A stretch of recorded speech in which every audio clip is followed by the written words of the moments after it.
Good morning, my friends. I am all out of sorts because they cannot All get right, good their morning, Ms. Simon. points together. They had it for 9:30. It's 8:40 now. So we have 10 people in here. We're on the record in SPCR Ready for this. 22-03364J6, the state of Georgia versus Leilani Marie Simon. The state is represented by AUSA Tim Dean, ADA Jenny Parker, and seated with them is Detective Marion Lemons. Let the record reflect that Ms. Simon is present with her counsel, Martin Hilliard and Robert Purse. Turning to the state, is the state ready to proceed? State is ready, Your Honor. Thank you. Is the defense ready to proceed? Defense is ready, Judge. Where we left off, the state had concluded its direct examination of Daniel Youngkin. And Mr. Hilliard, you were going to begin with the cross-examination of Daniel Youngkin.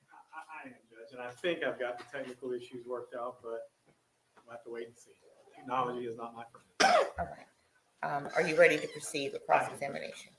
All right. Please call Daniel Youngkin. Or recall Daniel Youngkin.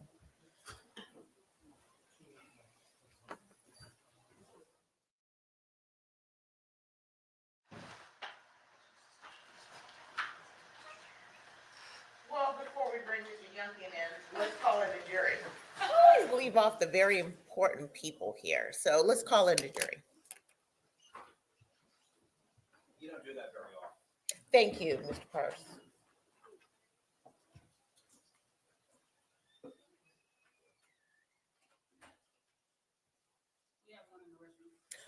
Okay.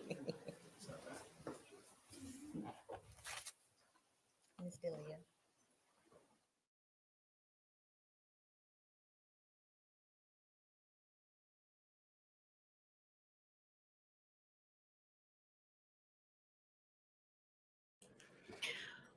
I really wish they would get their time straight.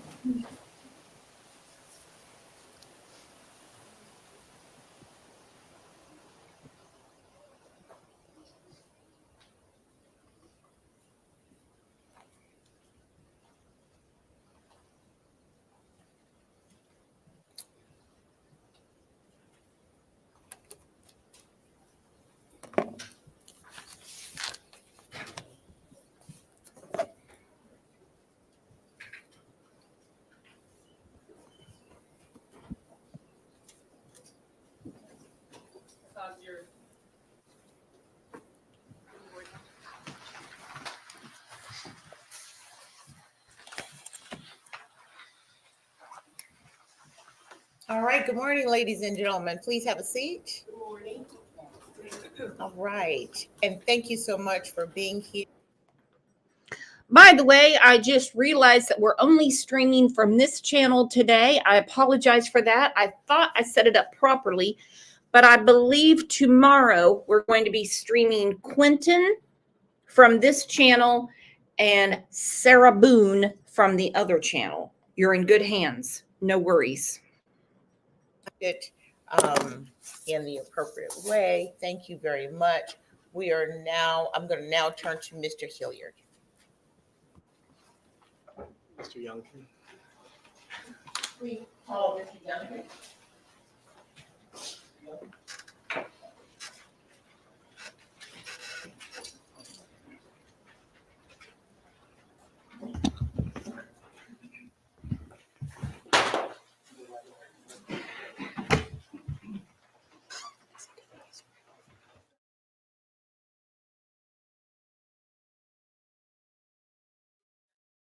Oath.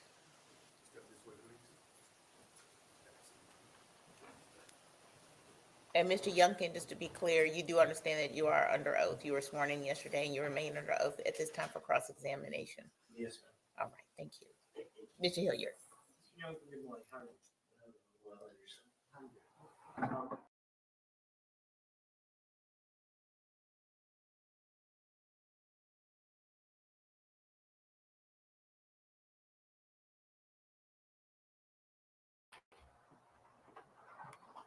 you could just briefly state what that is. The layout of the house Okay. on Buckhalter Road. And if you would, just explain to the jury where the front door is that the room that y'all lived in and slept in? Yes, sir. Okay. And if you would, how to explain where the front door is. We've seen pictures. Give me 1 second. I might can give you a better picture.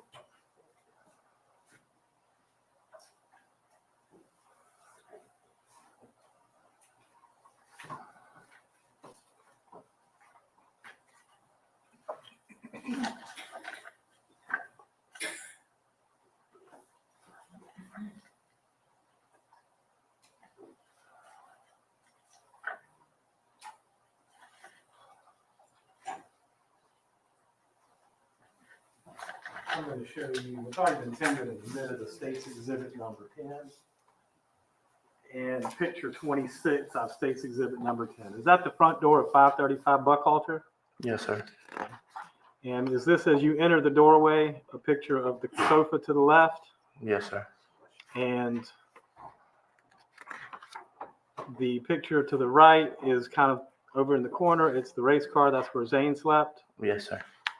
And this is the TV. Yes, sir. And I assume there's a little chair in front of it, correct? Yes, sir. And that's the crib that Quentin slept in, correct? Yes, sir. The playpen. And that's the pictures of inside the crib, correct? Yes, sir. I'm going to go all the way back here. And I don't want to put words in your mouth, but I'm trying to understand the back part of the room. If I can get to it. The back part of the room, as you walk in the door and look all the way to the back, is where the bed was, correct? Yes, sir. All right. And you have to walk past the bed in order to walk in and out the back door, the dining room. Let me rephrase that. Is this about where the bed's at in the back part of the house?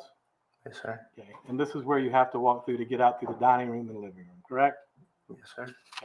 Now, on the night of October 5th, were you sleeping in that bed? Yes, sir. And was Miss Simon sleeping in that bed with you? At some point. At some point. Okay. So, and again, not trying to put words in your mouth. The bed, in order to walk in and out the back dining room or living room door, you have to walk right by that bed, correct? Yes, sir. You have to walk by it. And it's in the back part of the room away from the children, correct? Yes, sir. Towards the window in the corner. Okay. And you say that's where you were sleeping, correct? Yes, sir. So it wasn't upstairs. It wasn't a different bedroom. It wasn't anything like that. No, sir. So, what time did you wake up on the morning of October 5th? I would believe around right before I sent the text message to Miss Michelle. And that was, and I'm not trying to put 5:18. So 5:15, correct? Yes, sir. All right. And then you texted Miss Michelle, correct? Yes, sir. And when you woke up and texted Miss Michelle, I assume you then left to go to work, correct? I got ready and left. Yes, sir. And what did you drive on the way to work? The Dodge Journey. And I'm going to show you some pictures. Mark the State's Exhibit 11. If you would look through State's Exhibit 11. Is that the Dodge Journey that you drove? Yes, sir. All right, so you left and you went to work, clocked in around 6:10, 6:15, correct? Yes, sir. Whatever time the clock kind of has me at. Yes, sir.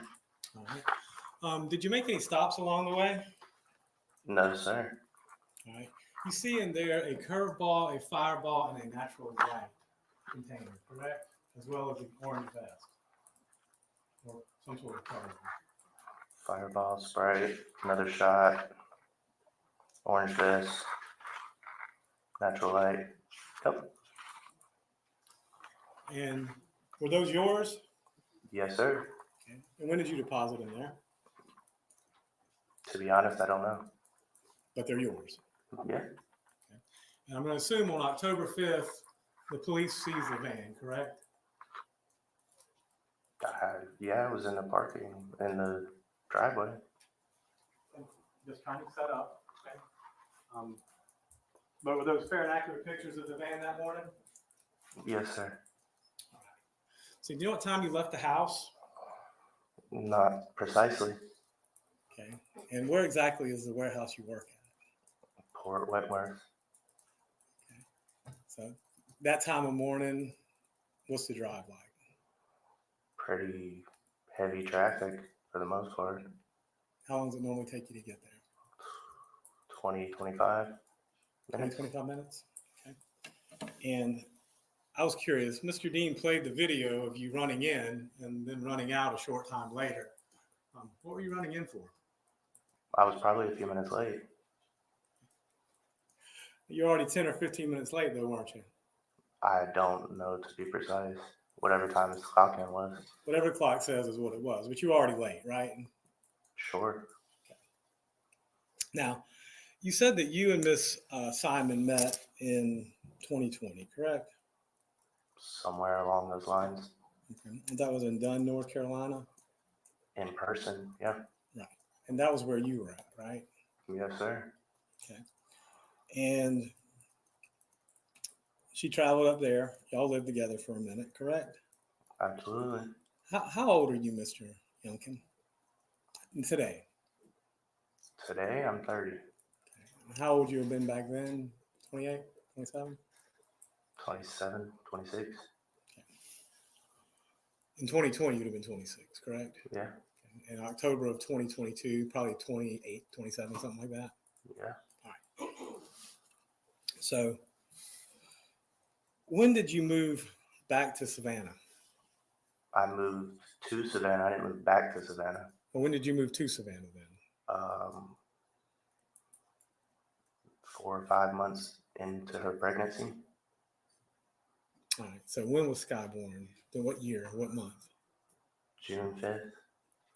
2022? Am I correct? All right. So it would have Yes, been, sir. again, February, March of 2022, you moved down here maybe? Sounds about right. And you lived at 535 Buckhalter, correct? Yes, sir. And that was Billy and Thomas's house, right? Yes, sir. Did you pay any rent while you lived there? Yes, sir. Okay. And you paid it to Billy and Thomas? Cash App it to Billy. Okay. And you lived there, and again, I'm just trying to recount it. When you first moved in, it was Joe that lived there, right? Yes, sir. We lived upstairs. Right. And it was you and Zane and Quentin and Leilani and Billy and Thomas and Joe, right? Before Sky was born, yeah. Right. And then Sky was born. And then if I just remember correctly, then Joe moved out and Paul moved in, correct? Somewhere along those lines, yeah. So around the summer of 2022, that's an accurate picture of who was residing in the house, right? Yes, sir. Now,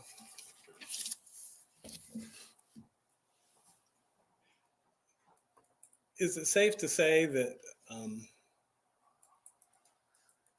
y'all both took care of these kids and took the kids back and forth to the babysitter? For the most part, it was me. So the most part it was you? Yeah. So on a daily basis, who was the one that would normally take them over to the babysitter? Me. All right. And how often would Leilani do it? Rarely. All right. So, and who would pick them up in the afternoon? Me. All right. If she worked, then both of us. If she worked. If she worked? Okay. And so it was not unusual that you were the one who took care of these children, correct? Correct. All right. And it's not uncommon that you were the one that interacted with the babysitter, correct? Correct. And now let's talk about how often would you drink? Daily. How often daily? As I stated yesterday, about 5 shots of Fireball and 3 to 4 25-ounce beers. And when did you normally drink? What was your routine? Well, I couldn't leave work, so I'd go to work and I'd get off work and I'd stop by the liquor store in Port Wentworth on the way back to the house. Did you ever stop by on the way to work? No, they weren't open. Did you ever drink before work? They weren't open. That's not the same question. No, Mr. sir. Lincoln. Okay, you can buy it ahead of time. No, I drank to where there was nothing left. So it's safe to say that your drinking habits were mostly after work and in the evenings. Yeah, And you, by your own admission, drank 4 or 5 Fireballs, and at least in this case, we knew a Curveball and Natural Light. And then you said the 25 ounce, right? yeah. Okay. And so now let's talk about the week leading up to October 5th. Were you and Leilani bickering or fighting that week? Probably. Okay. Let me ask a more refined question then. You said it was not unusual for her to go to Arkwright Road. Why is that? For her to what? Not unusual for, you said it was not unusual for her to go to Arkwright Road. Why was that? To where? Arkwright Road. 204. Oh, no, not unusual. Well, let me ask you this. After she had her wisdom teeth out on October 4th, did y'all go by 204 on the way home? Possibly. Possibly, or I don't remember. you don't remember? No.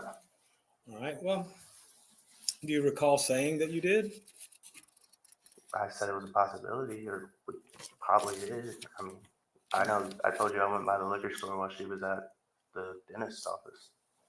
So I had already drank at that point.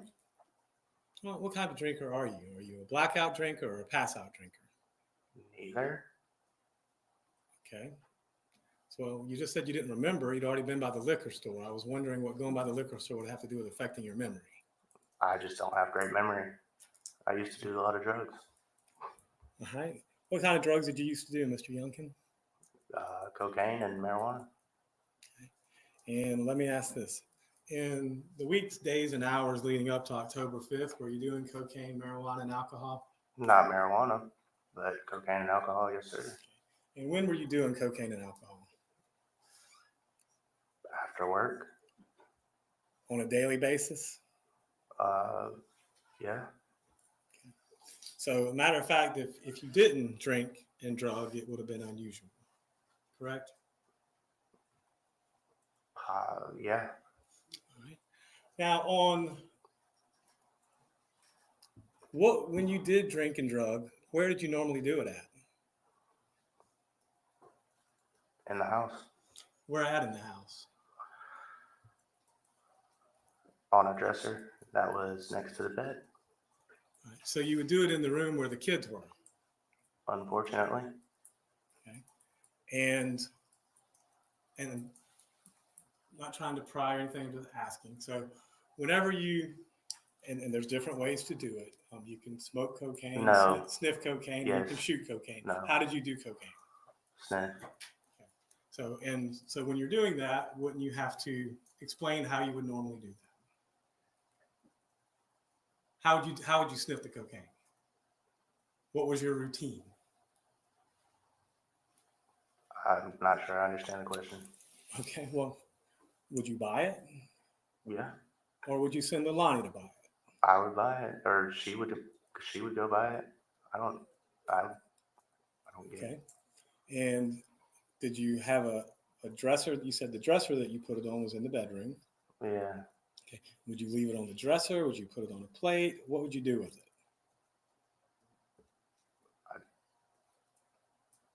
On the dresser, it would be in a bag, or sniff it out of the bag, or put a line on the dresser and sniff it off the dresser. All right. So and that's kind of the point I'm getting to. It's either in the bag on the dresser and you sniff it from the bag. The dresser is like this tall. That's fine. I'm just asking. The point is it was out on the dresser in the bedroom where the children were. That's my point. Sure.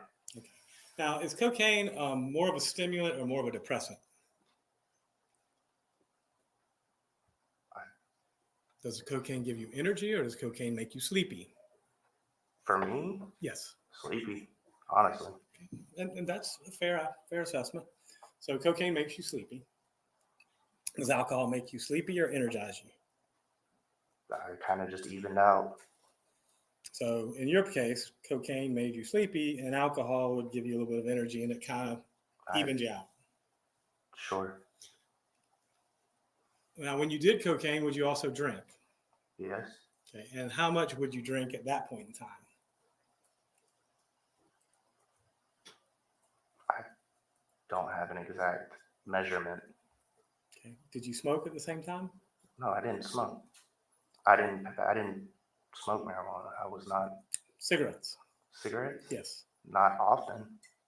But when you did cocaine and drank, would you smoke cigarettes? Sure. Okay. And when you smoke cigarettes, would you smoke the cigarettes in the house or outside the house? Outside. Okay. And why was that?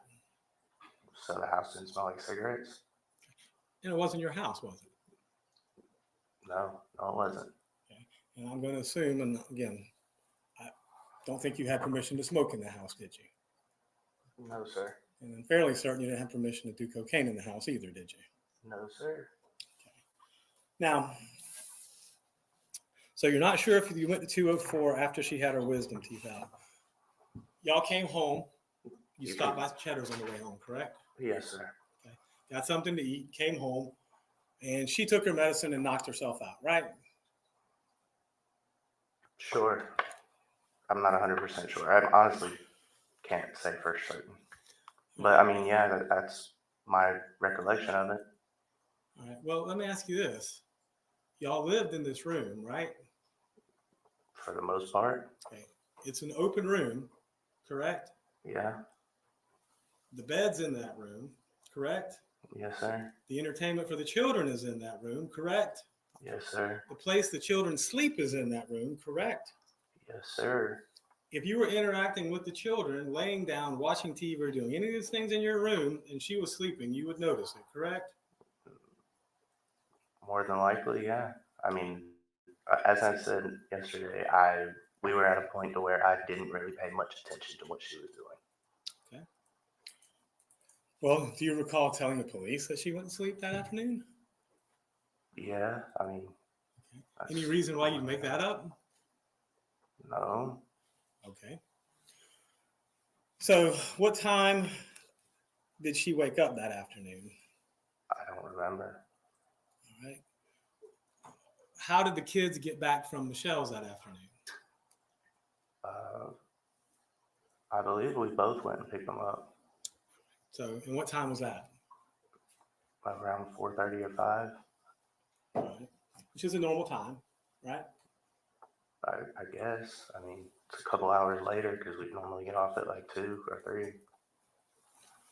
All right. So, 5 o'clock, Quentin's fine, Zane's fine, and Sky's fine, correct? Yes, sir. At 6 o'clock on the evening of October 4th, Quentin's fine, Zane's fine, and Sky's fine, correct? Yes, sir. What are you and Leilani doing at that point in time? I don't remember. 7 o'clock, are the children fine? Yes, to my What, knowledge. what are you and Leilani doing at 7 o'clock? I can't say for certain. 8 o'clock, are the children fine? Yeah, to my knowledge. Absolutely. What are you and Leilani doing at 8 o'clock? I can't be 100% certain. I was probably making dinner. Okay. And 10 o'clock, the kids are laying down for bed, going to sleep at this point in time, correct? Yeah, Um, as was I. Zane's in his bed, correct? Yes, sir. Did you actually lay eyes on him? I mean, he's visible. Okay. Quentin's in his bed. Did you actually lay eyes on him? He's not as visible, but yes.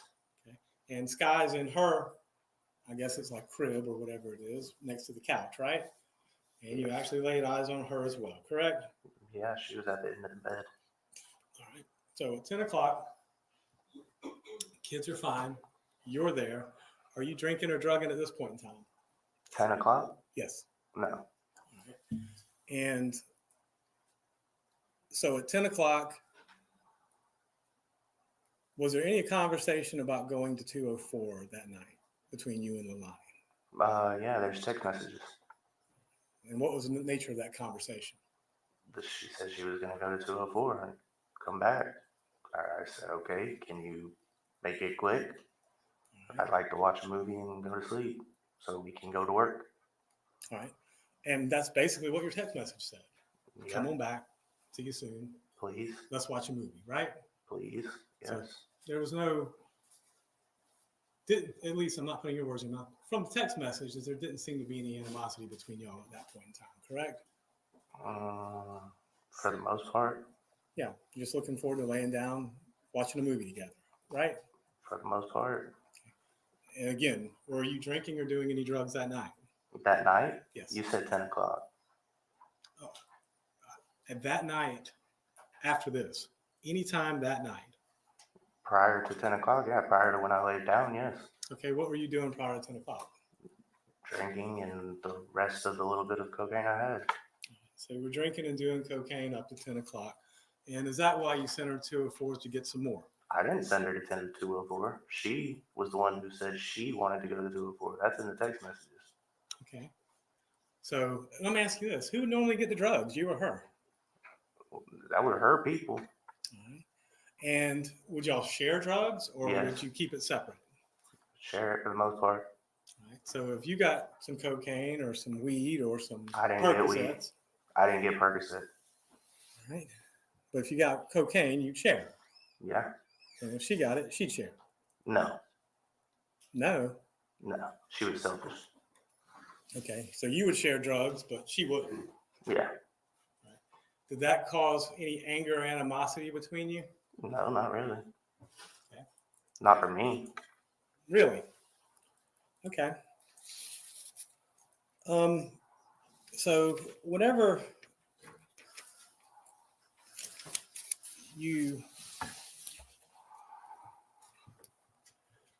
do you remember speaking with the police on October 5th? I believe it was an FBI agent and a detective from Chatham County Police Department.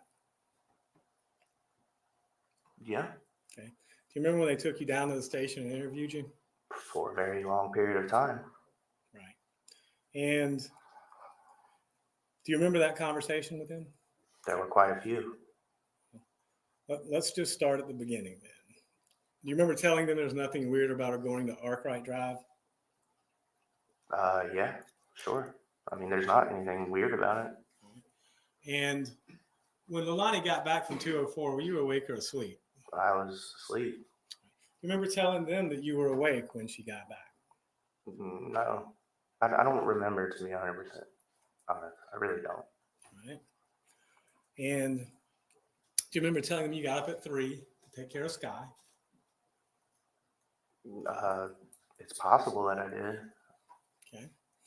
And do you remember saying that everything was fine at that point in time? Possibly. Let me ask you this. Whenever you would come and go from the house,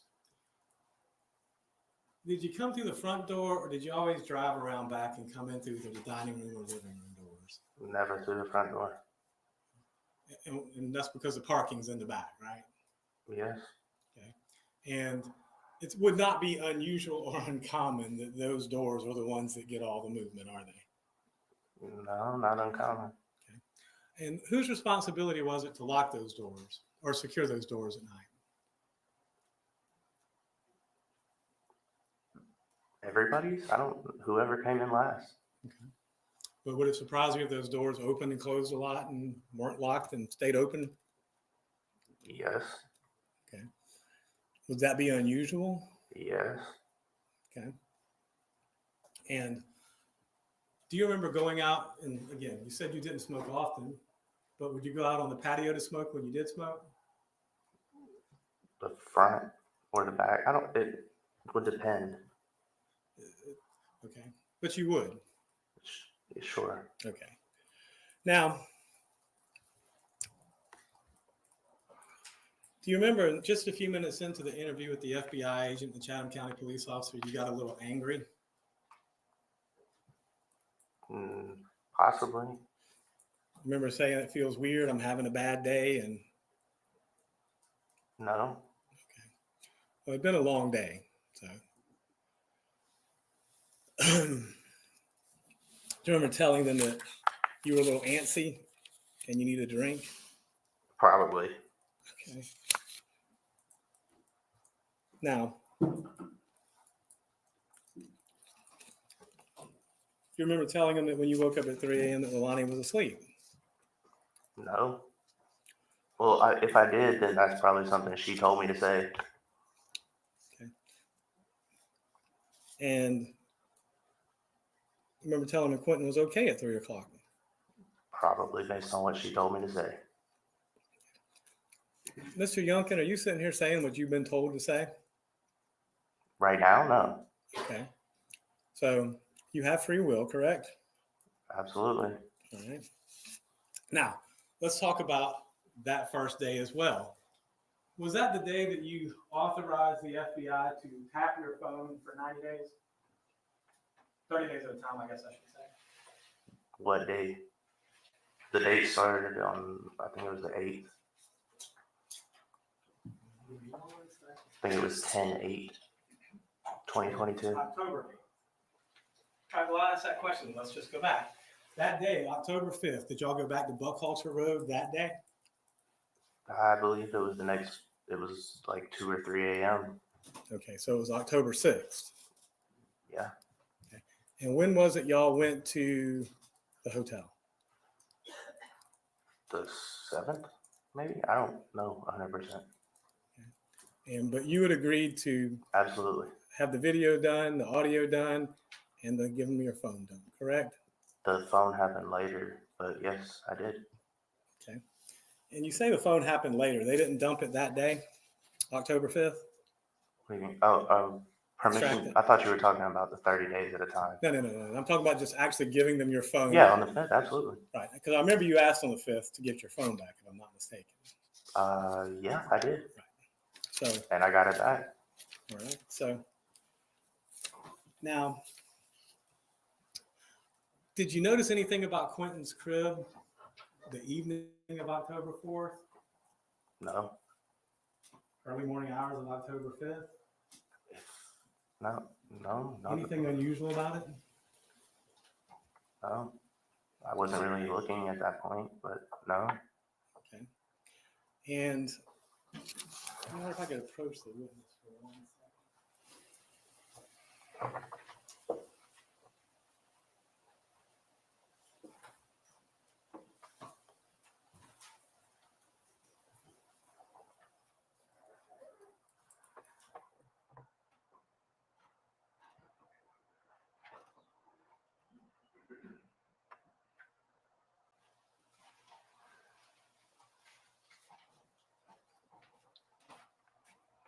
If you would look through that real quick. Don't say what it is, just look through it.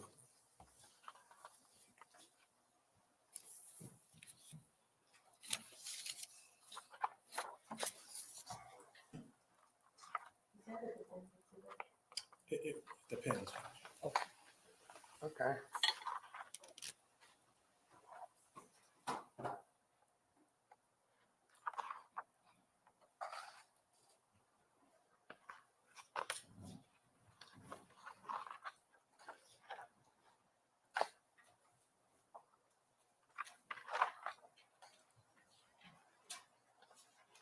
Okay.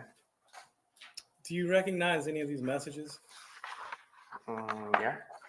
Okay. And what are these messages? Text messages between me and Leilani. Okay. And if you would turn to, I guess, the very back one, let's start in the back and kind of work forward.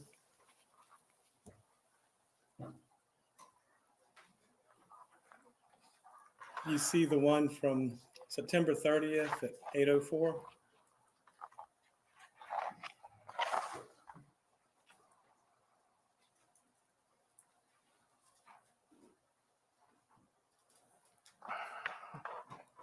Yes. Okay. This is about 5 days prior to Quentin's disappearance, is it not? Yeah. And it's from who to who? From me to her. All right. And if you would, what did you say to her that particular day?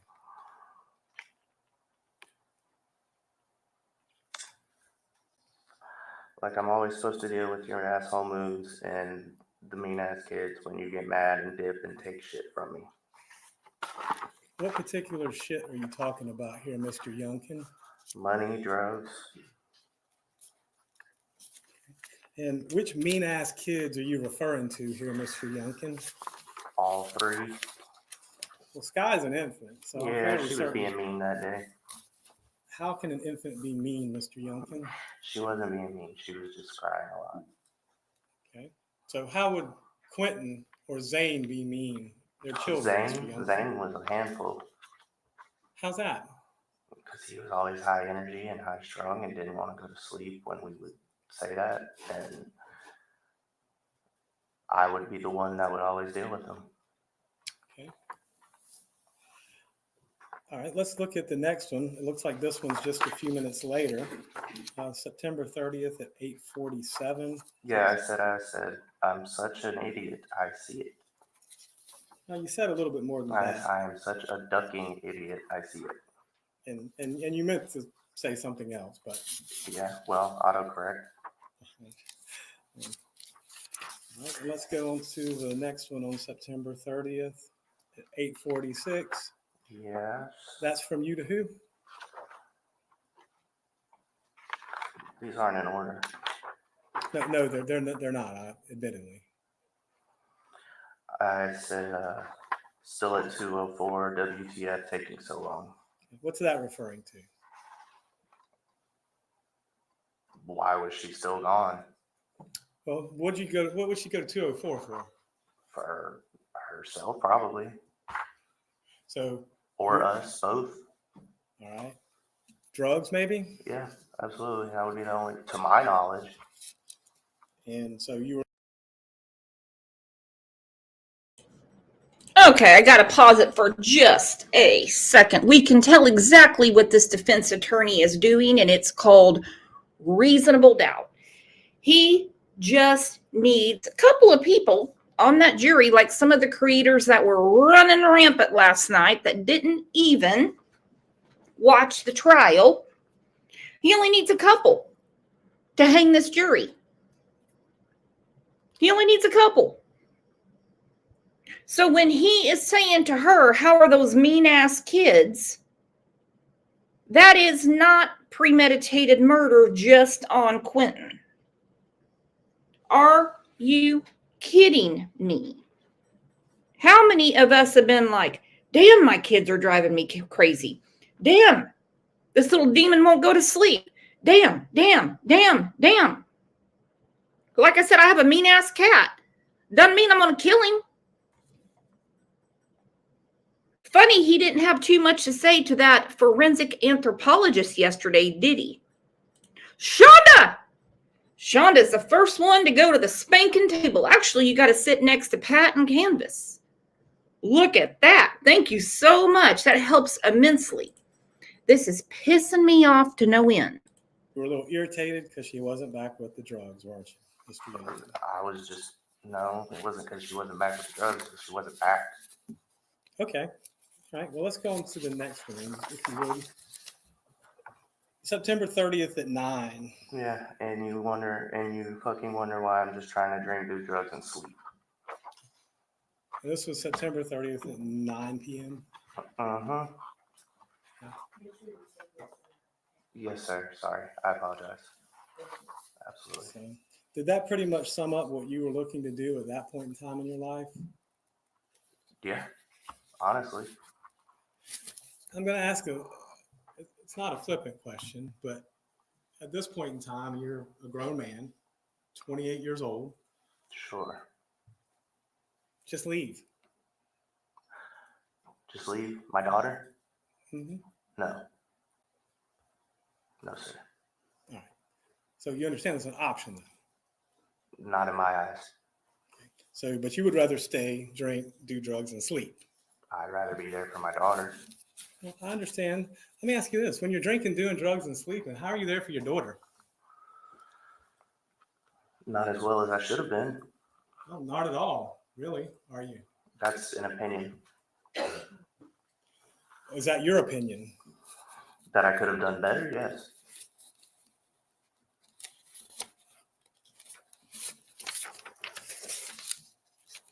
Now, that's all the ones for September 30th. Let's look on October 1st. This is 4 days prior. At 12:26 a.m. From, Are you asking me to read all these? well, I'm asking you, who's this from and who's it to? What time? The 12:26. It's from her to me. And what does it say? You almost had your whole bag, and some of both of the bags that I had went and bought. What bags is she referring to? Cocaine, which was inaccurate. So you went through both bags as well. That's This, inaccurate. it may be inaccurate, but that's what the text message says, correct? Yes, sir. Okay, it says you went through both bags of cocaine. According to her. Right. Well, let's go on to the next one that you sent back to her. No bag, no love, no niceness. Right. So basically, your mood was contingent upon the drugs that you had, correct?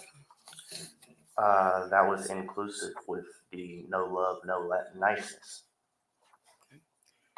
Let's go to 10/1/2022, 12:27 a.m. That was from who to who? Her to me. And what was this referencing?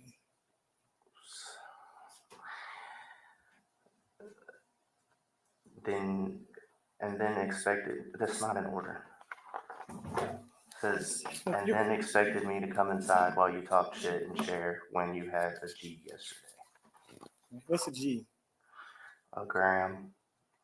All right. So she's saying that she wasn't going to share because you had an entire gram to yourself. the day Which before. is not true. Look at the next text message from October 1st, 1:34, from you to Lilani. Yeah. Can't come in and lay down at 2 a.m. Just go out and fuck around and don't ask me or tell me shit.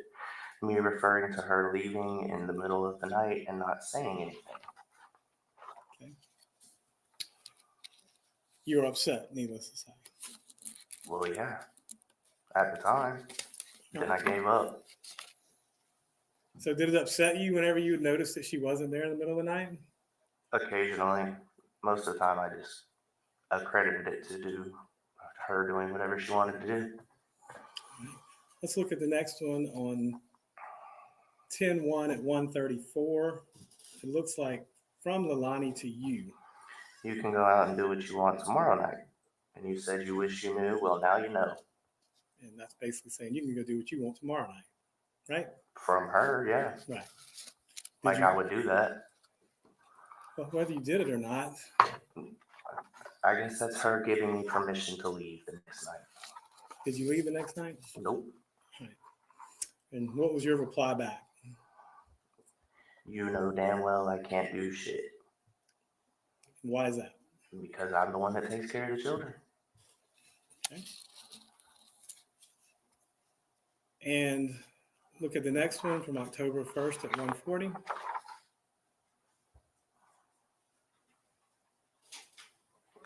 Like I said, it's not in order, but yeah. Is that to Lilani from you? Yep. And what does it say? Bet it'll be 3 a.m. before I see you and no beer. 3 a.m. drinking beer. Yeah. Was that unusual or uncommon? Depending on the day. If I didn't have to work the next day, probably not. And this is later. You want me to read this one? October 1st at 2:19. Yes, sir. But want me to be all over you when you run off at night like this and lie and don't respond. And that has to do with withholding sexual attention, correct? I assume that's what it means. What do you mean? What do you mean? Well, you tell me. I'm assuming that's what you mean. You want me to be all over you when you run off at night like this. What does that mean? Anything intimate? Right. So, Anything intimate, not just sexual, anything. so that was withholding affection, correct? That's what you're threatening there. That's what I'm threatening. I That's what it wasn't sounds like. threatening. Okay. That was me saying she wants that, but how am I supposed to do that when she does this? Let's look at the next one from October 2nd. You may remember this, you may not remember this. No, But I this, don't know what this is. all right. And you see the picture there? Vaguely. All right, we'll go to the next one then. See if that helps. I guess it's a haircut. Were y'all talking about getting Quentin's haircut? It wasn't my choice. I think, Well, that's what at least Alani was. That's from her to you, correct? yeah, I guess she was thinking about getting Quentin's haircut. And that was on October 2nd, correct? Mm-hmm. All right, let's look at October 2nd, that evening at 8:43. Yes, sir. I'm so sorry. October 2nd at 8:43. That was from you to Lilani, correct? Yep. Should have gotten Zane to chill or left me something before you tell me to fucking chill. Left you what? Some drugs. Okay. And what was Zane doing that night? Being high energy. Wouldn't listen. Basically being a kid. If that's how you want to put it, yes, sir. All right. And October 2nd at 8:56, you sent another text message to Lilani. I want to know why I don't understand the context. I want to know why I wish I did, because I didn't get any when I even begged. I don't know. Maybe you don't understand. You don't know what that's about. No, I don't know the context. All right. Let's look at the next one then and see if that helps put it in context. It doesn't, but I want to tell me why it looks like you touched my bag from her to me. Okay. And Also incorrect.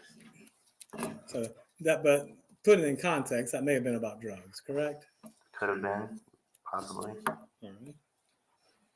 And let's go to October 3rd. This is the evening of October 3rd. I think this is the day before the wisdom tooth, if I'm not mistaken.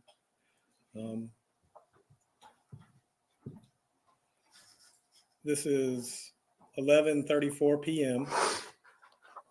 and it's from Lilani to you. And what does she say to you? This is backwards, so it's kind of hard to get everything in context. And some of it's not even in order. Well, that's fine. You can put it in order, but I what does it say? don't have time.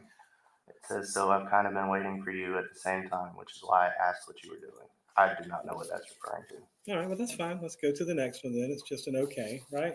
Yep. Just me saying okay. And what's the next one? Her saying, oh, I guess she was outside, sitting on the front porch. All right. I thought you said you was going to hit that line and come smoke a cig.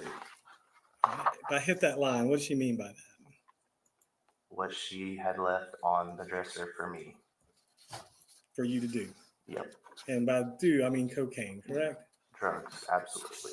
And this was about 11:30 at night, give or take. 11:33:47. And let's look at the next one from her to you. 11:33:32. Yeah. Just put out my blunt and lit a cig. All right. And the next one, 11. This one's kind of out of order. but- I said, are you coming? As in, are you coming to bed? Yeah. At 11:32:19. And let's go on to October 4th, which we kind of have a little bit about this already. There's one from October 4th at 10:41. 10:41:37. She said, I'm about to turn on 204. And the next one, I said at 10:44:24. Thank you for the little bit left. So sweet. No lie. and what little bit left were you referring to? Whatever she left me on the dresser. Drugs. Yep. All right. So at least at that point in time on the night of October 4th, you were at home with the children under the influence while she's out getting more drugs, correct? Yes. Okay. At any point, did you ever tell them this? Yes. When? Uh, the interview, Okay. initial interview, All right. Well, let's go it ahead. was a very long period of time, so I'm pretty sure I told them everything I knew All right. That being said, or could remember. you were doing cocaine at least at 11 o'clock at night on October 4th and drinking. 10:45, 10:45. 10:45 and I probably did that and then fell asleep, because cocaine makes you sleepy. as we've stated. And you were drinking as well. Probably the last beer I had left. But when you went to sleep, Quentin was fine, Zane was fine, and Scott was fine, correct? Yes, sir. At around 10:45, 11 o'clock. So do you know what time Leilani got back that night? Nope. Do you remember telling the police that you were awake when she got in? Probably initially. Okay. But you changed your story, didn't you? Possibly. I don't know. Well, if I say, stated based on memory and what I was recalling at the time. well, if you say A is true and it turns out that B is true, they both can't be true, can they? Depending. Well, either you saw her and you were awake, or you were asleep when she got in. Yeah, very true. Now, you got up at 3 a.m. to feed Sky, like you always did, you said, Probably initially, that's probably what I said. and you told them Quentin was fine, Zane was fine, and Sky was fine, correct? Initially, I believe so. And you also said you, of your own accord, called the babysitter and said the kids were staying home. I texted her at 5:20 and Sorry. said the kids will be with her. Excuse me, texted and said the kids were going to stay home with Leilani, right? Yes. Did you discuss this with Leilani? She wouldn't wake up. But that was something that I've done in the past, because if she wasn't going to get up and go to work and I was going to go to work, and why am I paying for the babysitter? So for you, you were a little bit angry she wouldn't wake up and go to work, right? No, not really. I was just going to get my job done. Mr. Young, can I have a few? I may sound irritated at the moment, but no. Now let's talk about Azalea Mobile Home Park. Okay. Buckhalter Road, you have 3 different trash cans out there, right? Yes. Okay. And you're the one that collects those trash cans and takes them to the Azalea Mobile Home Park to dump. Well, that was your testimony to Mr. Dean? Yeah, for the most part, I was, until Okay. Paul got there, and Paul was the one that had the keys to the truck, so Paul liked to take the trash out. I'm curious. So they have trash collection out there? We didn't at that residence. I don't know. That wasn't my house. Well, it just seems a very odd thing that, That's what I was told to do. okay. Well, who told you to do that? I don't remember exactly, but that's just one of the things that happened. I don't understand. So Paul, either you or Paul are the ones that took the trash off there. Yes. Okay. In the Silverado, Right. never in the Dodge Journey. You're absolutely correct. In the Silverado. But you don't know whether or not there was garbage collection on Buckhalter Road or when they collected garbage? I don't believe they paid for that service. I think it's something you have to pay for. I'm not 100% sure. Do you know if the service is offered? No, I don't. Okay. Well, have you ever see garbage trucks up and down the road? It So wasn't it's my okay house. if you don't. Yeah, it's okay if you don't. But I mean, No, it wasn't my house. okay. You didn't pay attention to it, is what you're saying. No, I just did what I was instructed. Now, But you did agree to have the hotel room wired for 3 days, correct? Yeah, And and my cell phone. when did you leave Savannah after this? I believe it was the day that I signed the paper for my cell phone to be tapped. You left Savannah that day, I believe so. and that's when you moved away from Savannah? I went and stayed in Atlanta for a weekend, and then I moved back with my parents. So whatever day is on that particular item, that was the day you left Savannah. I believe so. If not, it was the next day. Did you have custody of Sky? No, I wasn't even legitimized, Do you have? and I was threatened multiple times that my daughter would be taken away from me by Leilani. Okay. Well, let me ask you this: do you have custody of Sky now? No, I don't. Who does?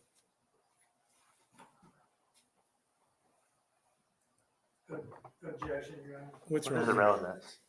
What's wrong? That's all the question I got. In just a moment, Mr. Dean may have some further questions for you. I do have some redirect, Your Honor, but I need a break. Okay. So I suspect I'll. I'm sorry. Good time to take a break. Let's take a 15-minute break, ladies and gentlemen. It's 10:02. Let's be back about 10:20. We're in recess.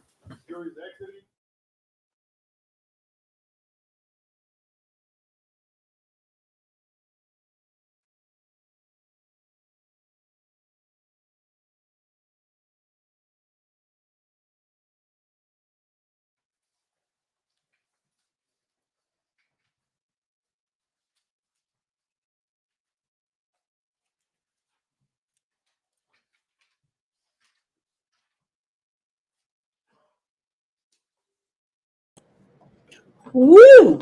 Your comments had me rolling. This is actually one of my favorite ones for Muscles and Mascara. She said, obviously, Danny didn't take the trash out because he forgot about Leilani. My goodness. Thank you, Birch. Okay, let's take a break. 10:20.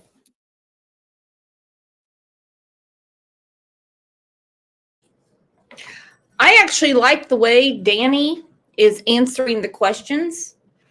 He's not letting this attorney put words in his mouth. He's just flat out saying, this is what happened. Listen, he's the one that cooperated with the FBI. Not her. All she did was lie and obstruct justice. Now, a comment that Britt had in here. Whew. Well, then, who got in the bag? We know that Leilani is not just lazy. She's greedy. She's not sharing her rugs with no one. But you have to explain what the forensic anthropologist said yesterday.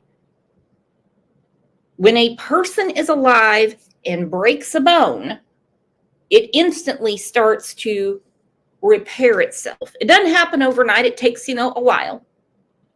But all kinds of crazy things start going on to repair that bone.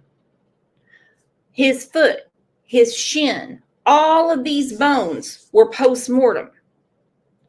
But the cranium suggests that he was alive when he was hit in the head.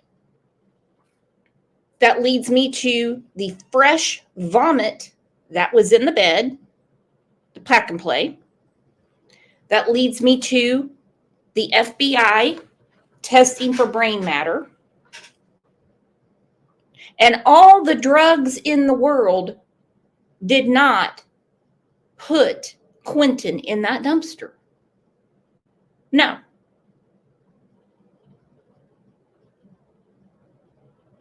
Danny's not on trial.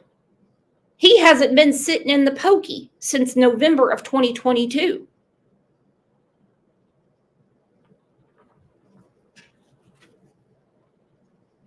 I'm not saying he's the best dude walking the earth, but at least he is 100 times more stand up than she is. Think about what she said in her interrogation. Between all the and chomping on the French fries, she said, I kept checking his coloring. Is this a normal thing for her? He wasn't sick. She wasn't checking Zane's coloring. She wasn't checking Sky's coloring. She wasn't checking Danny's coloring. She was only checking Quentin's because she knew Quentin was dying. And the way that the forensic anthropologist put it yesterday, he could have still been clinging on to life when she put him in that dumpster. Oh, you damn right. If she's such the helicopter mom, she kept checking Quentin's color, the child she doesn't like, but not Zane's and not Sky's. It's absolutely disgusting is what it is. I am livid. And I'm also livid at a few idiots out there that decided to go live last night, and all they want to do is talk about how Danny has got to be involved somehow. Do you think the FBI would suit him up with wires and buy his ass dinner and a hotel room in Hotlanta if they felt he was involved? He signed over his phone and he got the hell out.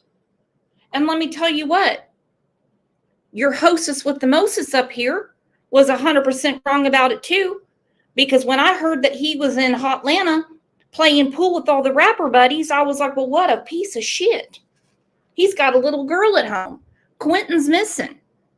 I was 100% wrong, because there's always more to the story. Always. And this whole thing is just horrific. I mean, it is just horrific. I can't figure it out. I really can't.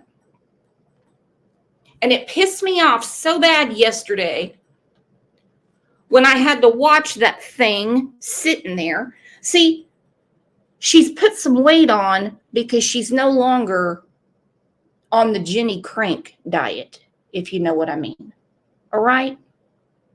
Looks like Danny's healthy now, too. He's not all bones and skin and bones like he was a couple of years ago. So now that they're off the Jenny Crank diet, they're putting on weight. Mean-ass kids. Anybody in here ever referred to their children, pets, grandchildren as little monsters?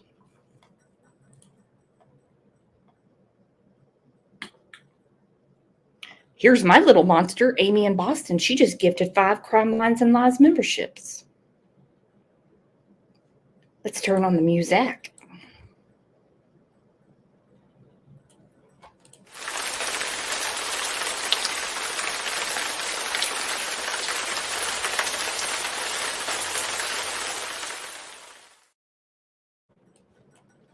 Thank you so much, my beautiful friend. And I'm sure this is really hard for Amy to watch because she has a little boy at home. Ooh, Gia twins, you read my mind. Leilani was sitting there waiting on him to die. She knew whatever happened in that kitchen that floats into the dining room, then into the living room, where they tarped everything off and sprayed the luminol. She knew it was bad. That's the reason. I'll just call her Mom Patrol for today. That's the reason on Mom Patrol kept checking his color. Well, let's do a little refresher. Do y'all have time? Because I got all day. The baby's dead, and I should not have been under the influence, or I should have been doing this. It's my fault. I'm going to get in trouble. And then you cover it up. So you cover up an accidental death and make it look like something worse. That's possible. Still, again, from my perspective, And they keep alluding to this when they were interrogating that thing. And I do not know how that woman, that agent sat there and looked at her. Good morning, Miss Kay. How she sat there and looked at her knowing what she knew. But they try to keep giving her a window to jump out of. First floor, of course. Nobody wants to hurt old lie lazy. Or now, as Britt calls her, lie greedy. Because she won't share the rugs. They kept asking her over and over, was there an accident? Because they, at this point, know that they're going to be searching a landfill. They know that. Was there an accident? Like, could he have fallen in the pool? Did he go under in the bathtub? We know you and Danny have got some spirits running through your veins to make it where you don't exactly pay attention, and Paul doesn't give a shit. So what is it? So this was always a big thing, and we hear it in case after case after case after case. And I have asked, I have looked, I can't find one case where there was truly an accident at home and it was covered up. When an accident happens, parents react fast. Hell or high water, they get those kids to the hospital. They're like, yeah, my kid gone under the kitchen cabinet and got in the bleach. Help me. My kid fell in the pool. My kid fell out of the tree. They don't put him in the dumpster. No. And if anyone can find a case where somebody went to trial for covering up an accident with a child, please send it to me.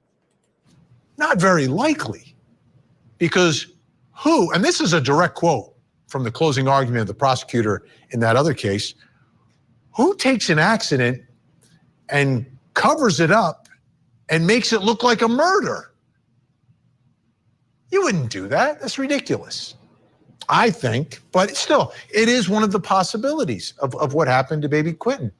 And then the third is the absolute worst. I don't know why anyone would do it, but murder, just outright murder. Someone purposely took the life of this little guy. You murder a child like that, you're going to do everything you can to not get caught, to cover it up, to get rid of the evidence. A possibility. So with all those possibilities in play, if it's a stranger abduction, you have no idea. But if it's number 2 or number 3, you got to take a look at who was there. Who was in the house? And it starts with Quentin's mom, of course. And investigators have already said that she is the primary suspect in a homicide. So they suspect homicide. They suspect someone inside the house. But you also have, the grandparents are in the house. My initial reaction as a grandparent myself is that is like the last thing a grandparent would ever do, right? I have covered those stories though, where grandma is responsible for the murder of a child. I've seen that story. Unbelievably, it does happen. So it's a possibility. It's a possibility, but most of the cases we cover are either mom or who else? Dad? Well, dad's not even in the house, so it can't be him, but mom's boyfriend. How many times have we seen that headline and seen that story? So that's someone that has to be considered. And it's like any other case. You look at the people closest to your victim. And I say victim because baby Quentin's a victim. Because Quentin damn sure is the victim. Leilani is not a victim. Let's look through a couple of things. Okay. Look at that nasty, nasty carpet. Does anybody in the house know how to bend over unless it's a sexual position? Nobody knows how to pick anything up. There's a bag of Doritos just laying there. Look at his little pack and play.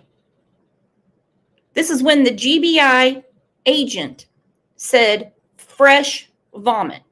We're not talking about a little bit of spit up from a few weeks ago that old Mom Patrol there missed. Fresh vomit. I go back to the forensic anthropologist that was speaking about the cranium and how those bones were trying to heal. There's the room again. Goodness. Then we get to this text message. This is Leilani. Is it common for a mother to have resentment or even anger towards her child because of the father or another reason? Why would you have any resentment towards your little baby? Why?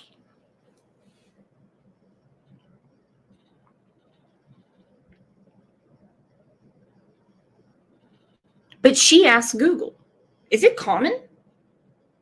Is it common for a mother to have resentment or even anger? Danny wasn't searching this. Danny wasn't searching this.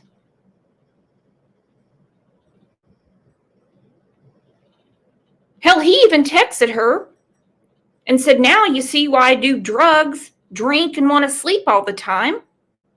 Because I can't stand your crusty, musty ass. Can't stand it. Don't want to be around you. Don't want to be around your psycho mama. Yeah. Who in the hell could live in that house and not need a little something, something to get them through the day? I know one with red hair and 2 thumbs, and she's sitting right here. This is a 20-month-old child who is unaccounted for. So something bad happened. We all know it. Now, let's get to one of the facts that I think has bothered many people in this case, and that's about the babysitter. Who canceled the babysitter and why? 5:29 in the morning. You send it. And this is the reason I love the trials. Love the trials. Well, that's a horrible thing to say. I love the trials. Because what we have been talking about for 2 years comes out. We have speculated for 2 years that Danny did not send that message. But he said, yeah, he did. Because he's like, why should I pay for the babysitter if she's going to be home? I'm sure he regrets that decision now. Little did Danny know, Quentin was already dead. Who was seen at Azalea Trailer Park approaching a dumpster? We haven't seen that video yet, but they're going to show it during this trial.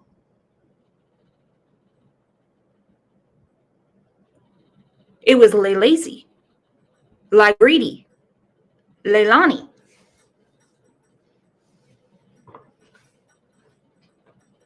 He wasn't on camera throwing Quentin away.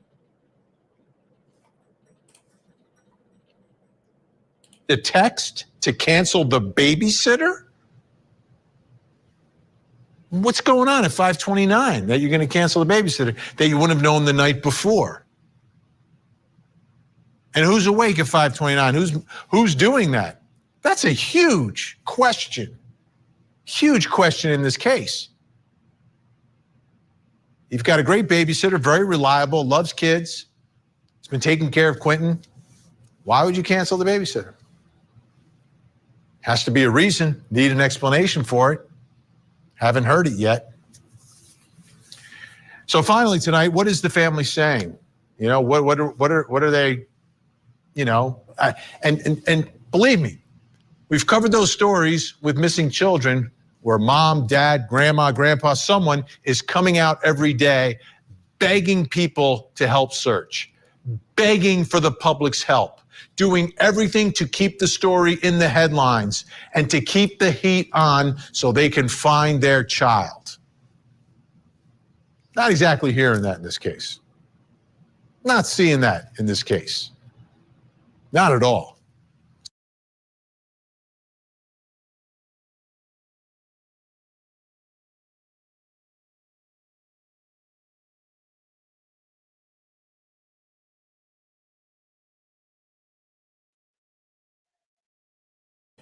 They're coming back. And Ms. Simon has rejoined her counsel at that table. We're back from break. Is there anything that we need to take up before bringing in the jury? You know, Leilani wore that sweater just the other day. That's tacky. That's tacky. Now, not gonna lie, I'll throw on a sweatsuit that I had on the other day. No one sees me except for Linda and OJ. But she's on camera. Tacky, tacky. There must be other polyester blends at the local Goodwill. But I want to address this comment from Miss K. It's more common than people think. Malicious parent syndrome. You are so right. Let me count the ways. Let's start with the Susan Powell case. Josh Powell was so enraged with Susan because she was trying to leave him. He killed her, then blew up the house with him and the kids in it. Olivia Jansen, her father hated her mother. Harmony Montgomery, Teardrop, hated Crystal Sorey. Can't really blame him for that, but you don't take it out on the babies. Michael Long, if anyone followed that case, what he did to Sophie, coaching her, convincing her that she had been molested, all to get back at his ex. Okay, and Mr. Hilliard, you ready to proceed? We are, Judge. Okay, please bring in the jury. Just a moment. May I get the witness back on the stand before we bring the jury in? Yes. Daniel Youngkin.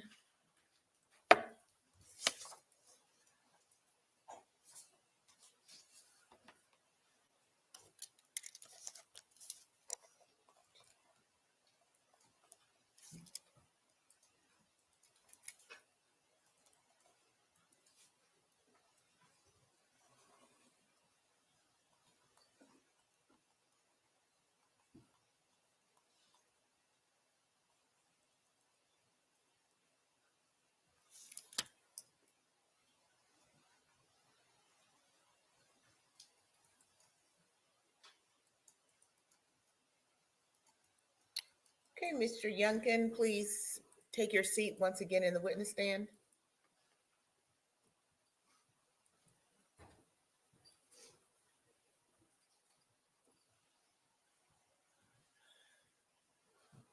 All right, Mr. Youngkin, you understand that you remain under oath? Yes, sir. Let's bring out the jurors.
Ladies and gentlemen, please have a seat. And jurors, were you able to continue to comply with the court's instructions? Yes. All right, very well, thank you. Mr. Dean. Danny, I think you were asked some questions on cross-examination about where y'all kept cocaine. Yes, sir. Can you tell me again where you kept it? There was a dresser across from the bed that was like 4 feet tall, 5 feet tall. Was there also a dresser next to the bed? Yes, sir. Which one was taller? The one across from the bed. And you're saying that's the one that y'all kept the cocaine in? Yes, sir. Why that dresser and not the other one? Because it was taller and less, it was, they couldn't reach it. The kids couldn't reach it. I'd like to show you a picture and ask if you can just explain to us which piece of furniture you're talking about, okay? Yes, sir.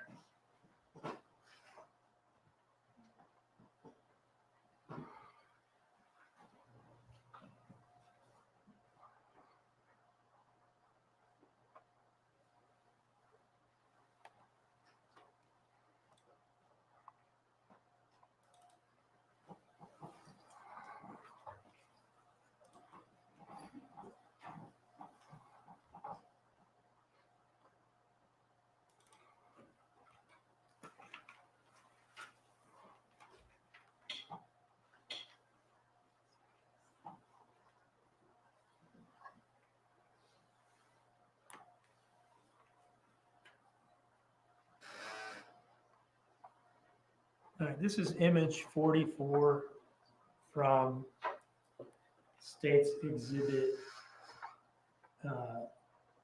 10. Are we seeing in this picture the piece of furniture that you're talking about? Yes, sir. Where in this piece of furniture or on this piece of furniture would you guys keep cocaine? There's a shelf in there that's at the top, near the top, and then on top of it And how do you open that piece of furniture? with that door handle right there. Well, with that knob. So you have to pull that knob to open it? Yes, sir. And there's a shelf near that hinge, sort of at the bottom of it. Like right here, Like towards the bottom of it, yeah. towards the bottom of the top hinge? Yeah, there should be a shelf in there. Okay. Did you ever see Quentin open that piece of furniture? No, never. If he had, was he able to open it to your knowledge? No, not to my knowledge. I believe it was taller than he could reach. And had he been able to open the door, would he have been able to reach to the top shelf? No. And are you saying that that's specifically why you kept it up there to keep it away from the kids? Yes, sir. Was Quentin able to get out of his pack and play? No, sir.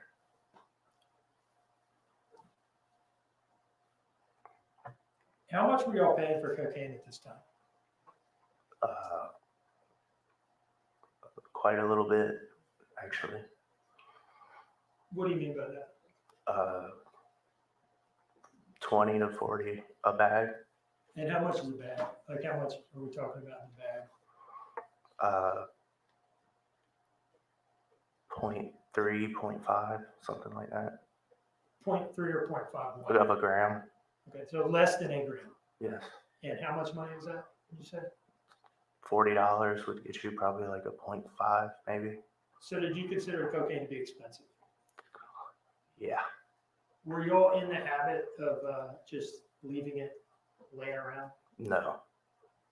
Once you bought cocaine, would you be careful to take care of it and safeguard it? Yeah. As much as possible. Now, I want to ask you some questions about Defense Exhibit 1 that was shown to you that I don't think was introduced into evidence. Is that right, Madam Clerk? Was Defense Exhibit 1 introduced into evidence formally? Yes, It was? that's one. Or That defense defense one. exhibit. Oh, no, it was not. I've marked it, the copy that I was given, it states Exhibit 87. Danny, you've identified these as text messages that you sent to the defendant over a period of time. Yes, sir. Your Honor, I would introduce this as states 87. Yes. No objection. I was gonna wait till the detective just cross-mark it as defense one, if that's okay, and states 87. I'm good with that, Jim. Okay, that's fine. Great job.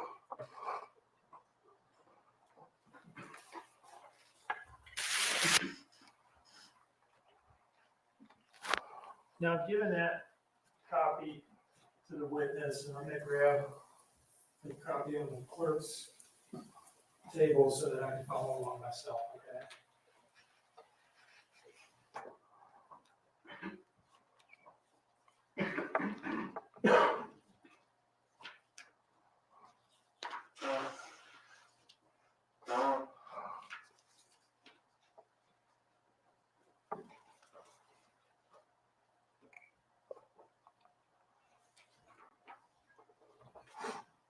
Danny, what's the date and time of the message that you're looking at on the page that I've turned to? October 1st, 2022, 1:34:29 a.m. And what did you say in this message? I said, can't come in and lay down at 2 a.m. Just go out and fuck around and don't tell me or don't ask me or tell me shit. What did you mean by don't ask me or tell me shit? Just, I was unaware of her whereabouts or that she left or what she was doing. What did you mean by fuck around? Just can't come in. Do whatever she wanted to do. Did you know what she was doing? No, I didn't ever ask. And that was at 1:34 a.m. Yes, sir. Can you flip to the page in front of that?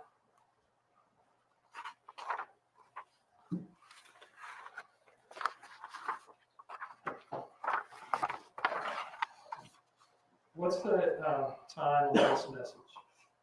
Is this the one from her? Is that what you were saying? Or is it, wait, at 1:34 or 12:27? Let me just go up there. How about that? Yeah, sorry. This is the one we were at. So are you talking about this one? Yeah, that one. Okay.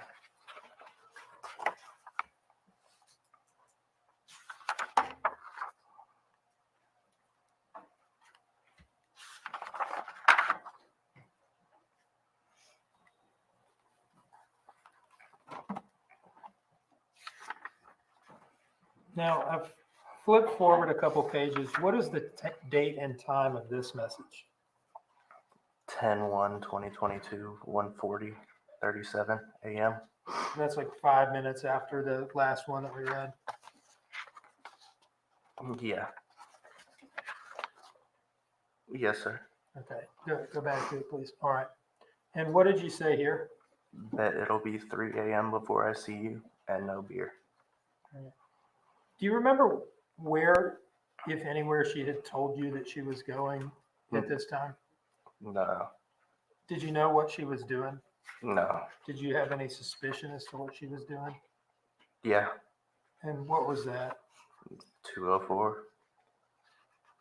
For however long she felt like staying there for. All right. Can you turn to the next page? Yeah, the one in front of it. Okay, and this is what date and time? 10/1/2022, 2:19:08 a.m. All right, so same morning, but like 40 minutes. 40 minutes later or something Yeah, like that. 40 or 50, yeah. 40 or 50 Well, it's minutes. 1:35, so 2:20, so 25, 20, 45 minutes. Okay. Was she still gone at the time of this message? Yes, sir.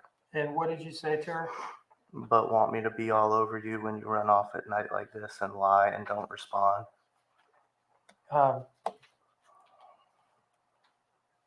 And you thought she was at 204, Yeah.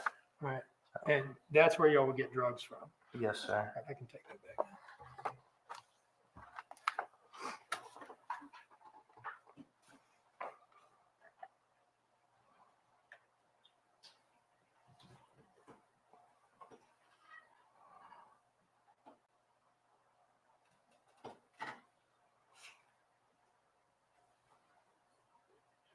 How far was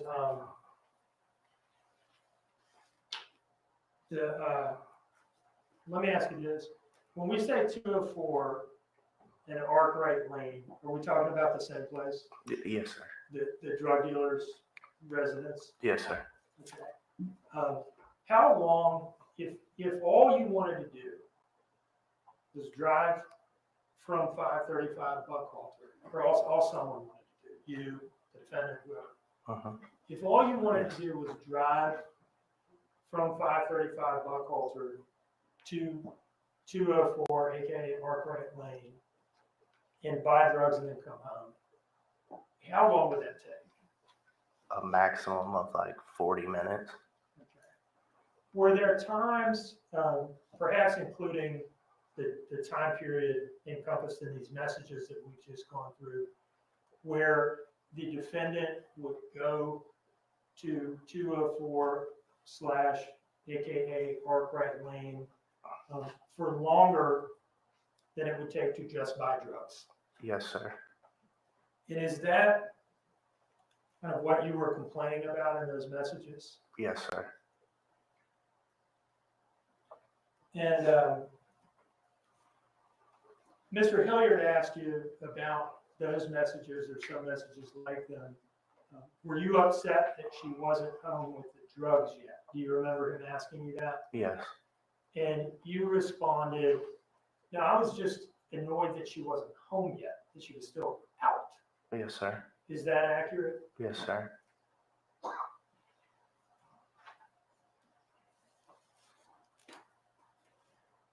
One moment, please, Your Honor.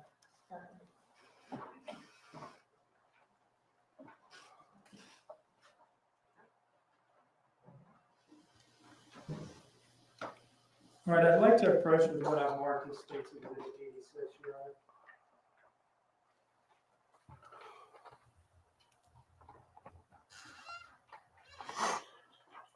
Has 86 been entered into, has it been admitted into evidence? No, Your Honor, that has not been offered yet. All right, thank you.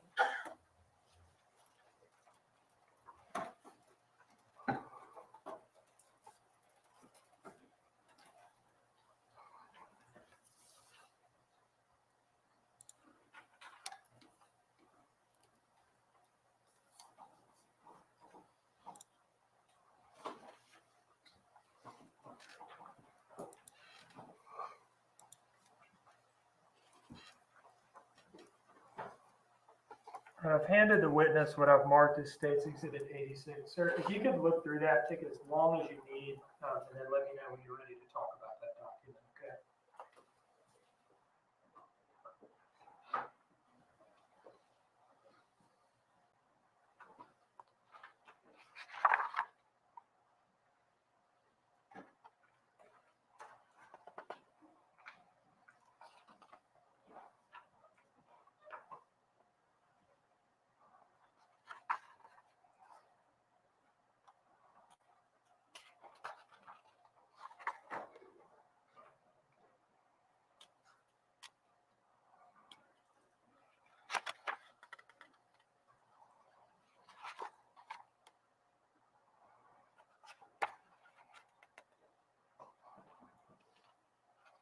Okay.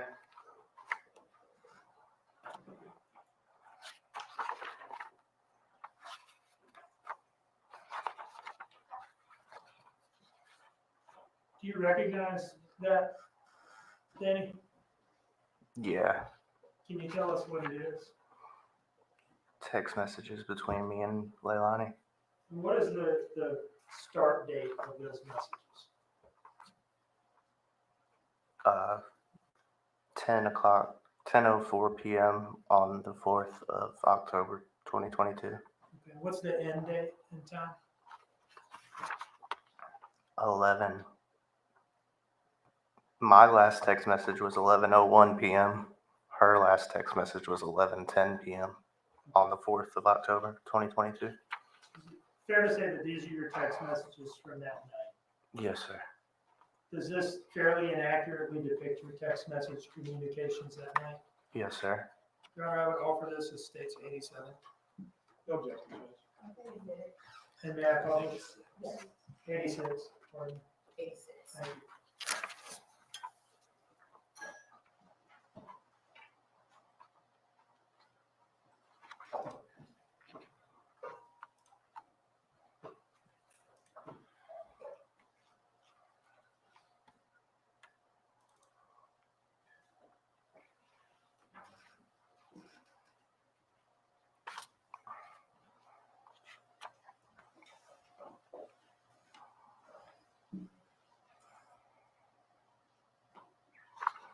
All right. I'd like to start towards the bottom of page 4. And let me ask you this. Can you see the screen from where you're at? You turn to the side, can you see it? Yes, sir. And can you read off of that screen all right? I don't know if it's one of those screens where if you're at an angle. No, I can see it. Okay. So from here on out, can we just work off the screen together, please? Yeah. I think that'd be easier. Absolutely. This green message here, can you tell us the time of this? 6:20, 6:06 p.m. 10/4/2022. Okay, so this is the evening of October 4th. Yes, sir. But this would be some hours before she left on this 204 trip, correct? Yeah. Yes, sir.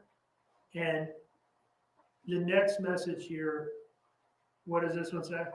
I'm gonna run to 204, I guess, at 10:32:20 on the 4th of October, 2022. Okay. So is it fair to say then that this message right here is basically like your first nighttime text message Yes, sir. between you and her? I know it's not your text message. Yes, sir. Scrolling down, what time did you respond to that? 10:32:41, so 20 seconds later. Okay. And what did you say? Oh, ... Okay. Now- Space ... Can I take from those two messages, well, the fact that she texts you, gonna run to 204, I guess. Can I take away from that she was already gone from the house at the time she sent that message to you? Yeah, it was either that or she was sitting on the front porch. Okay. I'm not 100% sure, to be honest. And your response, oh, okay. Why did you respond that way? Because I was already laying down and ready to go to bed for the next morning to go to work at 6. Were you surprised that she was Yes. all of a sudden going to 204 this time of night? Yes, sir. Okay. Considering that we had work and that she had just gotten her tooth pulled earlier that day, And I just said, be safe, I guess. that was how long after, oh, okay. 2 minutes and 8 seconds on the 4th of October, 2022.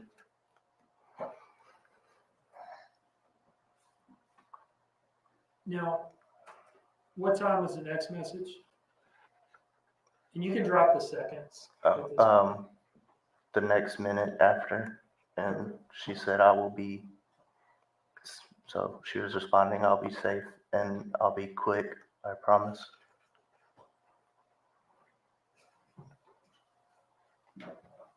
And what did you say to that? I hope so. ... And that was like the same minute. 21 seconds left. Yes, yes, sir. And what did you say next? 3 minutes later, Paul showed up and is going to bed. And can I presume that the defendant was still gone at this point? Yes, sir. What did she say to that? Wow. Okay. And then what did you say? He said something about telling you he was on the way and then you leaving and him getting threatened to get ran over. Can you just kind of explain to us what, it sounds like that's a reference to some, Yeah, I think he had like an incident on the road on the way back to the house or something. and then what's her next message to you? At 10:41, she said, I'm about to turn onto 204. And I said, okay, at the same minute. And what's the next message? She said, no, he said in a little bit. What is that a reference to? I believe it's in reference to Paul. I'm honestly not 100% sure. And then your next message, maybe that'll clarify. I don't know. That's what I said. Oh yeah, I remember it. Sorry. Can you first read the message and tell us what this particular part of the exchange means? That's what I said, you said, he said. But he said something about no, it was I'm on the way or something.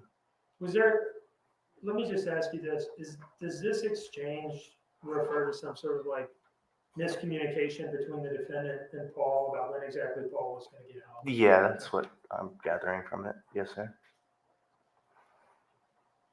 And then at 10:44 at the top of page 7 of this document, what did you say? Thank you for the little bit left. So sweet, no lie. And what were you referring to here? She left a little bit of Coke on the top of the dresser for me. Was it in a bag or not in a bag or what? I think it was a little line left out. How much was it? 0.05 gram.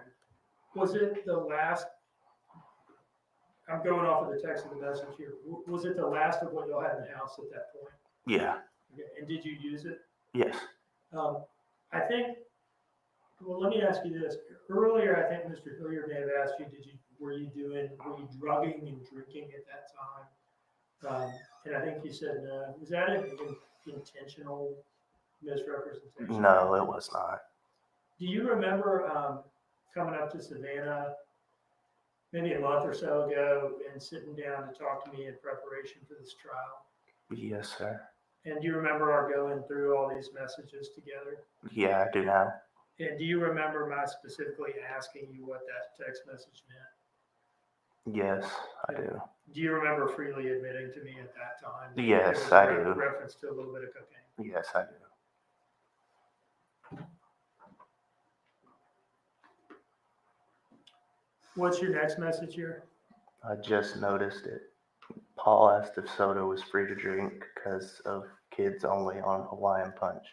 Sounds like I'm sleepily texting. Why do you say that? Because I barely understand what I'm saying. Now, was this the point in the night where Paul was getting something to eat or drink in the kitchen? Yes, sir. And how did she respond to that? Yeah, just tell him not to be excessive with it. And what did you say? Gotcha. Now, this next message, what time are we at here? 10:45. And read to us what you say to her. I love you. Please come back so we can crash together. Number of R's on the end of together there. 4. What are you wanting to do at this point? Go to sleep.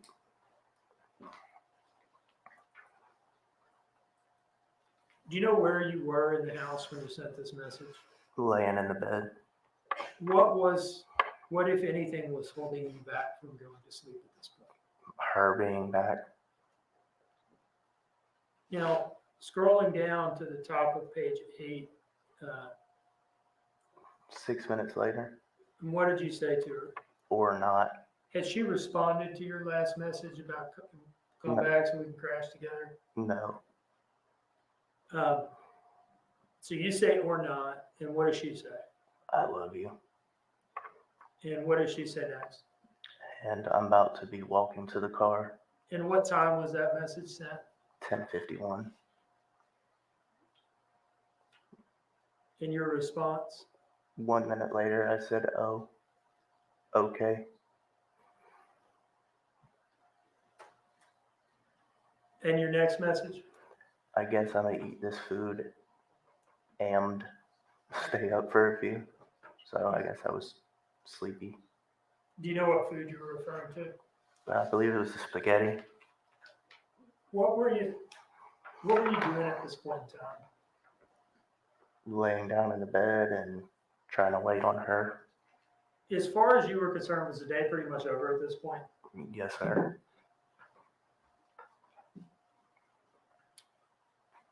And what was your next message and when? 10:56. I said, I no want to be tired or you be tired either. They. And that was how long after the last message where you said, I guess I'm going to try to stay up for a few minutes? 4 minutes. You're still wanting to go to bed at this point? Absolutely. Just wanting her to come home so you can do that. Yes, sir. How did she respond to that? I know, baby. And what did you say? I know you don't feel great. I don't know how you're still up. And I wanted to watch a movie. Sad moment. And what time did you send that message? 1 minute later, exactly. How are you feeling at this point? Sad and tired. Did she respond to that message? No. What's the next message? 4 minutes later, I said, moi. What does that mean? I don't mean to embarrass you. I just don't know. A who kiss. knows. All right. It's a text message representation of a kissing noise. Yeah. Okay. And when did you send that message? 4 minutes later, What time of night? 11:01. All right. 11:01 p.m. on the 4th. Yes, sir. Did she respond to that message immediately? No, it was 9 minutes later. And what did she say? The same thing. Is that the last text message you sent to anybody that night? Yeah, I believe. All right. And at the time that you sent this message at 11:01 and didn't get a response, what were you doing? I believe I went to sleep. Okay. So if there has been maybe some lack of clarity at times as to whether you were Awake or asleep. asleep or going to sleep when she gets home from 2:04, could that be because you're sort of in the process of going to bed at that point? Yes, sir. Based on my text messages and spelling, I can see that as well.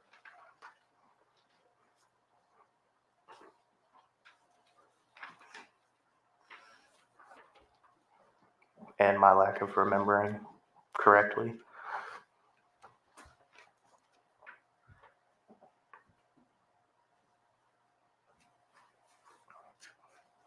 You mentioned that this was not a one-time thing where she would kind of go out and be gone and you don't know exactly what she's doing. Yes, sir. Is this sort of normal type of text messages for you to send to her during that time frame? Yes, sir. Does anything in these text messages suggest that anything abnormal had happened in the house at this point? No.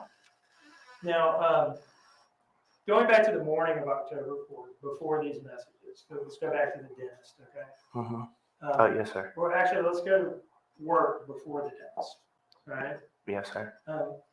The two of you, did you drive to work together in the journey? Yes, sir. And I think you've talked about how you clocked out early to go to the dentist. Yeah, to take her. Did the two of you drive together in the journey to the dentist? Yes, sir. Do you remember who was driving? Me. And then while she was at the dentist, you testified that you went to the liquor store. Yes, sir. And did you then come back to the dentist? Yes, sir. All right. When you went to the liquor store from the dentist, did you walk or did you drive in the journey? I drove in the journey. And when you came back to the dentist, did you therefore drive back in the journey? Yes, sir. And then I think you said from the dentist's office, you guys went to Cheddar's. Yeah. Yes, sir. I believe it was in the same area. Did you drive to Cheddar's in the journey? Yes, sir. And then you testified that from Cheddar's you went home, right? From my memory, yeah. Okay. In any case, there was more driving in the journey that day. Yes, sir. And then at some point you're home. Yes. Okay. At any point that day driving that car around, did you smell anything in the car? No. Smell any old food? No. Smell anything that caused you to go look around the car and see what that smell is? No, sir.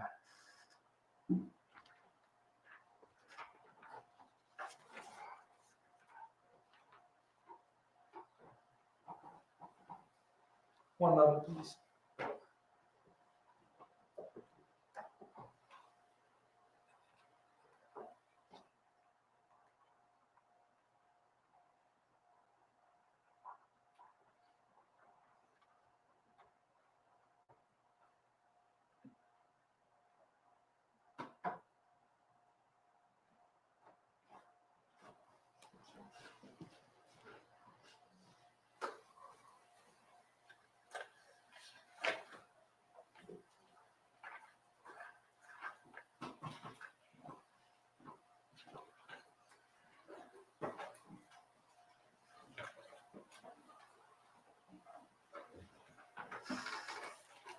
So I'm showing you image 33 of State's Exhibit 10.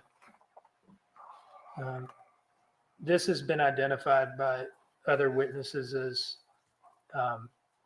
apparent vomit on Quentin's pillowcase as photographed by the police on October 5th. Have you now gotten a look at that? Yes, sir.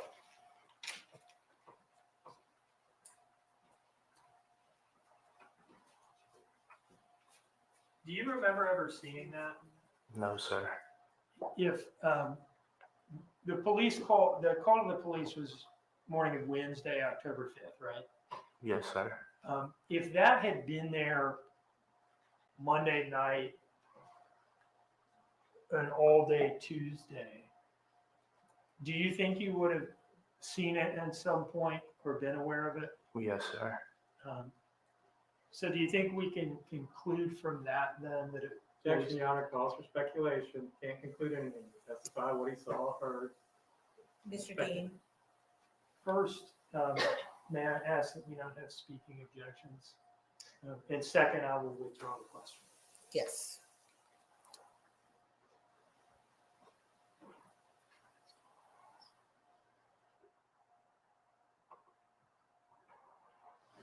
Do you have any recollection of an incident involving an accidental explosion of a package of rice cereal in the back of the Dodge Journey? No.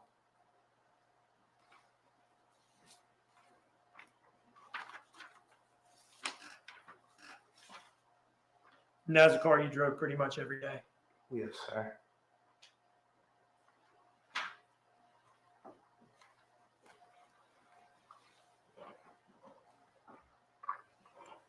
No further questions, Your Honor. Mr. Clear? Thank you, Judge. Mr. Youngkin, it's your testimony that you slept in that room the entire evening of October 4th until the early morning hours of October 5th, correct? Yes, sir.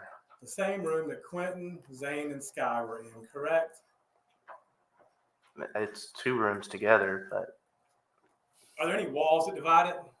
no. It's wide open, correct? Yes.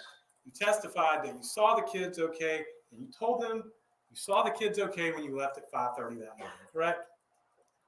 I was mistaken. Well, you're mistaken now, but you weren't then. The first time you spoke was on October 5th, wasn't it, Mr. Youngkin? Objection, Your Honor. I was mistaken then. Mr. Youngkin, just a moment. Your objection? Two objections. One, asked and answered previously. Two, beyond the scope of recross examination. I'm going to allow Mr. Hilliard to ask those questions. I really won't, Judge. It's not that big of a deal. Mr. Youngkin, you testified on redirect a minute ago that you were a responsible cocaine addict and you only put the cocaine on top of the testifier. I didn't correct? say I was responsible. Okay. Well, you put it in a place that only the kids couldn't get it. Well, let me ask you this. You also testified a few minutes later, didn't you, that you couldn't read your own text messages because you weren't making sense. You were either tired or intoxicated, correct? Yes or no? I was tired. Well, that's your explanation, but you're also intoxicated. You admitted to doing cocaine and alcohol that evening, correct? That's a matter of opinion. Now, you were asked whether or not you saw this pillow, right? Mr. Dean just asked you about that. He asked me if I had seen it prior to the 5th. Yes. Right. Let me ask you this. At any point in time on October 5th, did you ever speak to anyone about an overwhelming smell of vomit emanating from the crib? No. Did you smell vomit? No. Were you sleeping in that room all night? Yes. And you woke up, correct? Got ready for work and left that morning, correct? Yes. Did you ever mention that you smelled vomit? No, I was asleep. All the question I got. All right, Mr. Dean, anything further? No, Your Honor. Mr. Youngkin, you are excused, sir. Is there any reason to retain this witness? Let me ask that. Under subpoena. May I have one moment on that question, Your Honor?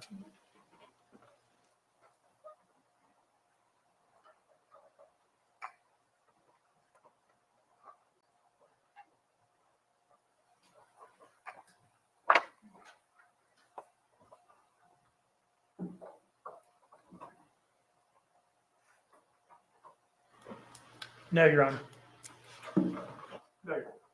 Thank you. Mr. Youngkin, you're excused, sir. You're welcome.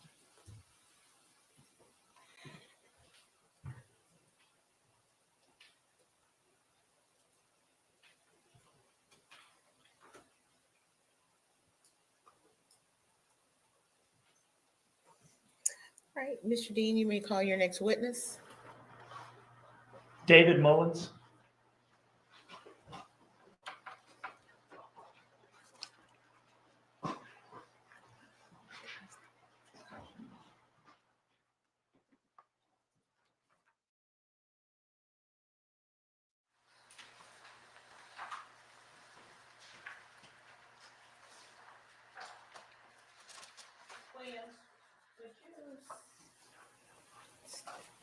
David Mullins. He's on his way. All right.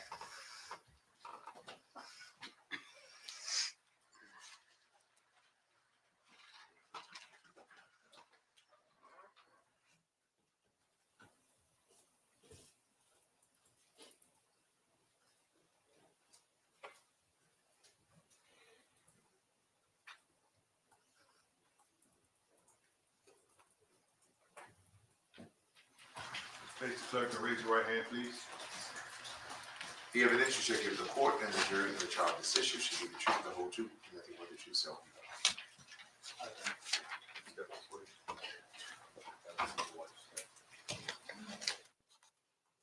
God.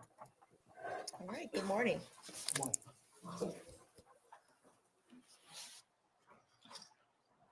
When you are ready, Mr. Dean. Good morning, sir. Could you please introduce yourself to the jury? Hi, my name is David Mullen. Normal spelling of David. Yep, David, last name Mullen. And what is your city and state of residence, sir? Currently Springfield, Georgia. What do you do for a living? I'm a warehouse manager. And where do you work? Currently work for a company called Unis. How long have you been in warehouse or freight operations? A little over 12 years. In October of 2022, where were you working and what were you doing? I was working for a company called Eclipse Advantage. We were a warehouse labor provider. And where specifically did you work? In the Port Wentworth location, I was the facility manager for the company. And what was this location specifically?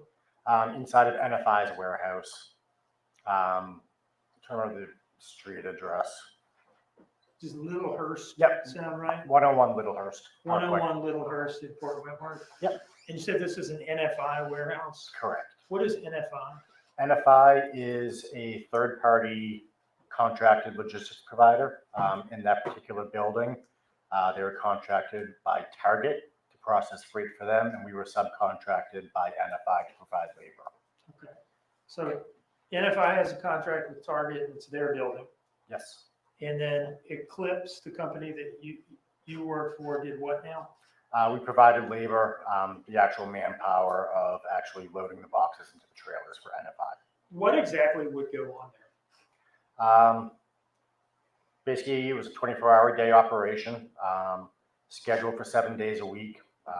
Shifts were often canceled, however, by NFI due to lack of work.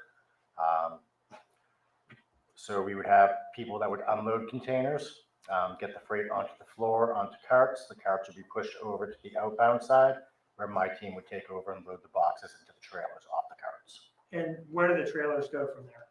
They go to Target's distribution centers.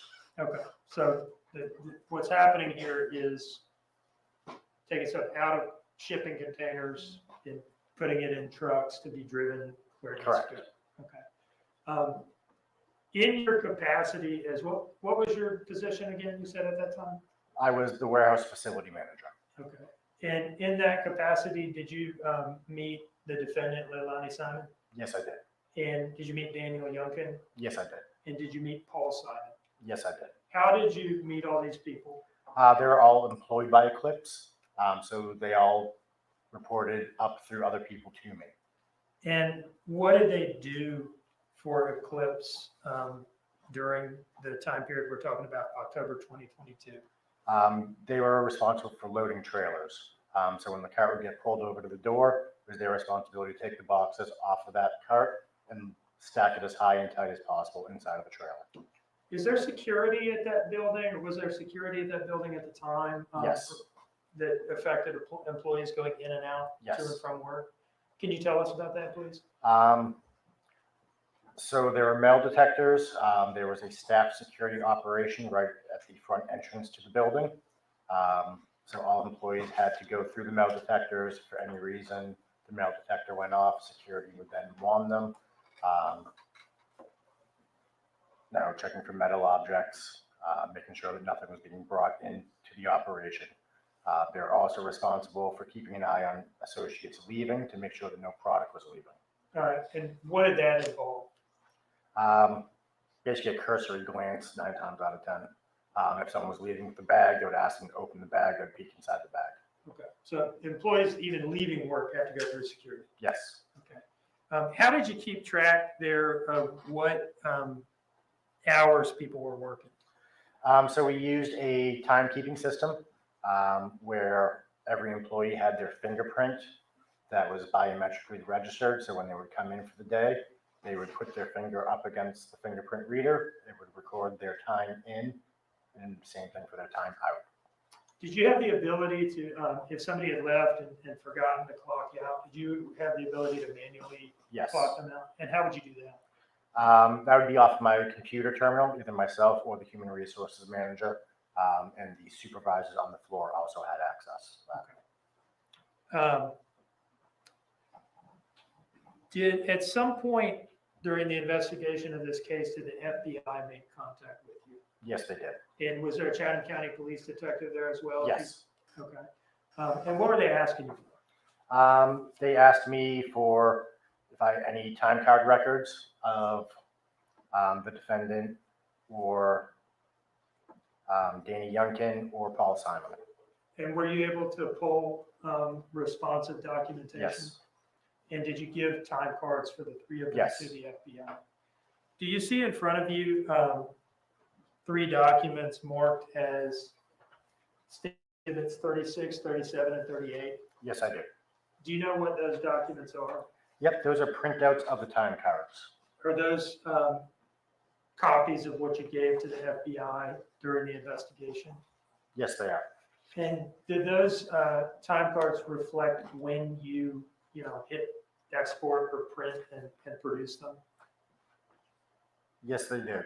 They are time stamped at the top, time and date. And what was the date that you produced those to the FBI? That was October 6th. Okay. Are these timesheets we're looking at, are these maintained in the ordinary course of business at Eclipse? Yes. And do they reflect things as they happened at the time that they happened? Like they say somebody clocked in at this time, that's Yes. accurate? Yes. And they're kept on file? Yep. Do you consider them business records of Eclipse Advantage? Yes. Your Honor, I would offer these in as 36, 37, and 38. No objection, Your Honor. 36, 37, and 38 are admitted without objection. All right, I would like to, now, let me pull these up, and I just want to ask you a couple questions about them. Sure.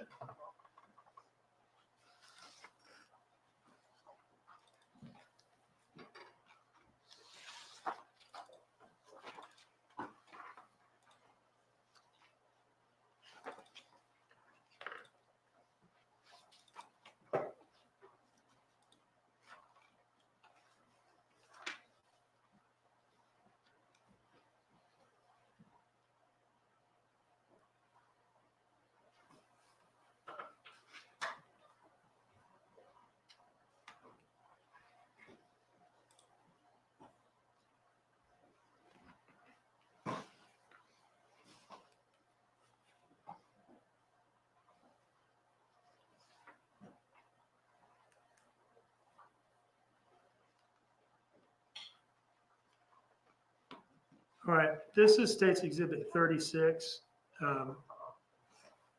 Whose time card is this? That is Leilani Simons. And can we see here the date and time that you produced this document? Yep, October 6th, 2022 at 3:54 PM. Okay, so that date and time reflects when you printed it out or something. Correct. If it was produced on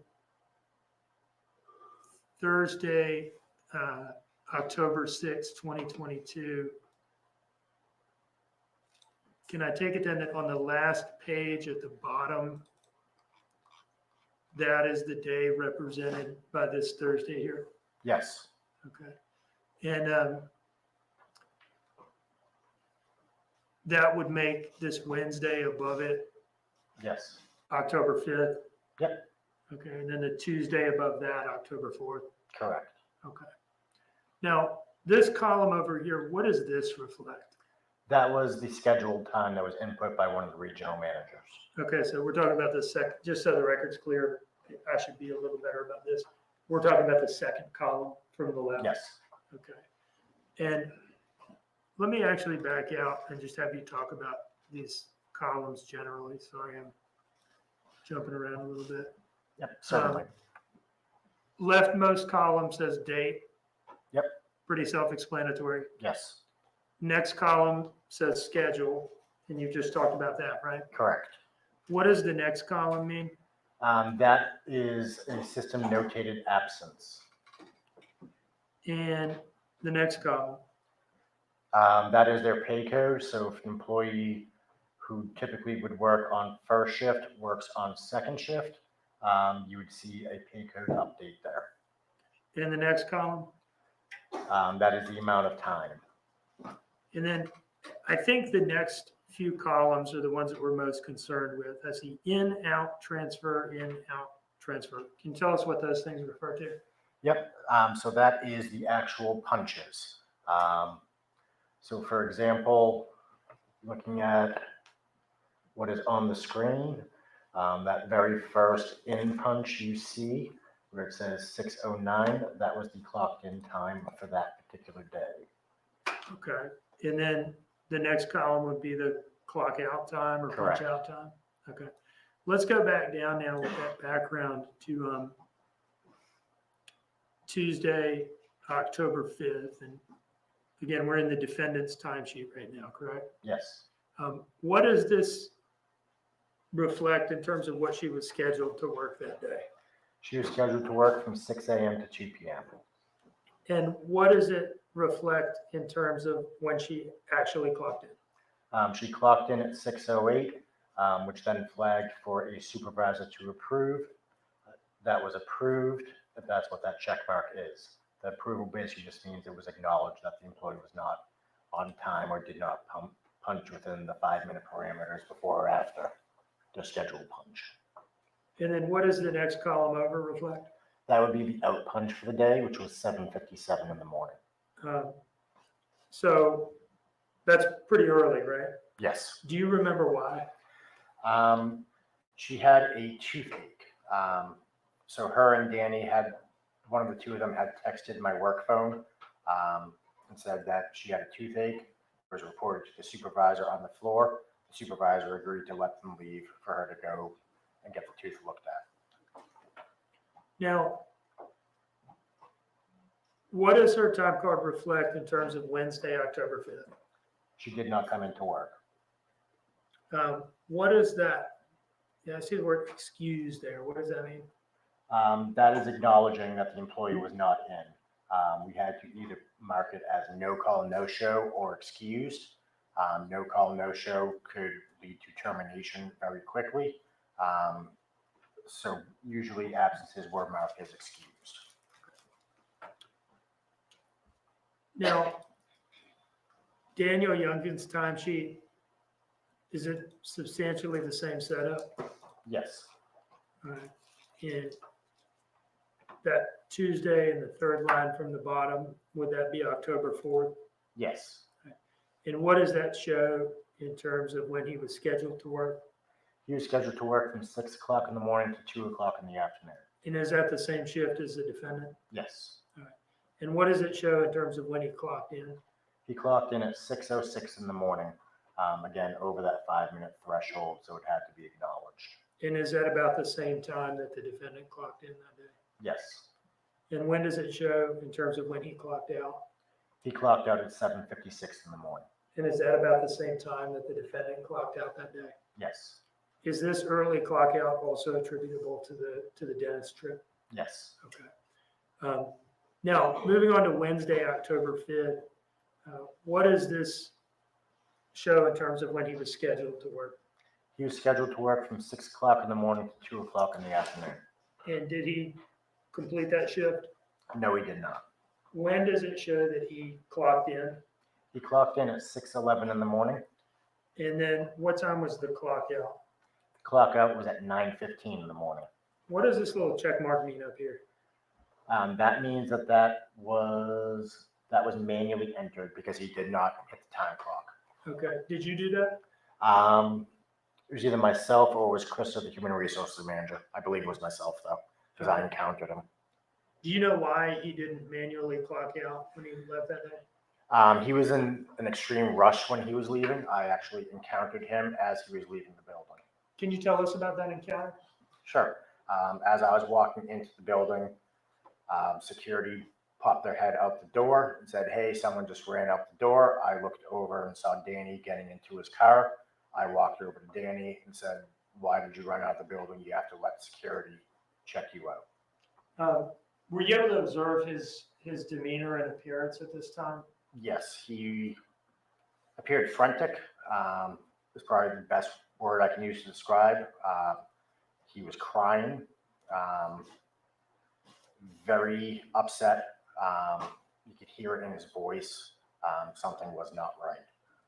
Did you see tears coming out Yes, of his I did. face, out of his eyes, and were Yes. they coming down his face as well? Yes, Did it appear genuine to you? very Jackson, much. Your Honor, cause for speculation.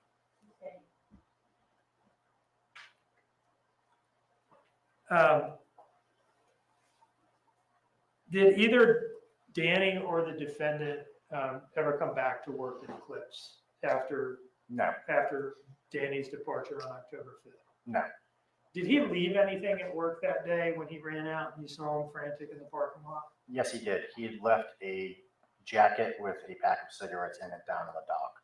And did you return that to him? Yes, I did. One of the leads had turned it into the office. We had it in the office for probably a couple of weeks. Danny then reached out, asked via text message if we knew where his jacket was. I got his address in North Carolina and mailed it to him. How long was it, as best you remember, between when you saw him run out of the warehouse or saw him in the parking lot after having run past security and having not remembered to clock out, that he asked you for his jacket back? It had to be at least 2 to 3 weeks. Did it seem to you that he had forgotten about it? Objection, Your Honor, cause for speculation. Withdraw. Let me ask you about Paul Simon's timesheet, State's Exhibit 38, okay? Yep.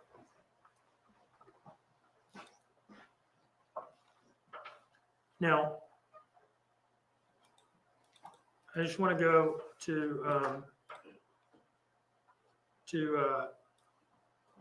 Tuesday, October 4th. First of all, is it the case that he did not work Wednesday, October 5th, 2022, or Correct. Thursday, October 6th, 2022? Correct. All right, so the last day he worked there, at least at the time that this was produced, would have been Tuesday, October 4th. Yes. Now, there is a lot going on here in these columns. Yep. For Tuesday, October 4th. Can you, first of all, tell us, was he scheduled to work this day? In the system, no, but he was on the schedule for the day. Okay, and can you tell us what these entries indicate in terms of what happened with his clock ins and clock outs that day? Yep. So he came in early that day. He came in at 11:58. Would that be AM? Correct. Sorry. Okay, so just before noon. Correct. All right, and what's the next thing that happened? The next thing you see is 2 o'clock in the afternoon. That was the end of first shift, so we had to allocate his hours from shift to shift. So in that next column where you see transfer, you see WG1 / unload. WG1 stood for work group 1, so first shift. And what's the next entry? That is a clock back in at 2:01. As he never did leave, that's the only way we could update his hours to reflect into that second shift. And the next entry? That would be his out punch for lunch break at 5:33. PM? Correct. Okay. That next column is allocating from 2:01 to 5:33 into second shift, i.e. WG2. And then what happened next in terms of his activity there on the, on October 4th? Yep, so then he punched back in at 6:05 PM from lunch. And then he punched out for the day at 9:56 PM. And was that it for Paul on October 4th? On that day, yes. Okay. Is it fair to say then that he clocked in for work around noon, took a half-hour break around 5:30, came back to work, and then left work around 10 PM? Yes. Okay. One moment, please, Your Honor.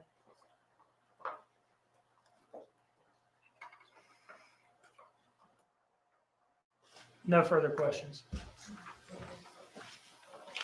Good morning, Mr. Mullins. My name is Martin Hilliard. How are you, sir? Good. So you were the direct supervisor for Paul Simon, Leilani Simon, and Danny Youngkin back in October of 2022, correct? I was a dotted line supervisor. Were you the one that they mostly interacted with regards to clocking in, checking out, getting excused, things like that? Myself or the supervisors. Well, I guess, let me just jump to this. Did you know Miss Simon back then? Yes. Interact with her? Yes. Did you know Mr. Paul Simon at that point? Yes, I did. By looking at him? Yep. Did you know Mr. Danny Youngkin by interacting with them? Yes. So if you passed them on the street, you'd know who they were, correct? Yes. I didn't see this on the sheets, but the regular shift was from 6 to 2 Yes. for Mr. Youngkin and Miss Simon, correct? Yes. And the regular shift for Paul Simon, I think, was like 2 to 10. Yes. Okay. Those are the general shifts they worked. What was your shift usually? My shift was typically more of a mid shift. So I would get in typically between 8 a.m. or 9 a.m. and I'd work over into that second shift so I could interact with both shifts. So you could kind of bridge the gap. You would, Yes. you know, Leilani and Danny would get there a little bit before you, and they would leave a little bit before you left. And generally speaking, Paul would get there a little bit before you left every day. Yes.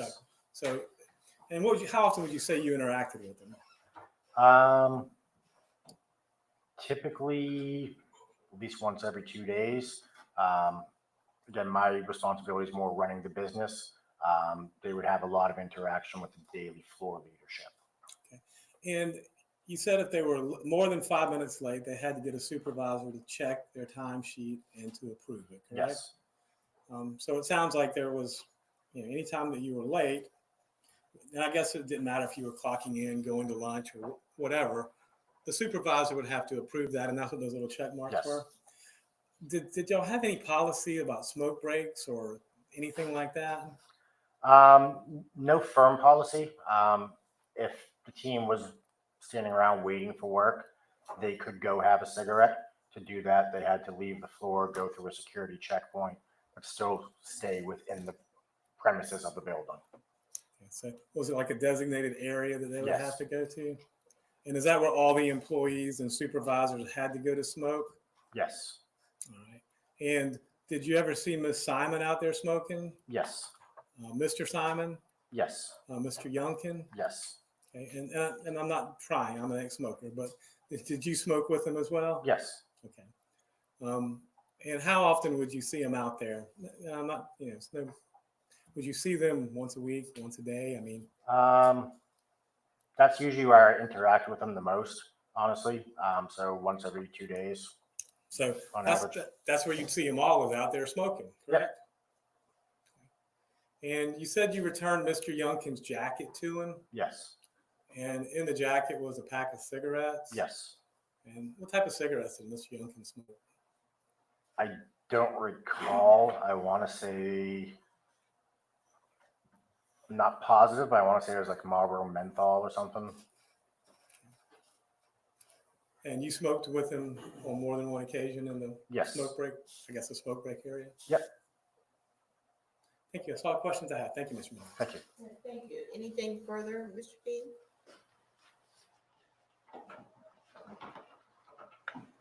No, Your Honor. Any reason to hold this witness under subpoena? No. No, Your Honor. Thank you. Mr. Mullins, you're excused. Thank you.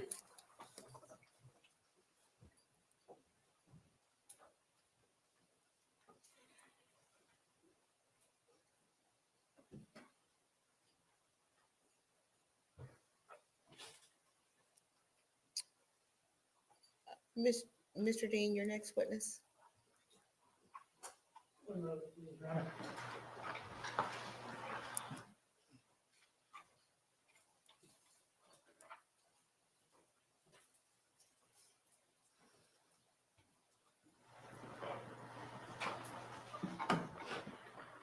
While we're doing this, ladies and gentlemen,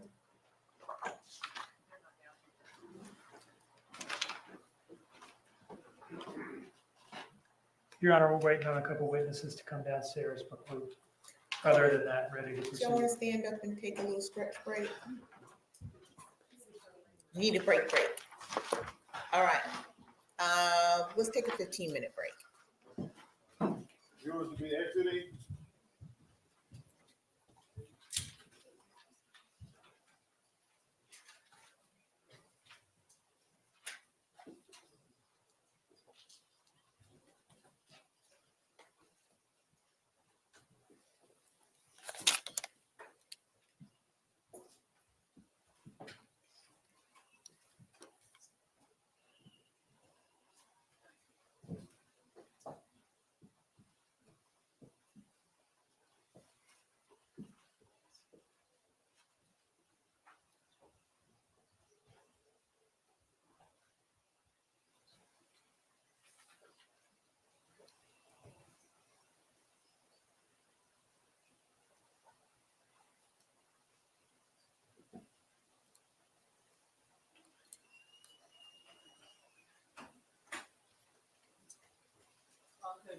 Thank you. So the time now is about 11:28 or so. We'll bring the jurors back in by 11:45. Everyone have a seat. Mr. Dean, the next witnesses you have, there are a couple of witnesses. Are they relatively short witnesses? And I know that's relative. So the next witness I would call, because of where we are today, would be Melissa Missy Gray, aka Misty. From my perspective, she's going to be a short witness because she did not, in fact, meet the defendant for an Oragel handoff. I don't know what Mr. Hilliard is going to try to do with her though. So. And then who would be the witness that you would call after Misty? You gonna make me reveal that, Your Honor? No, I'm not going to make you reveal that. Is it a relatively short witness or a more involved witness? Probably more involved than Missy. to be Okay, sure. and I'm just asking in terms of time. So my thought is that we'll proceed with Misty when she comes back, and then we'll see where we are before the next witness. That may be a good time to take a break. All right, we're in recess until 11:45.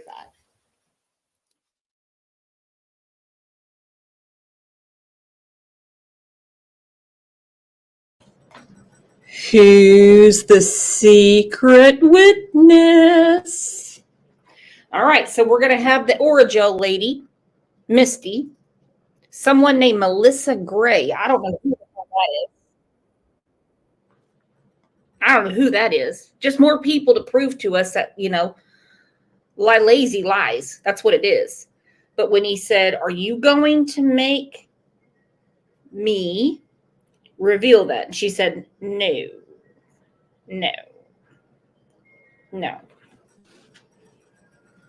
Nope, not the babysitter. Oh, you think it might be the babysitter today, Mermaid? Who do you think the witness is going to be that he doesn't want to reveal to the court? Is it the babysitter? Is it Billy Joe? We already know Trailer Park Girl's going to be there. Misty's going to be there because he mentioned her. So who's the secret witness going to be? I don't know. Walking Dead said, I don't know. I'm guessing Billy Joe. Laverne said, I thought Melissa Gray is Misty. Did I get that messed up? Are they two different people? I thought they were two different people. I thought Melissa Gray was one person, and then Misty was the chick that Leilani said she was meeting to get Orajel. I don't know. Baby Kisses is guessing right now. BJ or the stepfather. Damn, this would be a good day to throw down some bets. Ooh, here we go. Peach State Mama said maybe. Craig Red Lova. You know, it's really pissing me off that they won't allow the text messages showing that she was playing hide the baloney with the drug dealer, but they can bring up the stupid smoke breaks at the warehouse. You've got to be kidding me. And why is the drug dealer not arrested? They've got her phone pinged all over the 204. They got it all. Oh, Mermaid said, what about Quentin's dad? I don't know. This is a real Perry Mason moment. I don't even know. My mind is going all over the place. Who could it be? Who could it be? All right, while we take a break, we're going to learn a little bit about Bombay cats. Now, as you know, yesterday on the lunch break, I had my camera on and everyone got to see OJ in one of actually his best moods. He didn't scratch me too much. He didn't hiss. He didn't bite me. He actually did really good. He doesn't want to be on camera anymore because he doesn't want to get too famous. He didn't want to be stalked for autographs. He doesn't want to have his identity released in case all the witnesses come out for all the P. Diddy parties. OJ has his own baby oil. He doesn't want to go down like that. So this is how we gonna do it.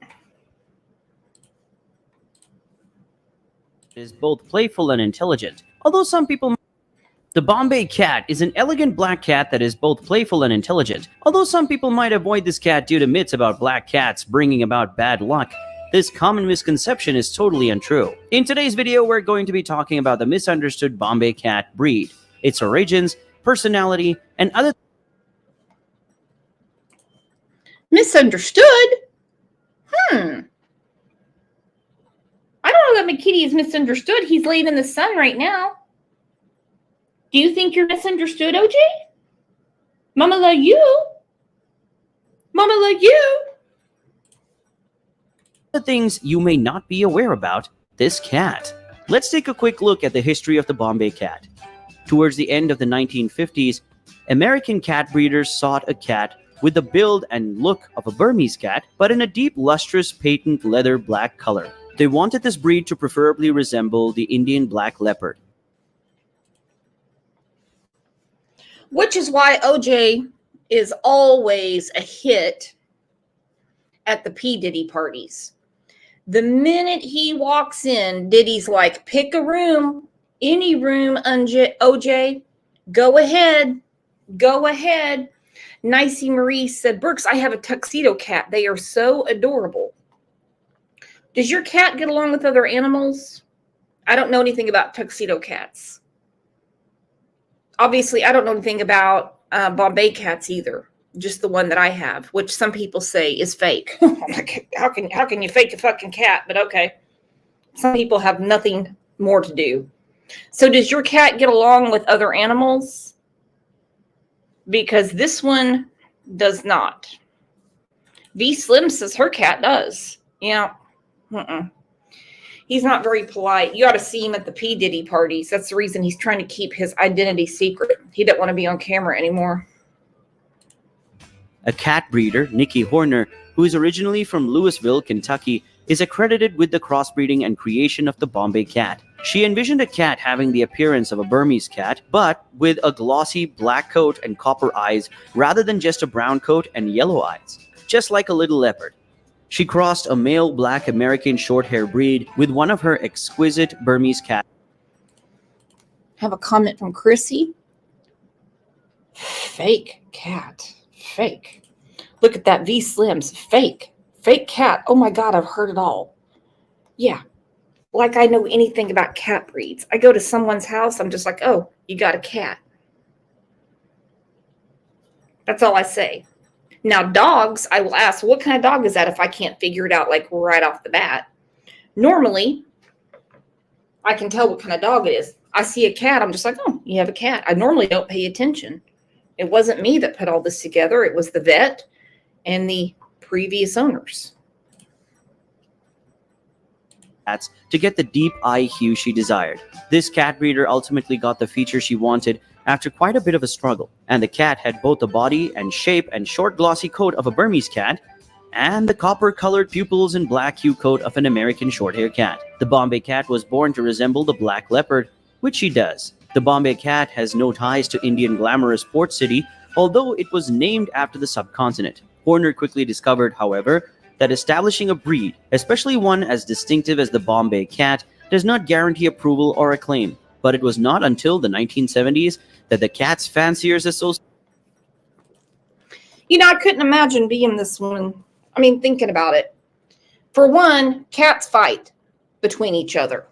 But she had to breed 2 different cats. Now, I don't know anything about breeding, but I couldn't imagine being a chain smoker in Kentucky jerking off a cat in order to make OJ. It's actually kind of sad when you think about it. Association recognized the breed for accreditation. In 1978, the Bombay cat received full recognition from the Cat Fanciers Association, and all cat groups now recognize the Bombay cat as a feline breed. The Bombay cat can be crossbred with the sable Burmese to preserve their body structure and coat quality. Outcrossing the Bombay cat to the black American Shorthair is permitted by the CFA. However, this is not so relevant due to body type discrepancy.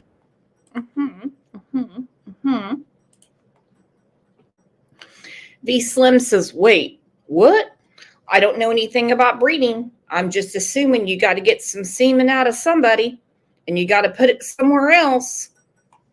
I know it's 2024 and people think that it's all Jurassic Park up in here, but yeah, I kind of feel bad for her. Now, moving on to their physical characteristics, the Bombay feline breed weighs around 8 to 15 pounds on average, and the male Bombays are bigger than females in general. Except for its stunning black fur, the Bombay is quite similar to the Burmese, except for a few morphological variations, such as a bigger, broader body and longer legs. The Bombay cat's head is rounded, with medium-sized ears positioned far apart, gold to copper-colored eyes, and a straight, moderate-sized tail. It's short. Okay, OJ has a really long tail, and he's got big eyes like this cat right here. And also his pads are black, inside of his mouth is black, ears are black.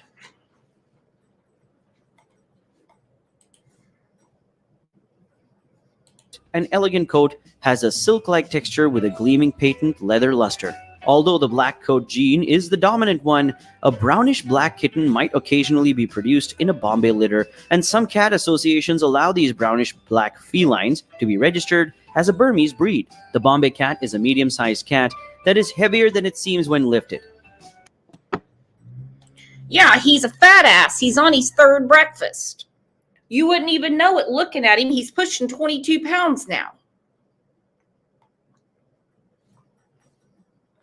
Lisa said, mine was always called a domestic short hair by the vet. She has one small white patch on her chest. So are you saying that you have a fake domestic short hair, Lisa? Join the club. We need Bruno to be fake. Imagine sitting there saying, he's a fake Bombay. I think OJ likes the notoriety. He is a real narcissist. The males may not attain full size and physique till they are about 2 years old, since the Bombay breed matures slowly. Now, moving on to their personalities, the Bombay cat might not be a perfect match for you if you are looking for an independent and individualistic cat. The Bombay cat.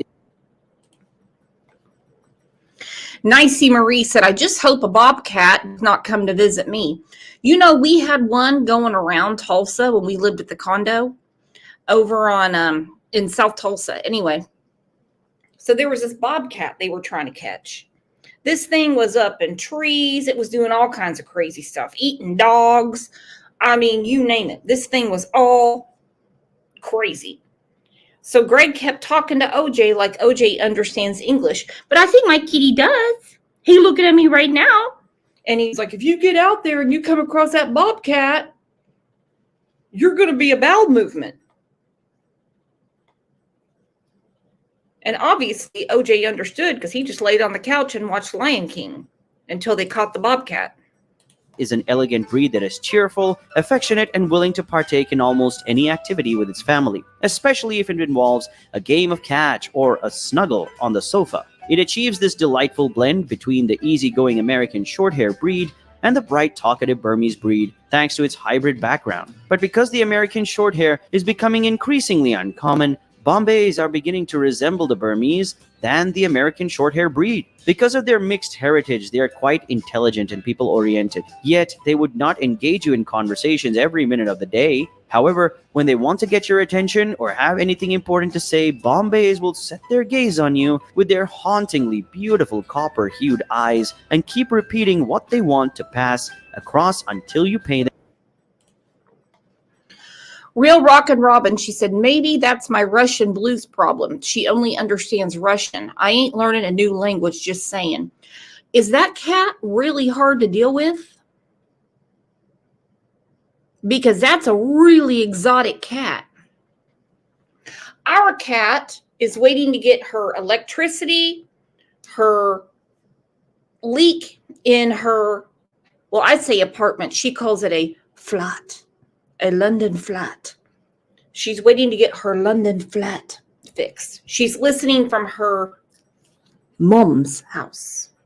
You know, we say mom, she says mom. I'm watching from my mom's house. She's got her kitties with her too. Them undivided attention. The Bombay cat is likely to dominate the hottest area in the home. This involves sleeping beneath the blankets, He does. He crawls right under the blanket. And once we had this cool front come through and it was like, gosh, like 40 degrees one morning. And I have to be really careful, like when I, roll over in bed or anything like that, because he sleeps on his side with one paw out. And if I move too much, he gets real upset because I interrupt his sleep. And he'll turn his head and go, rah, rah. And then he has to get himself comfortable again. It's a real bitch keeping him comfortable. But I mean, hey, when you have nothing to do but sleep for 18 hours a day, you can get cranky. Right, OJ? Majority of them will speak to their peers in a distinct but not overbearing tone. Bombay cats are known for their fetching skills. They often love to play fetch and can also learn to walk on a leash. They are very playful and intelligent cats and will blossom in the hands of an owner ready to teach them different kinds of tricks, introduce varieties of games to them, and make provisions for a lot of engaging toys. Juvenile Bombay cats tend to be more lively and very curious, and they acclimate quickly to new situations. They like viewing the world around them at any age, and their most favorite spot is a window where they get to view the world outdoors. The Bombay cat is infamous for... I think that's the reason OJ doesn't play with his toys so much anymore. It's because since we moved in this house, there's so many windows, and he's always in a window. And we're nerds, okay? You can just call Greg and I Kip and Napoleon. When OJ is in the bedroom window, we have to sneak outside and we look at him through the window and he looks right at us and we start singing, How much is that kitty in the window? The one with the fluffy tail. How much is that kitty in the window? I sure hope that kitty's for sale. The next thing you know, OJ starts scratching and scratching and scratching at the window. Well, keeps us busy. Or leaping on someone's lap and spreading her lovely body on the newspaper they're reading. Some Bombays, on the other hand, might become a little too calm as they grow older, choosing to rather watch than take part in events. Bombay cats are powerful and agile climbers and jumpers, and because they're naturally energetic cats, it's a good idea to have a range of toys on hand, especially toys that you can leave them to play alone with, and other pets or with their owners. Moving on from their personalities, let's talk about the health status of the Bombay cat. Both purebred and mixed breed cats possess different aspects of health issues that can be inherited. Clogged sinuses, a rather common occurrence for this breed, may be a bothersome concern. This is because they are descended from the Burmese cat breed and have fuller cheeks. They may very well be susceptible to respiratory disorders like sinusitis and asthma, which might be due to sensitivities or simply poor drainage in their less elongated face. Paying attention to their teeth and gums is advised. If their oral alignment is slightly constrained, they can be at more risk of developing gingivitis. Yeah, that's the reason OJ has to have greenies, is what they're called. And it's a treat that cleans his teeth. He won't let me brush his teeth. Now, he was chewing on DT Driver's toothbrush for a while. And then I just put it back up.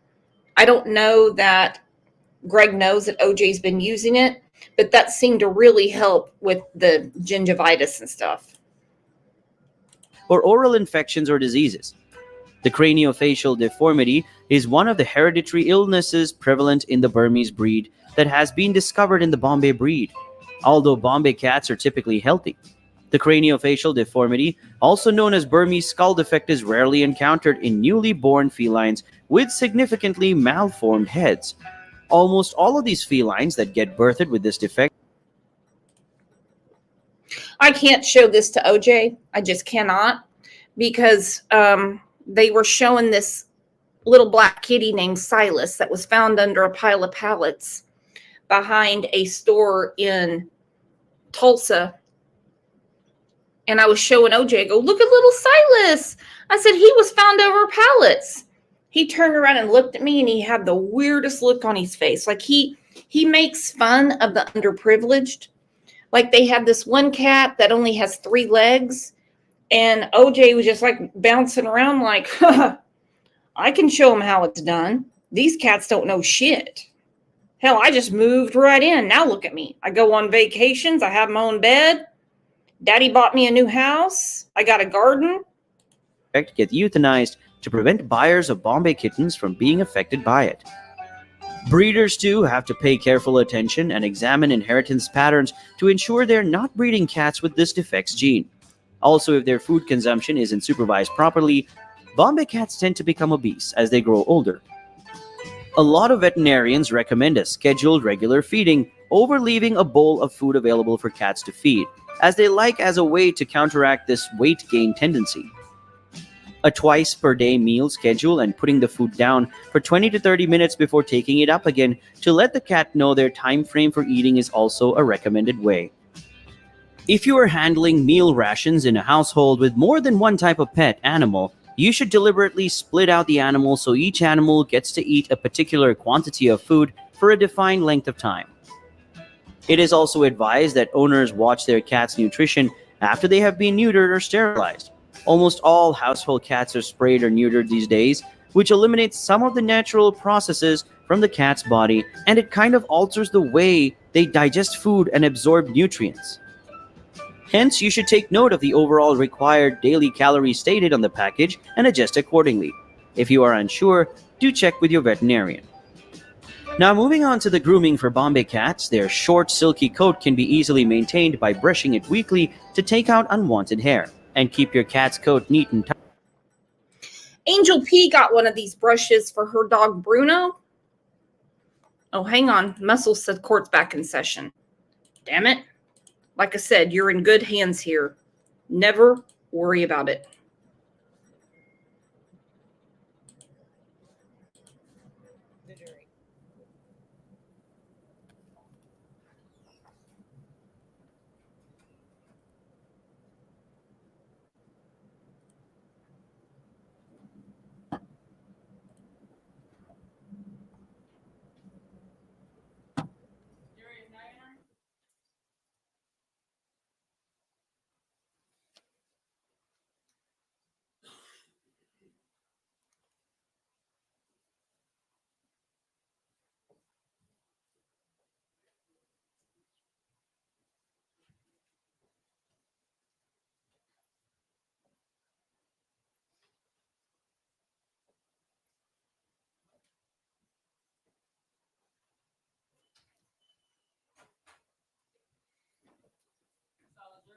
Thank you.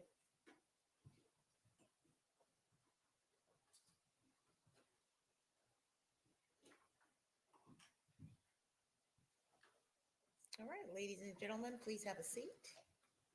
Please have a seat. And were you able to comply with the court's instructions not to do research or discuss the case? All right, very good. Mr. Dean, you may call your next witness. Melissa Bray.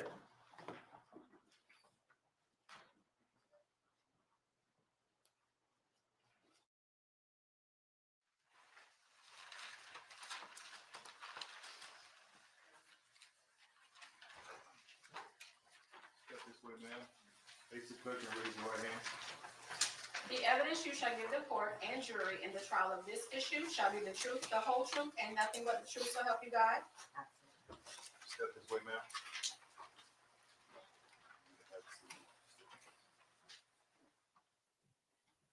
All right, good morning. Mr. Dean. Hello, could you please introduce yourself to the jury? Hi, I'm Melissa Bray. And do you live in the Savannah area? Yes, Where do you live? Not the street address, but the general area. off of Highway 17, Ogeechee Road in Azalea. I'm gonna ask you, I can hear you, but I'm not sure that everybody can. Okay. So could you just, closer to the microphone, would be good. Is that good? Yeah, Yep. that's much better, thank you. Can you repeat your answer to that last question? What general area do you live in? Highway 17. And you mentioned Ogeechee Road, Yes, Ogeechee Road, and then I think you said Azalea as well. Azalea Trail Park. Now, how long have you lived there for? I have lived there for about 4, maybe going on 5 years. And in those 4, maybe going on 5 years, have you lived in the same residence at Azalea the whole time? Yes, Do you, or at some point, did you know the defendant, Miss Simon? I met her at my job, And what job was that? at the job that I used to have, which was Bojangles. Was she working there as well? Yes, And is that how you met her? yes. Roughly, how long did y'all work together at the same Bojangles? Probably around 3 or 4 months, if that. And do you have any nicknames that you go by? Yep. What nickname or nicknames do you have? Missy, Missy, Missy, Missy. exactly. Anybody ever call you Misty with a T? No.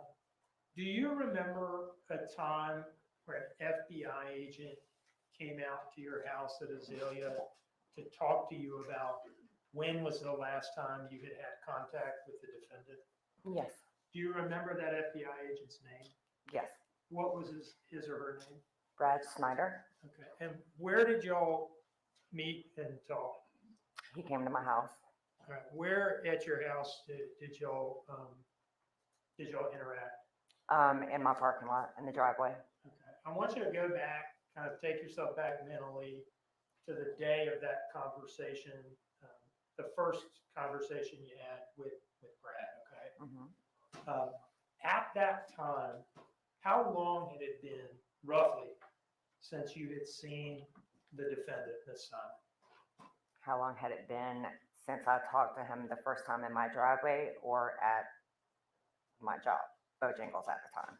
I mean, where was the first time that you talked? The first time I met Brad? him, and I think Miss Lemons was at my job, Okay, Bojangles. the first time that you talked to them, and thank you for clarifying. Mhm. The first time that you talked to them, did they ask you how long it had been or when the last time had been that you saw the defendant?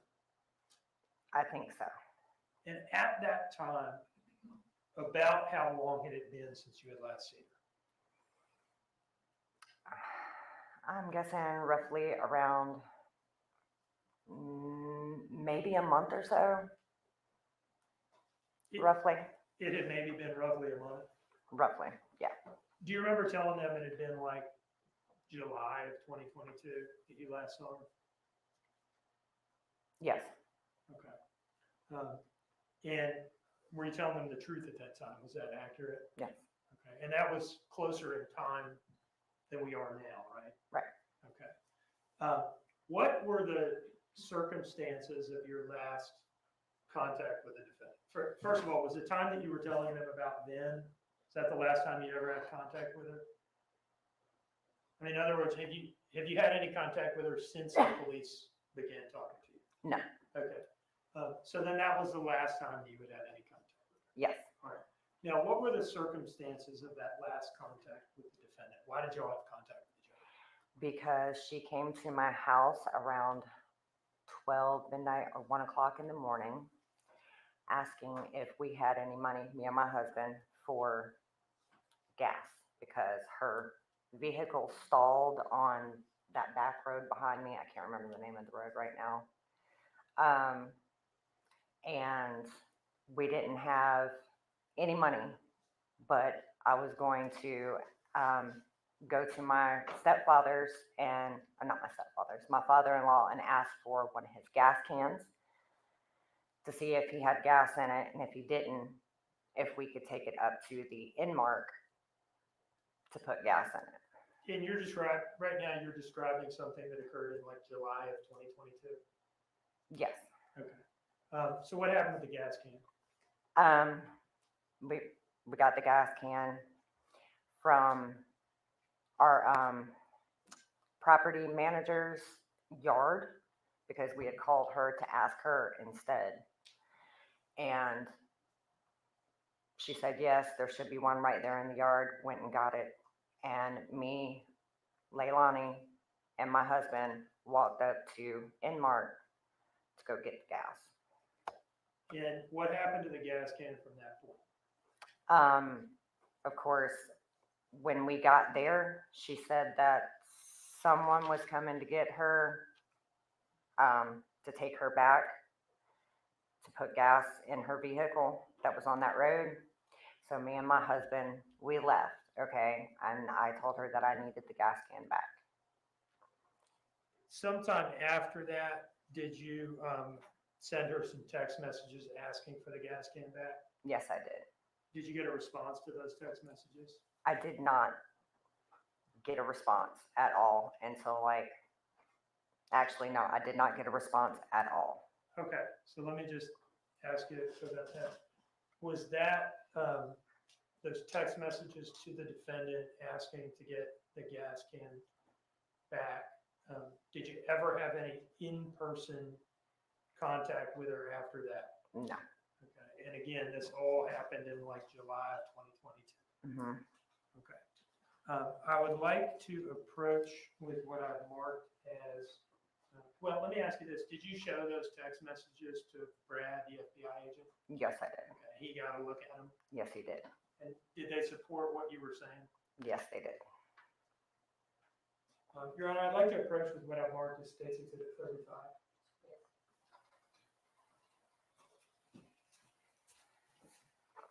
Do you recognize that? Yes. Okay. Now, is that a Google Maps screenshot?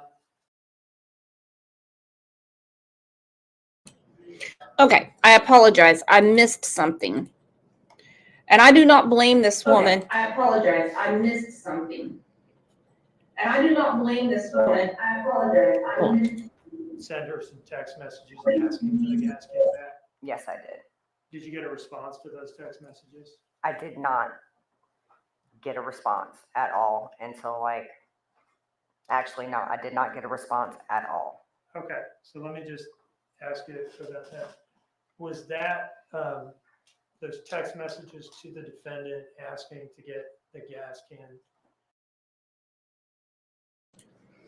I apologize. This is also going in another room, and I've got some reverb, some feedback.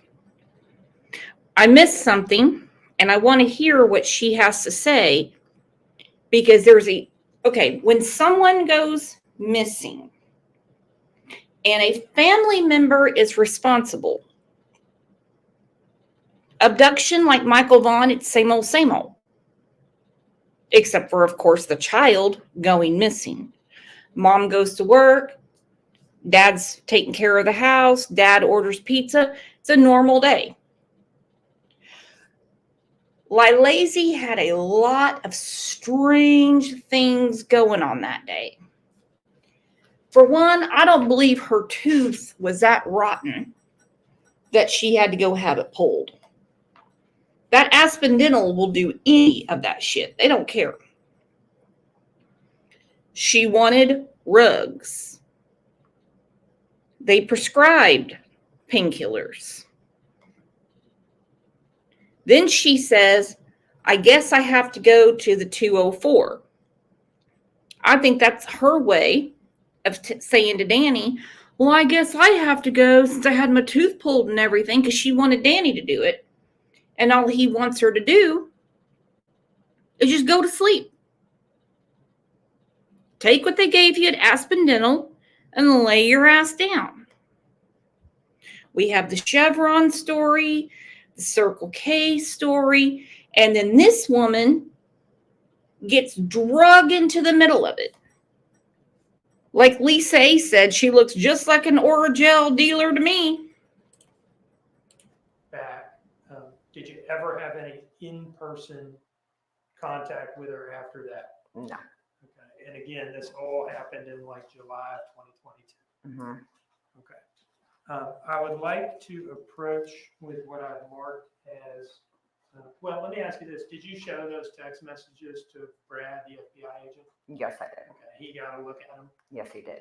And did they support what you were saying? Yes, they did. Your Honor, I'd like to approach with what I've marked as State's Exhibit 35.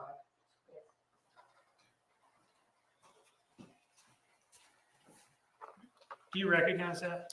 Yes. Okay.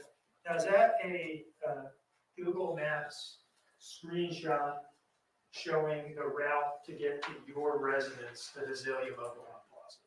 Yes, it is. Does it fairly represent the route that you have to take to get to your place? Yes, it does. Your Honor, I would introduce this as State's Exhibit 35. No objection. Thank you, Mr. Parse. It is admitted without objection.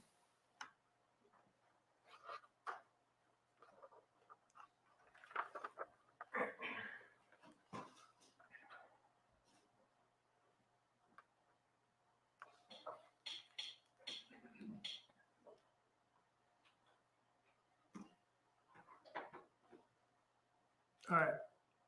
Do you see that main road at the top there that I'm highlighting with the little arrow? Mm-hmm. Is that Ogeechee Road? You can say yes or no. Oh, The yes. poll reporter's taking everything down. Okay. Yes. And that red arrow coming off of Ogeechee Road, does that reflect the turn that you make to get into Azalea? Yes. Okay, and is that right next to the Chevron? Yes, it is. Okay.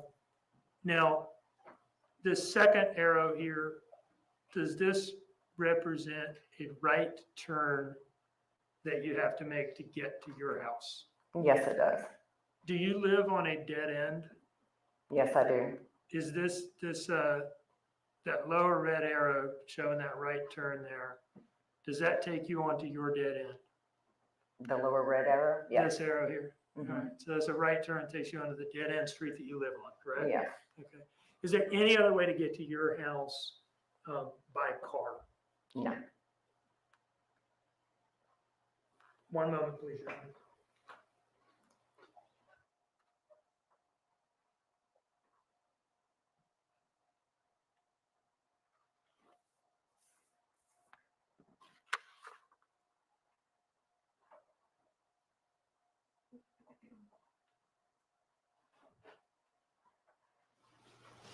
Was there ever a time where she came and met up with you in the middle of the night to get Orajel from you? No. No? Saying that never happened? I'm saying it never happened. No further questions?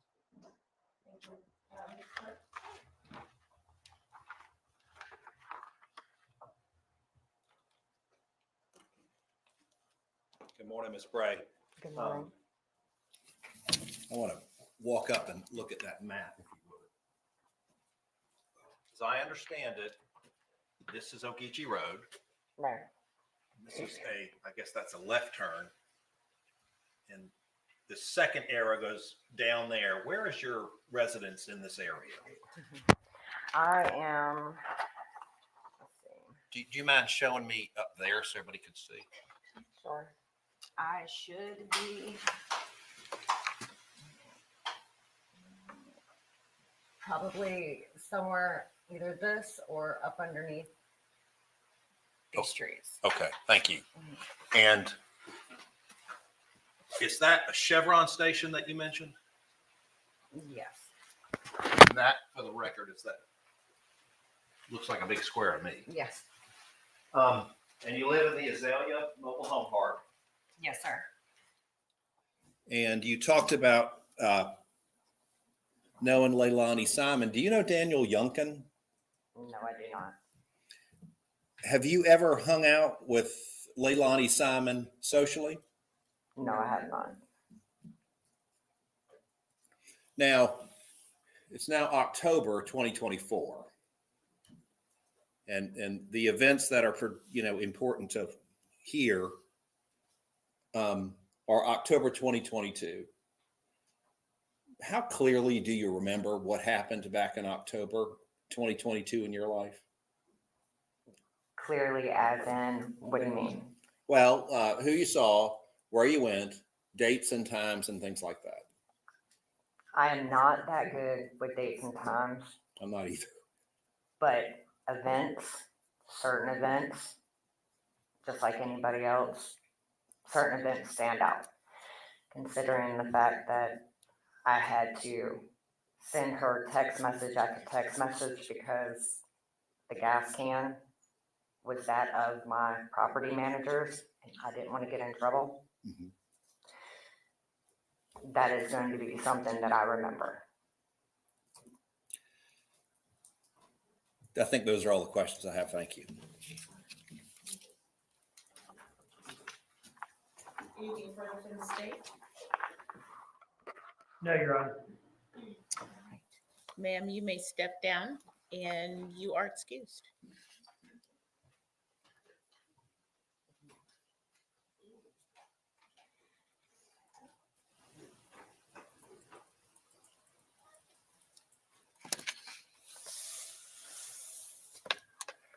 Okay.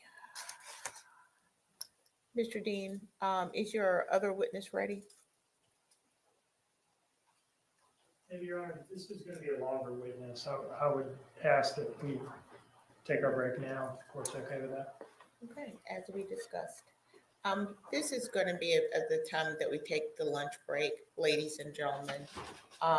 So I am going to excuse you for lunch. I'm going to ask you to comply with the court's instructions. Do not discuss the case with anyone. Don't allow anyone to discuss it around you. Please don't do any research. Okay. The time now is 12:04.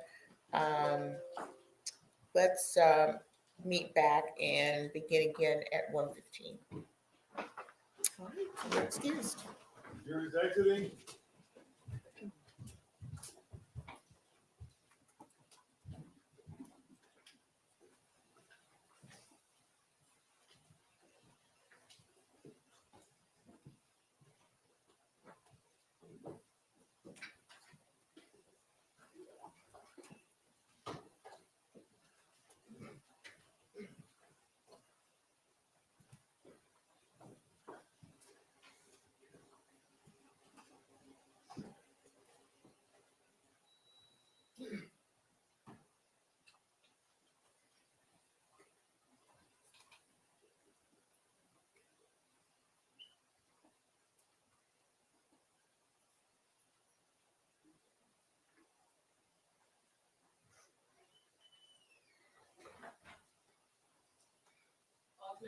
Thank you. All right. We'll resume at 1:15. Thank you. We're in recess.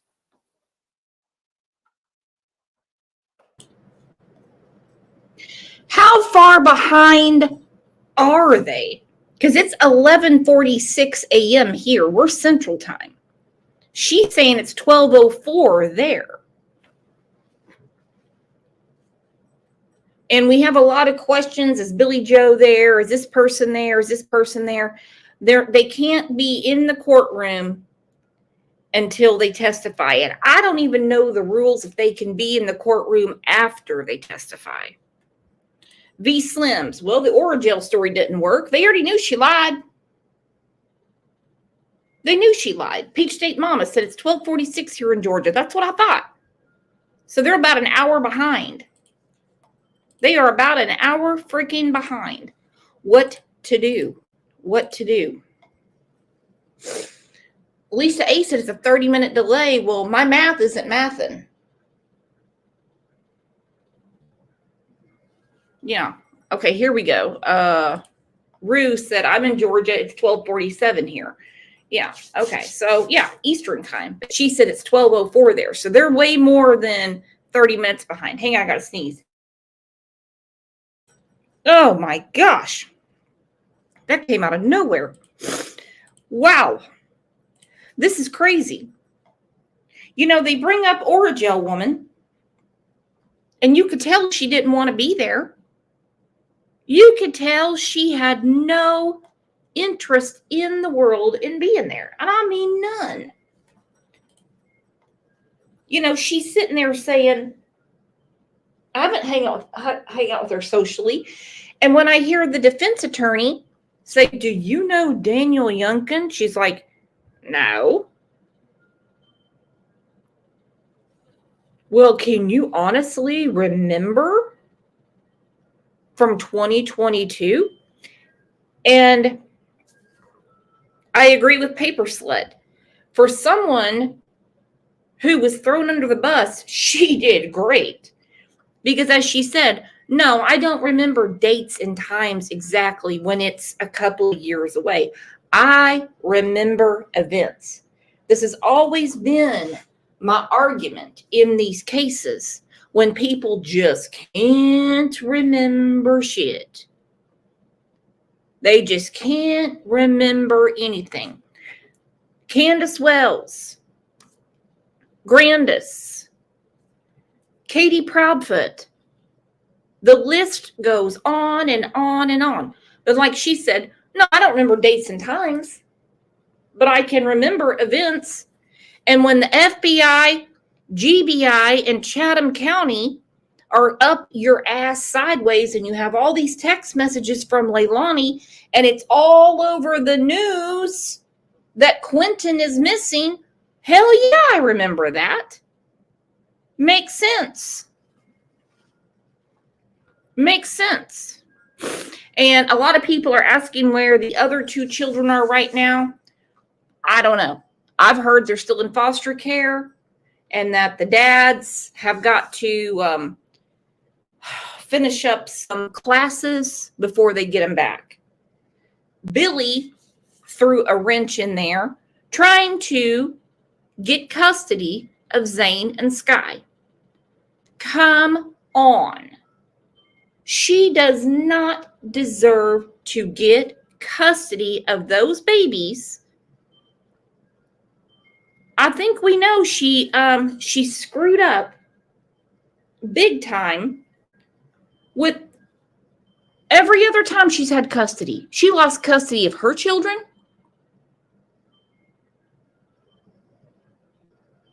She got her hand slapped by the state of Georgia.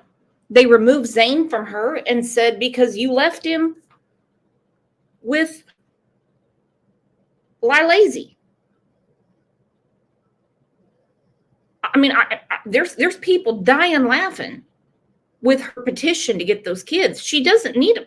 No, and they don't need her. And I hope Cody and Danny keep those babies so far away from her. Now, I know that might not be a popular opinion in some areas of YouTube, but come on. Quentin was left with his mother, not some sketchy babysitter, his mother. And look at where we're at.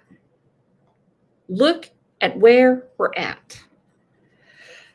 It's just disgusting. The whole thing. Now I can't see the poll. How's the poll going about how do you guys think Danny did?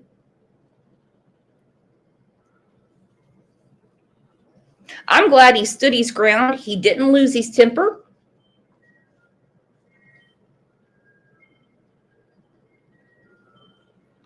He answered the questions. Walking Dead said 84% great. Diana said, wow, she wants custody. Uh-huh. Can you imagine it? Can you imagine?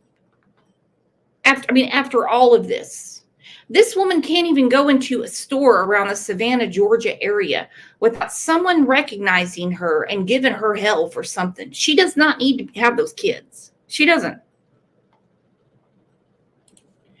Jude said the state has done a good job proving that she's a drug addict and a liar, but they have to prove she's a murderer and how she killed him. I'm already getting how she killed him.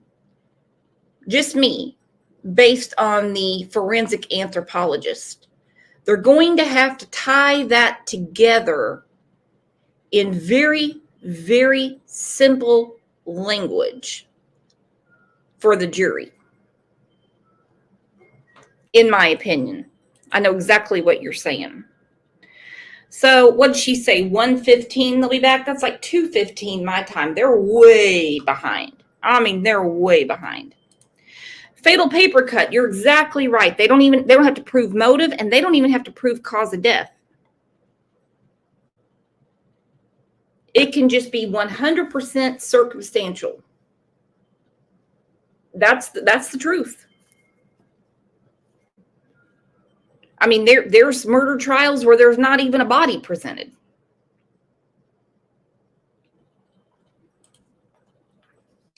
GB said she unalived him in the playpen, in my opinion.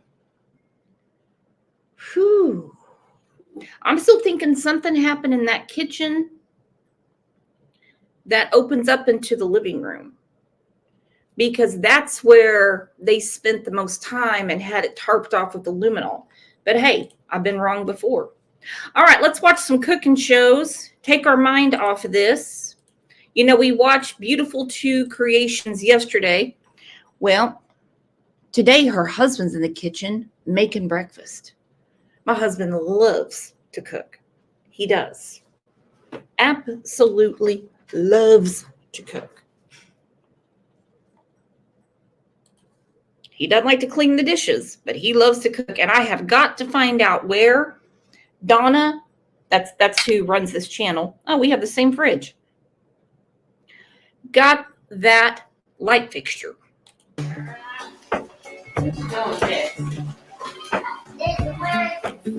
It's emergency.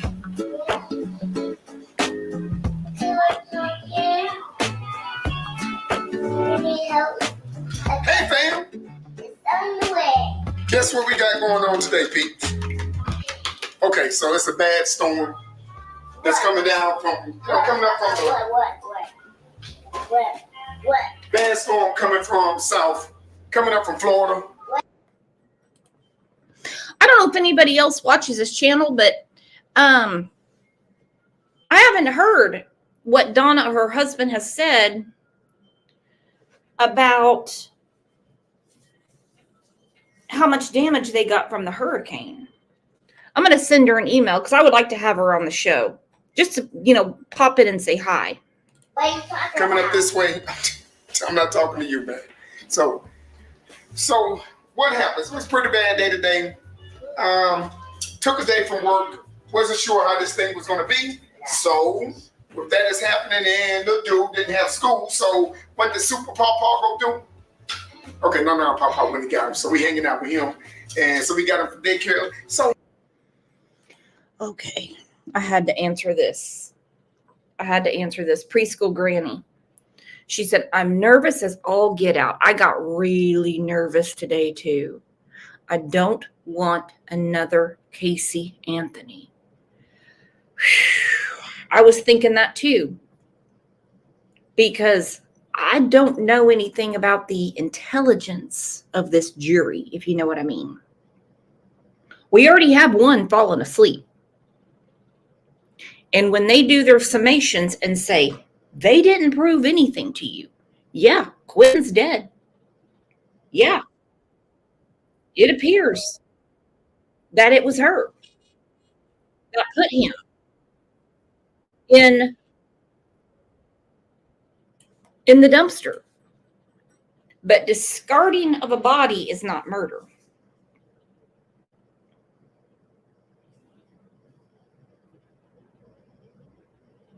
And I mean, I know the indictments are different than charges. I can indict OJ. Arlene, I'm glad you're back. I mean, I can indict that ink pen. It doesn't mean anything. Charges. And as far as I'm gathering, she's just up for the big M. That's what they're trying to prove. It's making me nervous too, but I'm trying to be positive. Well, my job is to fix breakfast. I'm good with this, people, so I'm trying to figure out. Hey, everybody. Hello, and what's this? And why is your job to fix breakfast? Okay, so here's my question. We have already started out with some kind of debate here with breakfast. I just want to know what your take is. So I'm going to fix some, bacon. Why are you fixing breakfast? Well, I'm fixing breakfast because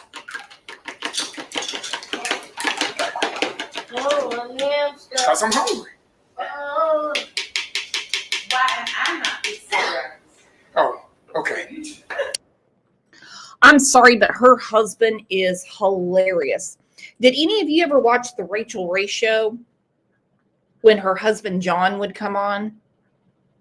And like he would steal the show every time. Poor Donna, she calls him my dude. He steals the show.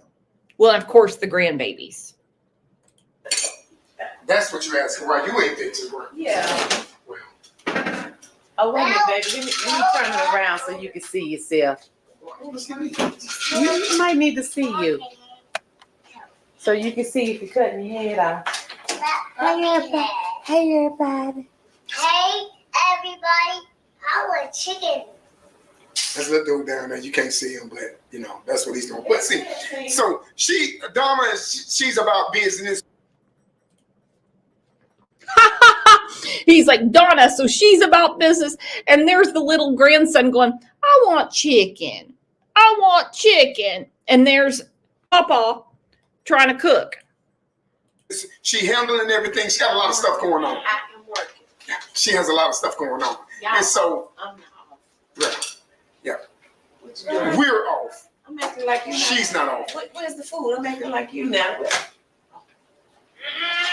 Okay, sir. Okay, sir. Jackson, be careful, baby.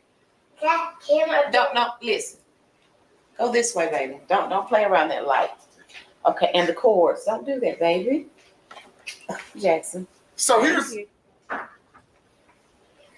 our situation. This is what we're doing, what we're going with. So I'm fixing breakfast, so I'm trying to figure out a thing, and I need you guys' take on it. So I made some bacon. I was going for the natural thing, the bacon, some eggs. And by the way, I don't know if you guys pay attention to when Miss Donna is doing her eggs, but you notice she'll put milk in the eggs. Now, I'm not sure what that is for. You can ask her at another time what it's for. But me, the reason why I put milk in the eggs, it makes the eggs fluffier.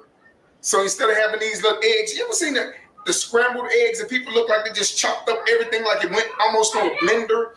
Little choppy small eggs and they're dark. Well, if you add a little milk to your eggs and don't scramble as much, they'll fluff. You have them a little more fluffier, and yeah, you have them fluffier. Come here. I figured you needed some. I thought I'd help you out. Let me go back and do my work. Spray it from the There we go, freezer. bread. So that's what we have there. So here's a question I want to ask. So I got my eggs, I got my bacon. We have gonna toast some bread. But the curiosity is, I said, okay, what am I gonna eat with that? Usually Donna will fix grits. Well, I'm not like that with the grits. And so I said, okay, I'll eat some cereal. And here's where our debate come in, because I want to know from you guys. So when I was sitting in the cereal, dude number 2 came by here, and y'all know when he come by, So he ate all of the designer cereal up. Why you act like he ate a whole bag of cereal? I'm gonna need you to stop. Don't be telling stories on my child. You act like he ate a whole bag of cereal and didn't. I'm saying over time he kept coming over. And even when we're not here, he come home and eat the cereal. So the thing is, I didn't get none of them. So all of the designer cereal gone. Now, when you hear that word designer cereal, what do you think about? Don't talk about it's plenty of cereal up there. I was like, all of the designer cereal gone. She talked like that was foreign. What's designer cereal? What is designer cereal? So I asked her the question, what's a designer handbag? So my thing is, if you know what a designer handbag is, you know what designer cereal is. So my thing is, that's what you think designer cereal is. I'll tell you what what I believe it to be. But I want to know what you think. What do you think it is? Designer cereal. So going about the business that we have, 3 of us in. So she says, make a sandwich. What's a sandwich without cereal? So nevertheless, this is what we're going to do.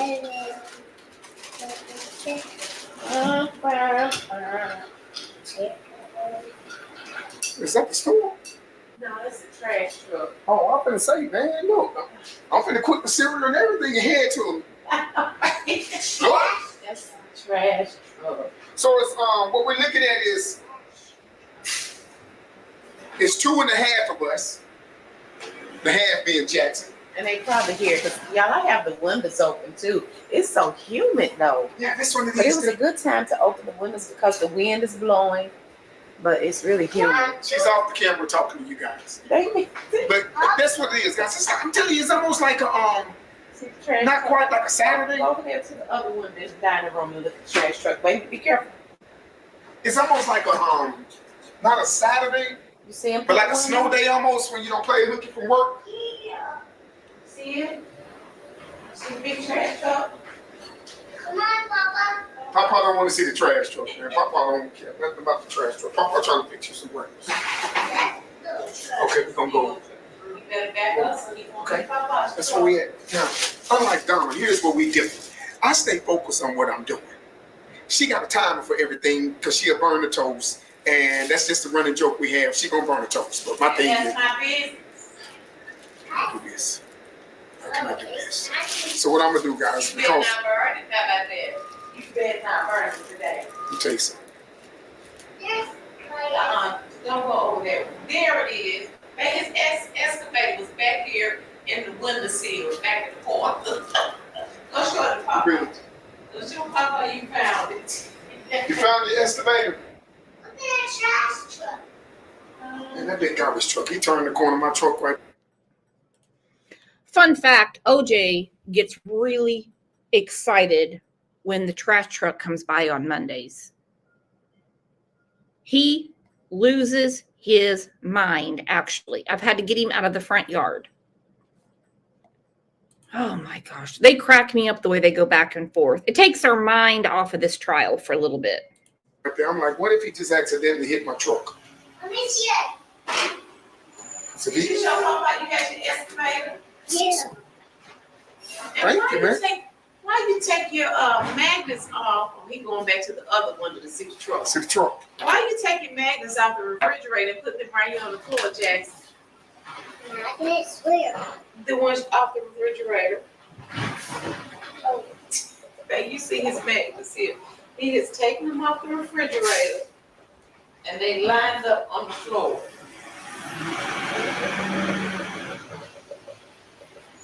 Where they go? Okay, it's a little soon. He's going to keep emptying trash, babe. He's going to get everybody else's trash. You don't just get. Oh, my toes. Oh, that was close. That's a trash truck.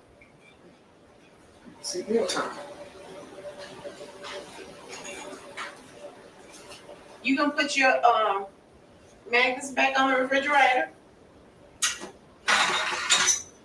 Oh, for real, You real. gonna That leave was them right close. there? You gonna leave them right there? For a little while. For a little while? Do y'all understand what I would had to put up with If you had to burn that toast. that toast would have been burned? Do y'all understand what I would have had to They'll do? stick on the refrigerator, not on the wall. Where's that your spray bottle? Hey, let me put it on the refrigerator. Papa, close it. No, but don't nobody want no spray butter, honey. We want real butter. Is that toast black? Don't. I mean, you make me nervous. Is that toast black? Oh my I wish you would. Oh, I'm telling you, oh my goodness, you're right, man. You turn for 1 I second. know that brother don't play. Turn 1 second and it's there. Yeah, just take it and rub it on the top of it, baby. That broccoli, man. That broccoli. That what? So you can see, I laid all my bacon out like it's on the beach. That broccoli. Everybody got a bed to lay in. That's a big old broccoli. Not like it's on the beach. What's this red? It's red like it hurry up and burn like it's trying to burn. If you had the look, babe, it sure would have burned. No. It would have burned. Like the bread want to burn so it can say the wrong. Yeah, just like that. Okay, so give me. You going through a lot of. Babe, why when you be in the kitchen, you be looking and acting like you stressed? You be just. I sound like the trash. See, that's what I mean. Why you looking like you're stressed? Jackson, be careful, There's a baby. lot of That stuff other on. door is open. I'm doing a lot of things at one time. See, that's why I have to set the timer so to remind me. I don't have to jump like, oh my goodness. Hey, you see me just put this in here. I mean, really. You feel like Oh, just turn the thing off, man. You know what? I'm not gonna have some light. I'm not finna do it. I'll keep the light on back. Okay, so.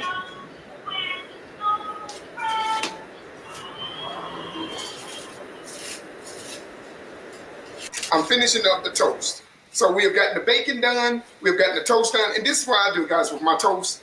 I spread my butter over it. You remember those days? I don't know if you guys were back in those days when you used to have like 5 pieces of butter, 2 at the top, 2 at the bottom, and 1 in the middle. Like Donna do it, okay.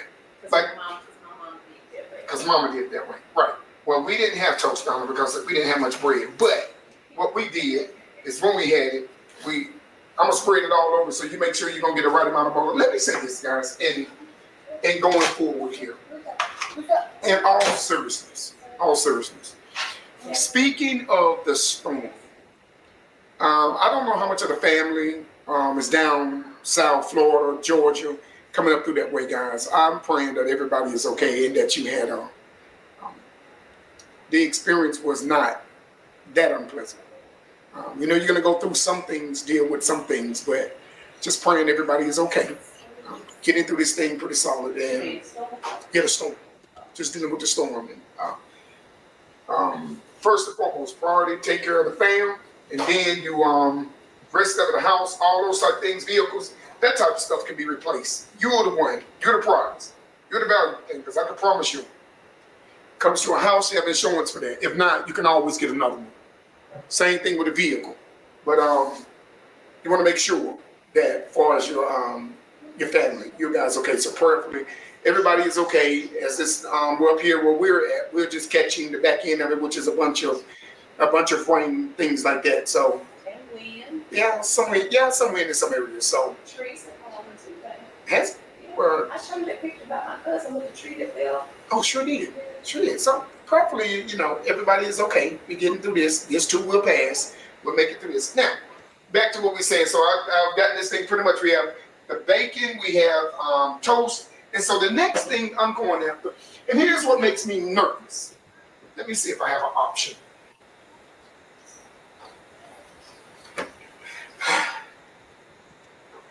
Here's where I get nervous at, guys. I know what to do, but I still don't want to take a chance. That's just me. Knowing what to do, I still don't want to play with fire. So this is Miss Donna's, this is her, you know, her cookware, Causeway cookware, guys. Y'all know about this. My what? Cookware. Cookware, that's how my husband talks to me. Sleuth Station said I didn't get to finish Danny's testimony yet. I was at the ER again, but now, oh, are you feeling better? Yeah, I was worried about that. Oh, look at that. Tanya said, good morning, Nufflin. What time is it where you're at, Tanya? At the Land Down Under. Well, I'm glad you're feeling better, Sleuth Station. You guys have got to hear this comment I got. I think it was Monday morning. I did the show about Sebastian Rogers. This lady said, please don't spin the narrative that the CPS reports are being used to make money. I didn't say that. He's using anything he can to find his son. The mother seemed to give a crap. Sumner County appears to be corrupt. I think Seth has held it in long enough. It's time everything is exposed. Do you know how crazy that is to say? What if they don't want it released because they need it for trial? Finding Sebastian requires getting evidence, requires talking to Katie. Not just throwing out all the dirty laundry and seeing where it lands. You've got to be kidding me. This is nuts. I just will not understand. I mean, when they said the internet is so people could get smarter, boy, they were wrong for some of them. What'd you call it? The Causeway. No, my Caraway. Caraway? You thinking about the patio furniture, talking about Causeway. Oh, That's Caraway. okay, Caraway. This is a Caraway. All these C's. Yeah, Caraway Causeway. Caraway. Please forgive me, Caraway. Caraway. There it is. So Caraway, this is a Caraway thing. Some people, when you're cooking with a fork, or when the frying pan is scrambling eggs, some may be scrambling with a fork, with a spoon, where you're gonna scratch up the surface of the thing. I'm not gonna Maybe just get the silicone. well, I know that's what I'm saying, but for me, what I'm gonna go with is I'm gonna just stay with this. This is the way I'm going with my eggs. Oh, that's what I'm saying. Just silicone, baby. So this is the way I'm gonna go with my eggs, guys. And don't turn the temp. You don't have to, baby, turn your head on. I got this. I just want to make sure what stove is on. No, you can't cook in that on very high temperature because you'll mess it up. Cooking too high. Where's the old frying pan? You can do it in a cast iron if you want. You can use that, but it's just certain things you have to do to And take that's care. just- Y'all know how we ladies are about our cookware. And Now so- you gonna cook in it right, or you can't cook in it. Can I have a caveman cook the pan? Just The the pan? skillet, but baby, you can cook in it. That's I know, fine. I know. But baby, use a skillet. Yeah, you take yours. I mean, no, Use a skillet. look. Don't It's say like old school. it's like when your kids first start driving. When they first start driving, you gonna get what car you gonna give them? Take that to work truck. But I don't mind you cooking in it. I know, You babe. just I know have you to. don't mind. The thing is, you don't mind. I mind. So that's what I'm saying. I don't want no part of it. I don't mind. So I don't mind. This is what happens when I try to command the kitchen. Teresa said, am I going to see any other bombshells? Yeah, we're waiting to see what witness is going to be on in about 30 minutes. Yeah, because the prosecuting attorney said he didn't want to divulge to the court who it's going to be, but he said it's going to be a lengthy witness. So who can you think of? If it was a detective, he would just say, yeah, I'm calling Detective Bozo the Clown, you know. But it's obviously somebody that is emotionally charging. Could it be Billy? Tommy? Bubba? The babysitter? I don't know. But I'm on pins and needles to see who is going to be the next witness. This right here was a peacemaker in the house. A wife kept a lot of husbands in line with this. So what we gonna do? What we gonna do? We gonna get okay. So there.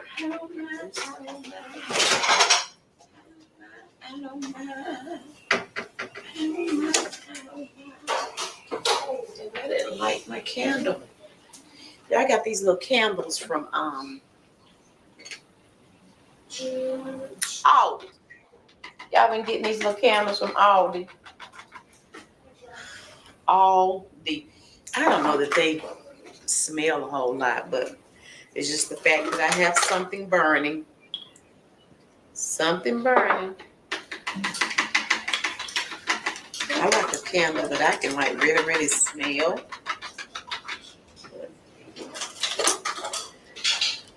It's just something burning. See, with her caraway. Yeah, for her caraway calls, well, you know, with her caraway pans, you can't have the stove up too high. That's gonna bother her. With the Peacemaker, turn the oven on 635. It's gonna warm up in about 10 minutes. So the only thing I'm saying is this. We're gonna get this thing together. I want y'all guys to see this. There's a difference. Yeah, there's a difference. Thing not like. Let me show you guys the skill set here. Because believe it or not, truthfully, guys, Miss Donna can cook, but I can't too. I really can't get it in. Now, what would the kids tell you can cook? And but you know what? Their lips stay wrapped around me. See, but I can cook because y'all don't know. When I first met, when me and Miss Donna started dating, I brought her over to my house and I cooked her breakfast. Did I not? Woo! Playa. Two Boston Mom says, where is Leilani's bio father? That's what I want to know. Because he had 3 children with Billy. We haven't heard hide nor hair of him. Now, their oldest child is in jail for the Big M. Their second child, Lilazy, is on trial for the Big M. Paul better keep his shit straight. As far as I know, the dude is still alive. But where is he? Where is he?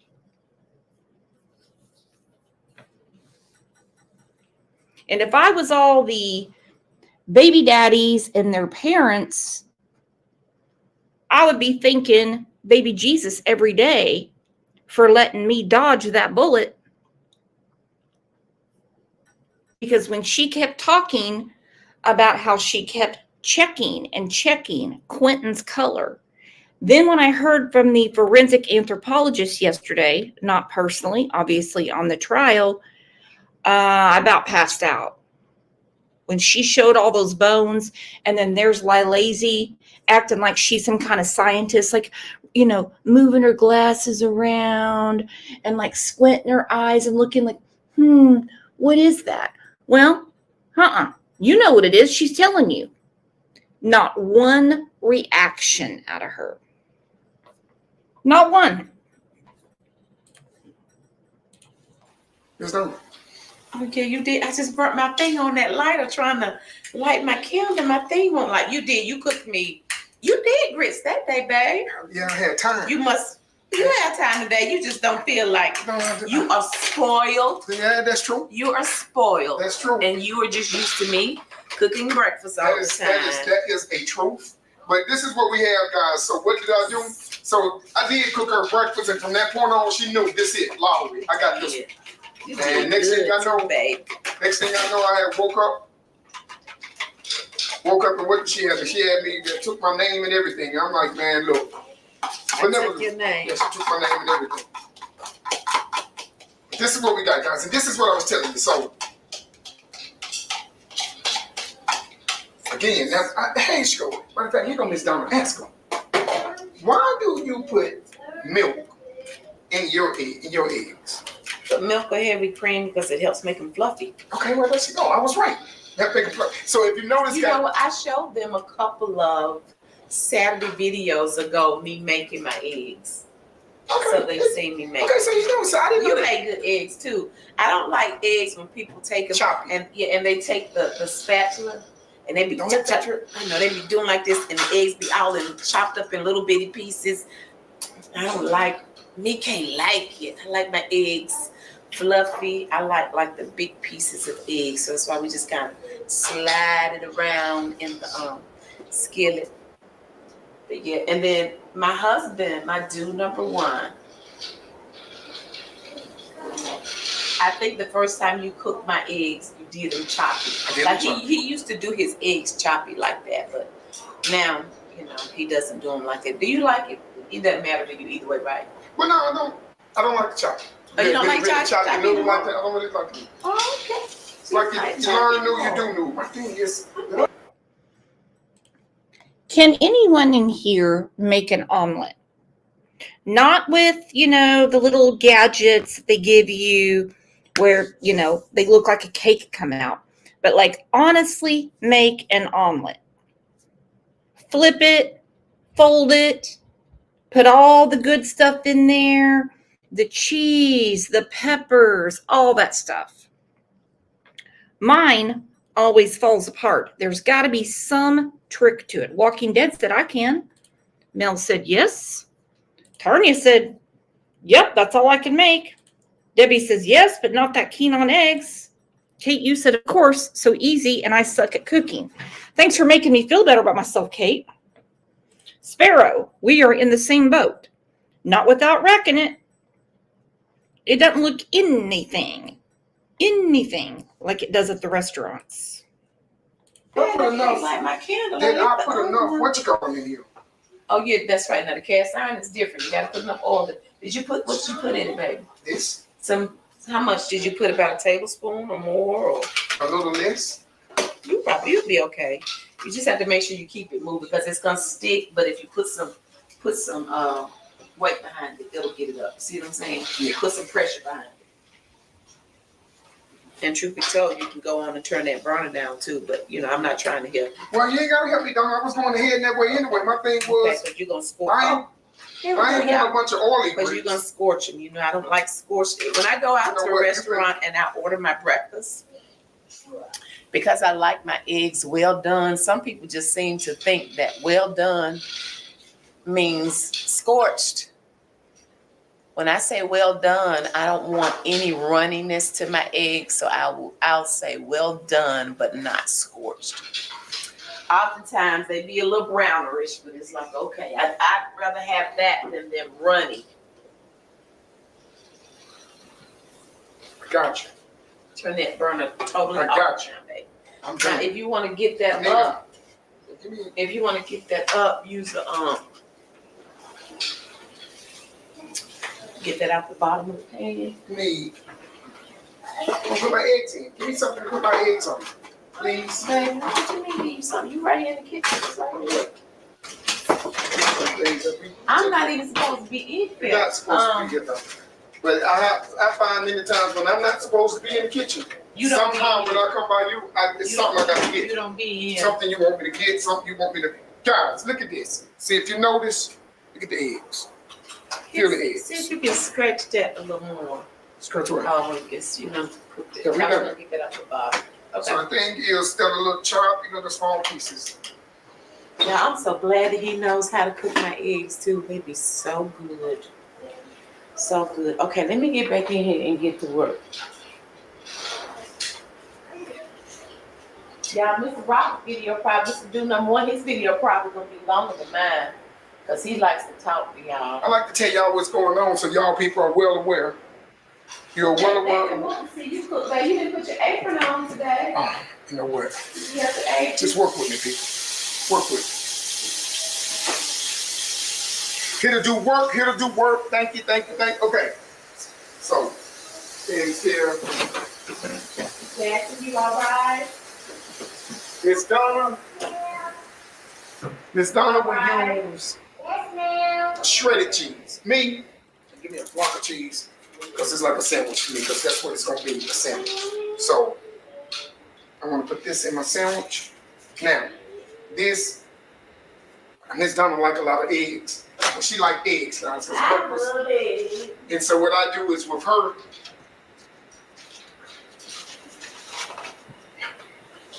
I give her more eggs than me. I just need enough to make a sandwich with. Okay, so now that's done, guys. We got the. Baby, you didn't put cheese on mine, did you? I did not. I know you do not like cheese.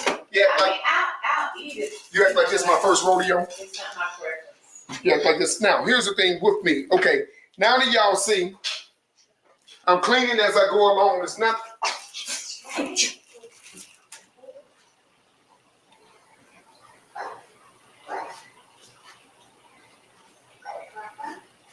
this side of the stove on?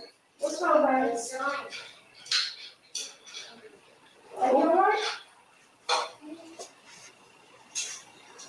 Yeah. What's wrong?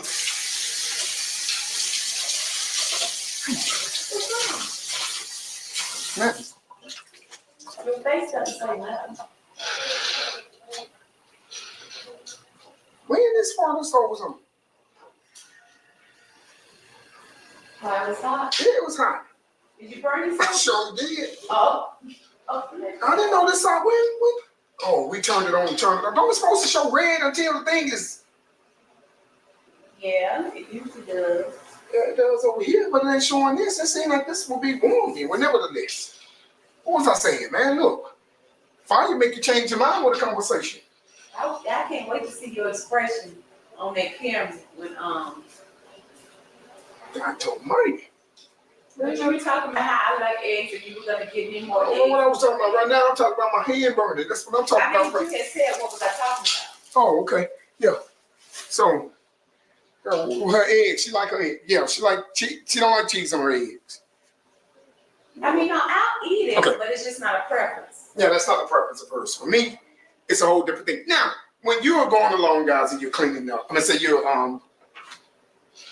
cooking, you know Miss Donna's motto, guys. Don't be in the kitchen with nasty hands, but she also like to clean kitchen as we're going along. So I clean up as I go along. How did I learn that? It's Donna. Because there was a time when I would just leave all the dishes, let them pile up, and then I get them all. Yeah, I get them all after we eat, because I'm going to do that. But now I change my ways. I think a little different now. So now I'm able to take everything and right here. Give me all my stuff, as a matter of fact. Part of, and to allow her to do, oh, I'm off the camera. Listen along this way with me. Cleaning as I go. Cleaning as I go. And the part of cleaning, let me give the guys a tip. I'm just saying, for me, I'll take some of the brutal battle scars I don't learn, and I will tell you guys, so y'all guys will be, it'd be one less thing you got to battle with. When you're cleaning up, part of cleaning up is also putting up. So once I'm washing dishes, I'm going about my business, I'm putting the dishes down in the dishwasher. Okay, I don't wash the dishes, then I put them in the dishwasher. Well, that's to let them drain or what have you. But every now and then, you gotta clean the dishwasher out of all of the clean dishes. So they have to go up the cabinet. So what I do is then start attacking, putting all my stuff where it properly belongs, and go from there. So that's part of my cleaning up is putting up. So.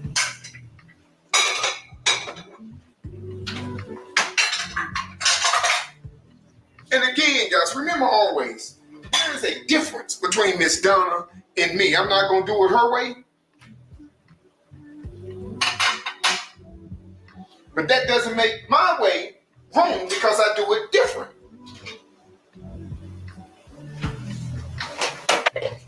You women, y'all had this thing all lined up together. Every pot be perfect. Hang on, not to get in anyone's business, however you want to say it. Walking Dead said, I always burn my food because I'm cleaning up. I know what you mean. That's why I like when Greg cooks and then I can just clean behind him. Nufflin says she's allergic to eggs. Well, what can you eat? Because it seems like there's eggs in everything.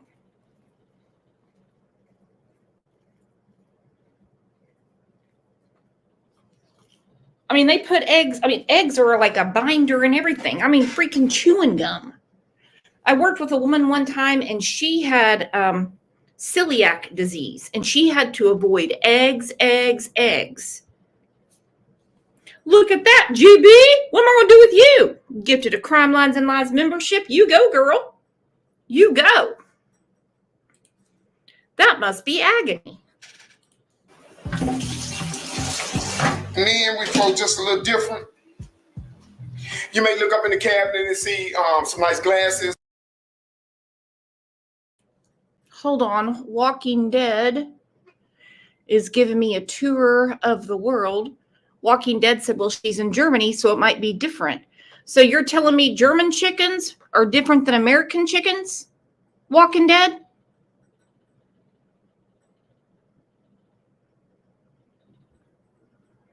How come German chickens are different than American chickens? Gene Ellen said, me also, and it's rough. It used to be a favorite food. Yeah, I eat a lot of eggs. I had an egg salad sandwich today for lunch. OJ, not so much. I'm waiting on Walking Dead to tell me the difference between a German chicken and American chicken. Walking Dead said, I'm in like eggs being in everything. Okay, so you're not being racist against the German chickens. We have to clear that up. Thank you, Walking Dead. Thank you. Thank you. GB, she said, German chickens have an accent. There you go. There you go. Thank you. See, I love getting educated. This, you may see a few plates. That fork we couldn't find. You may find the fork up in the cabinet, and you may find a screwdriver. I don't know. A couple of things you find up in the cabinet. The guy's thinking about a lot of things while they're doing this. But nevertheless, what we're going to try to do is make this thing right. And my thing is with this, getting the breakfast done in a timely manner. I want to get about the business. Let's go ahead and get breakfast made and eat, and then you can come back and clean up. But when you're cleaning up as you go, you know, you can start off starting off eating breakfast, and you find out it's 5:30 p.m. because I'm trying to clean up while I'm making breakfast at the same time. You understand? So my thing is, let's work together. Make sure we get this thing done together and go from there. Everything has its place. Everything has its place. If you put it where it's supposed to be, it'll be where it's supposed to be. Okay. Oh, that's what that go to. Ain't that something?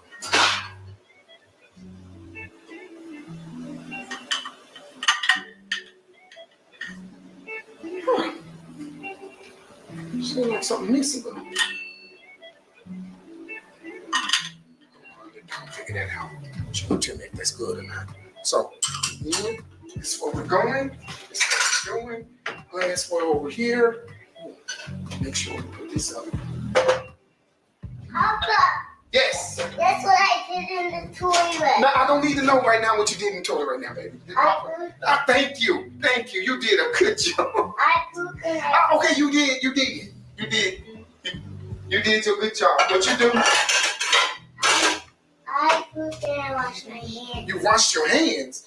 Thank you for washing your hands. Especially when you do an exciting thing like that. You want to make sure you keep your hands Yeah, big washed. boy, you ready, babe? Y'all told y'all Mr. Robert video gonna be long because he like to talk to y'all. I like them. You like them today? Today, we're in a good mood. One another. We'll start You're not acting funny today because you know you'd be two-faced. Sometimes they don't want to be bothered with me, but they need to understand it ain't just y'all. Sometimes, you know, well, You ready to let the family go? yeah, I appreciate y'all guys, and I'll let y'all see the finished You product. gonna fix my sandwich? I'm gonna fix everything. You gonna fix everything? Appreciate y'all. Now I'll let y'all see the finished product. Thank you for spending time with me in the kitchen. Right now I'm cleaning because you don't be in the kitchen with nasty hands, and you don't be in a nasty kitchen. Now, y'all, he normally cleans out the dishwasher very seldom. I guess because I wash dishes. I wash dishes and I put them away. I don't really use the dishwasher. So when the dishwasher gets unloaded, y'all, he does it 9 times out of 10, and I'm so glad. I really appreciate that, babe. You're more than welcome. I'm rendering my video now, so it's almost uploaded. It's almost uploaded. I have to remind him when he's off. He kind of throws me out. Is that the sun coming out? Anything goes with this weather, it'll come out. He kind of throws me Might be off. yelling in a few minutes. I know, right? Because I said, babe, you're off. I'm not off, so I have to. It's hard for me to stay on task with He over there jumping on the trampoline. So I think I was saying before, my little jumping bean over there distracted me. I appreciate my husband unloading the dishwasher. Jackson, did you want to come sing your name song? Come on, come sing your name song.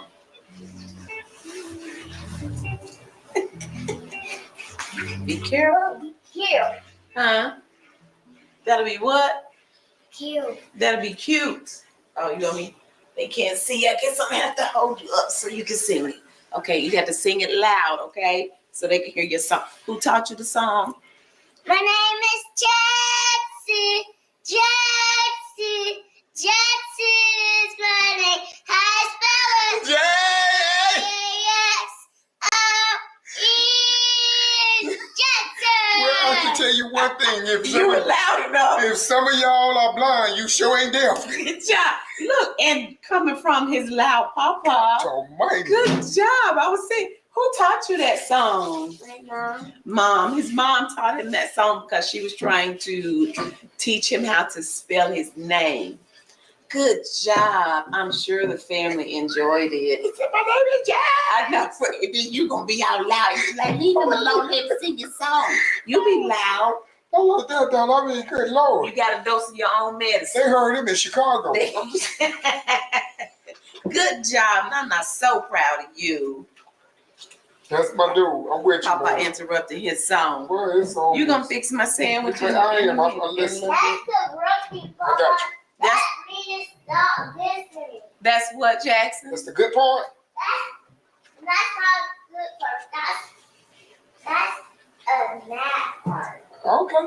That's awesome part, man. That's too loud. My No, name that is wasn't too loud. Jackson.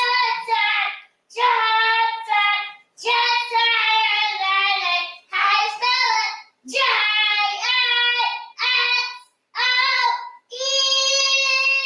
Jackson.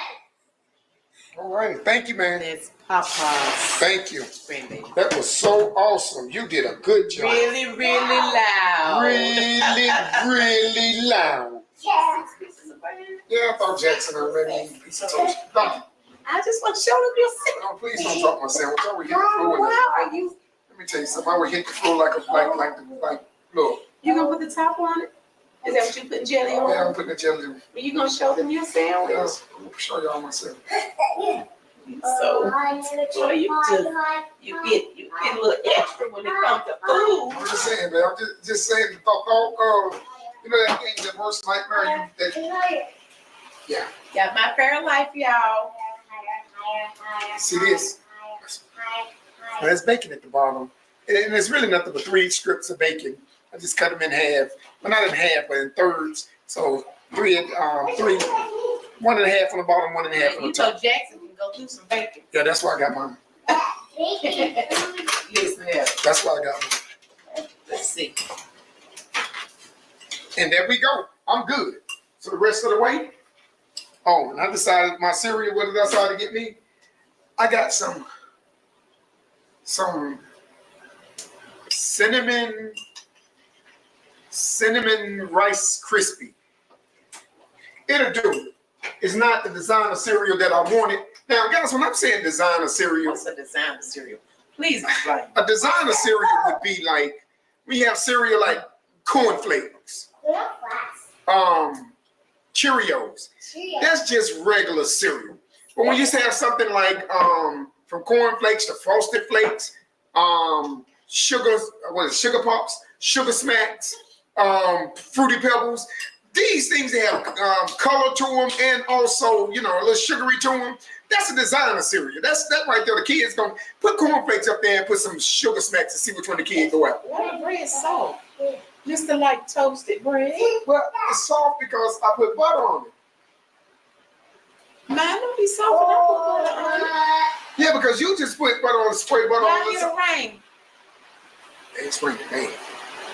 Oh my God. Don't say, oh my God. What are you supposed to say?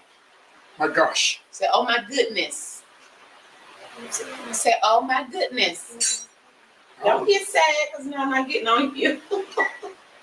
So that's what I'm saying, guys. When you have to design the cereal, ones when you know it, if you have a lot of cereal in your closet, if you have a lot of cereal in your cabinet, cupboard, closet, whatever, pantry, when you go in there, well, if the kids go in there, the kids or the grandkids, because the rain right around. They can hear you. Okay, so what is it that they go for? That's the design of cereal, guys. That is something that's just not plain. Something that stands out a little. And then it stopped. Listen. Yeah, it's just all of a sudden just. Have I ever drunk any of this milk? Yeah, the Fairlife is good. That's It's one of our YouTube family members, when Stephen was talking about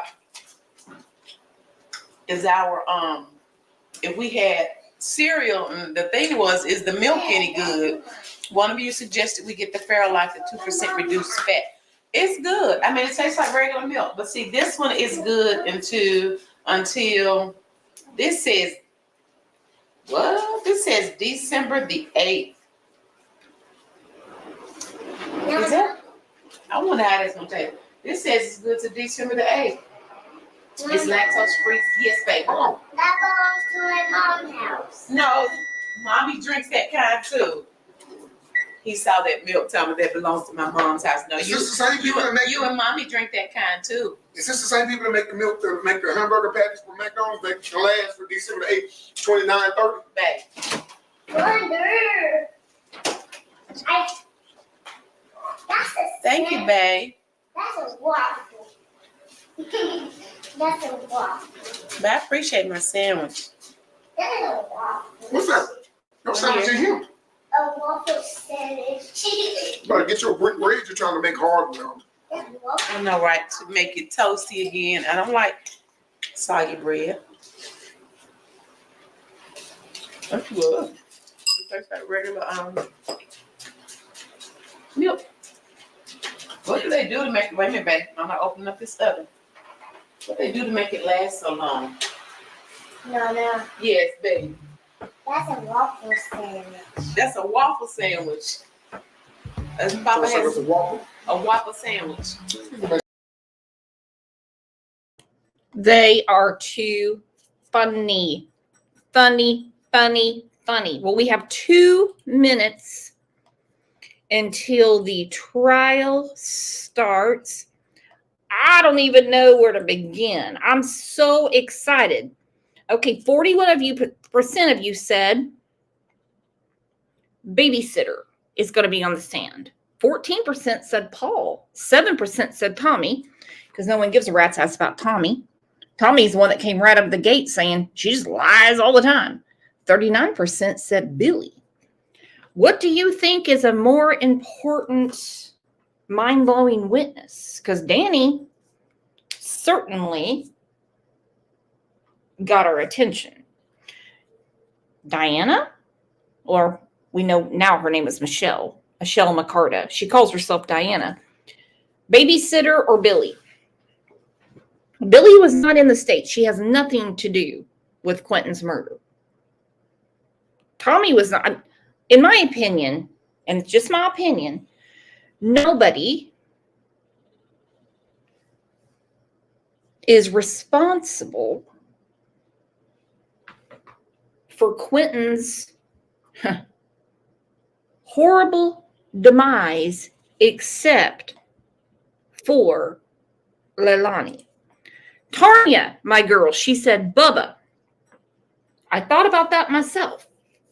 And the only reason to bring Bubba up is to once again prove to the jury about how much she lies and to rule out somebody that they're going to bring up for reasonable doubt.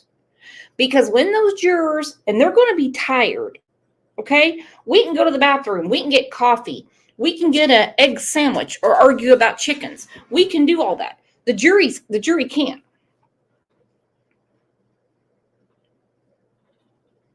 So when they get back in that jury room, they might be like, look, I guess I'm just not getting the grasp of how this baby died. I know that he was put in the dumpster. I know he was found in the landfill, but I'm not getting the grasp, and there's too many characters in this. Lisa Wilson. Didn't Billy have custody of the kids? Yep, she did. They have made that loud and clear. As Chris Proudfoot would say, crystal clear. They have made it so clear you can see through it. She had permanent guardianship of the kids. Not not the baby, not Sky that was just born in July. That was probably getting ready to happen, if you want to know the truth. But she had permanent guardianship of Zane and Quentin.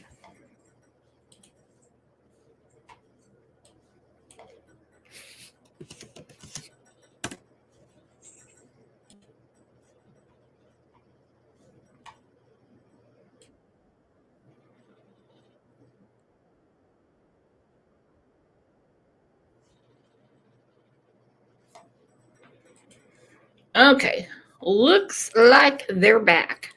Let's go. I hope their sound's not all messed up or anything. For the both of them to use. Her to get home with drugs for the both of them.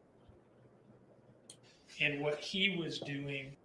Dang it. How much did I miss?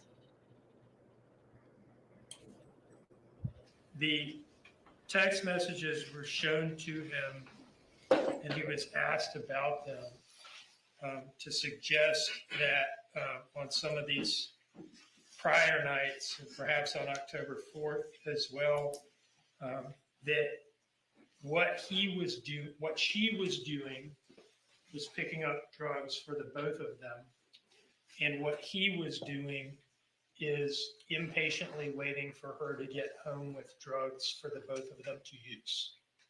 That was the clear suggestion. As to the October 1st text messages and some of the October 4th text messages.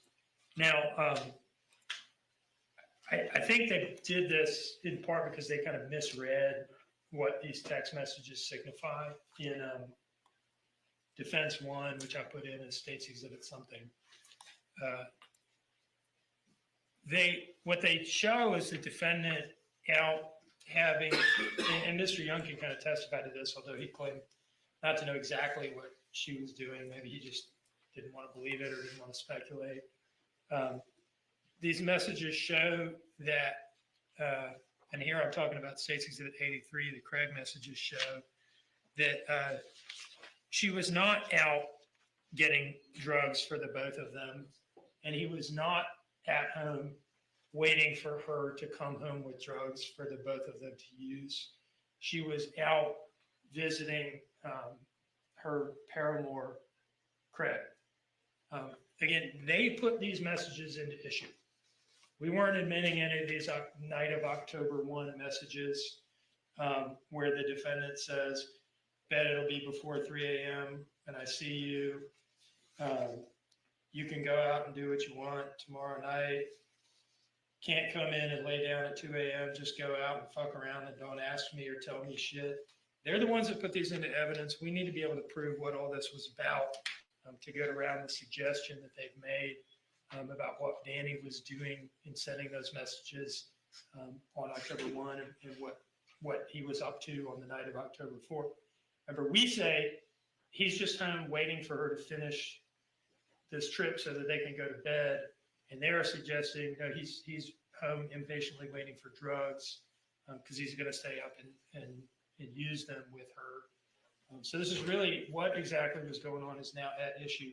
I want to point the court back to State's Exhibit 83, page 9, line 123. Does the court have a copy? Madam Clerk, to hand it up. Okay. Once again, Mr. Dean, which page? Page 9. Okay. 123. Mhm. And the following messages and the ones that come before. These are in UTC time. So to get to Eastern Standard Time for these messages, you subtract 4 hours at this time of year. So line 123, it says it's at 7:23 a.m. on October 1st. You would back off 4 hours. It's at 4:23 a.m. on October 1st. in which she's referring to this sexual encounter that just happened between them. So that is what was going on between them in the early morning hours of October 1st, 2022, when Danny was sending these messages to her, urging her to come home so that they could go to sleep, as he testified to. We think it's very likely that she wasn't just getting drugs from Craig on the night of the 4th at this point. Beyond that, and she's there for, the GPS evidence will show that she's there for 10 minutes. Doesn't take 10 minutes to buy some drugs from Mr. Craig. And so in any case, I think they've thrown it into issue, and we think it ought to come in at this point. Okay. So State's Exhibit 83 has not been admitted into evidence. No, I haven't Yes. offered it into evidence because the Okay. court has to this point excluded the messages and the that- general subject matter. And I want to be sure that, okay, so it's not in evidence. It has been excluded thus far. And specifically, you want the unredacted copy to come in. There is no redacted copy. Well, there is no redacted. And Would you like it to come in without redaction? Absolutely, because to redact it would be to redact out the relevant evidence that we're seeking to introduce.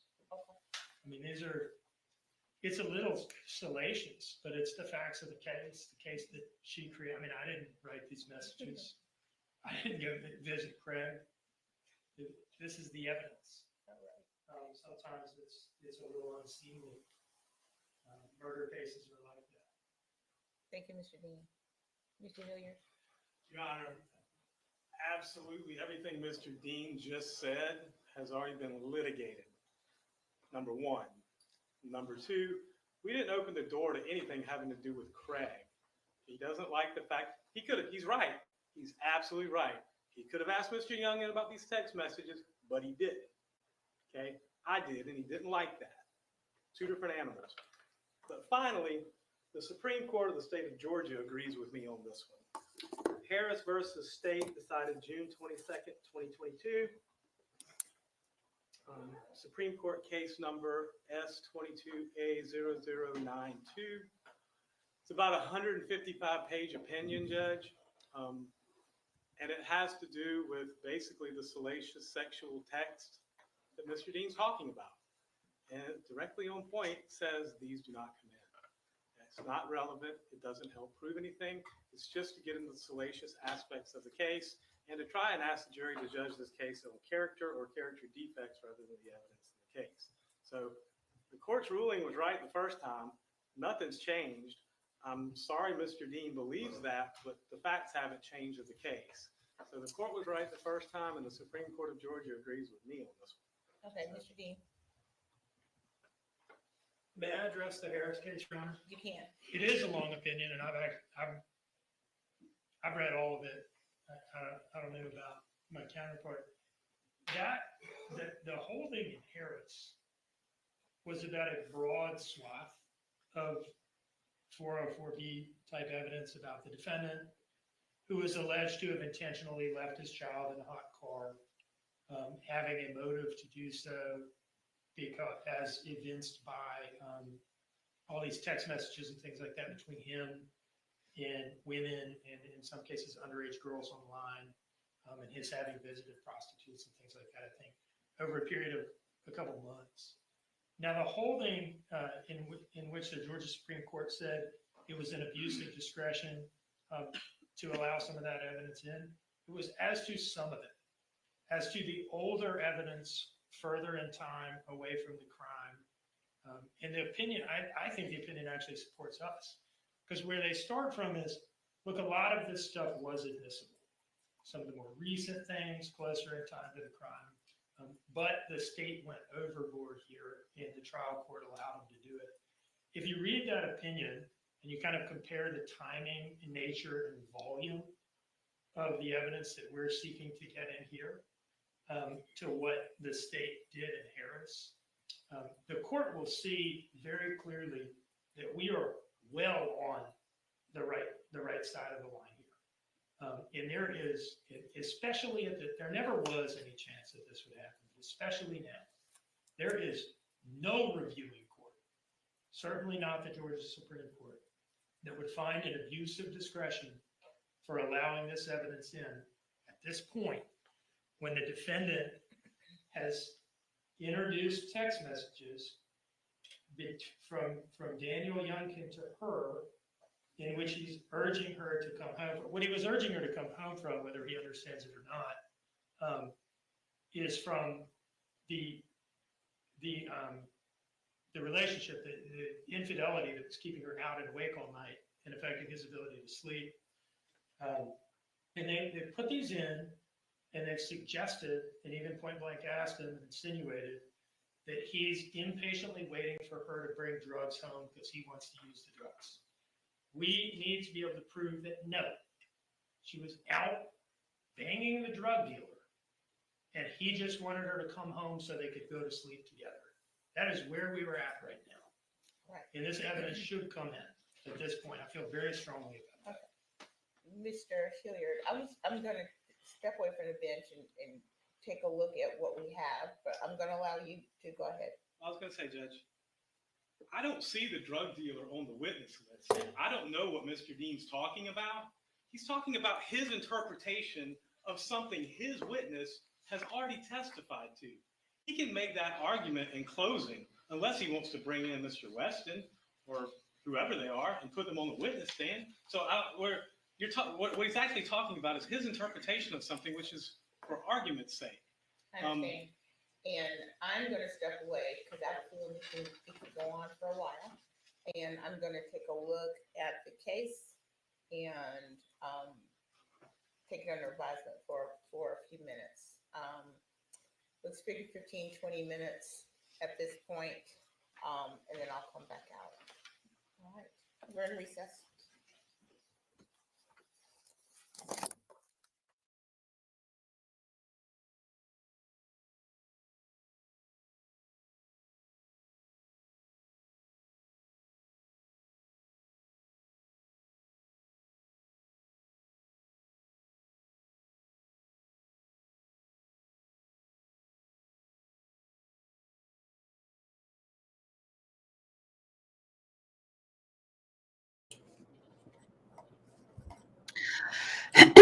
Okay, what did you all get from that?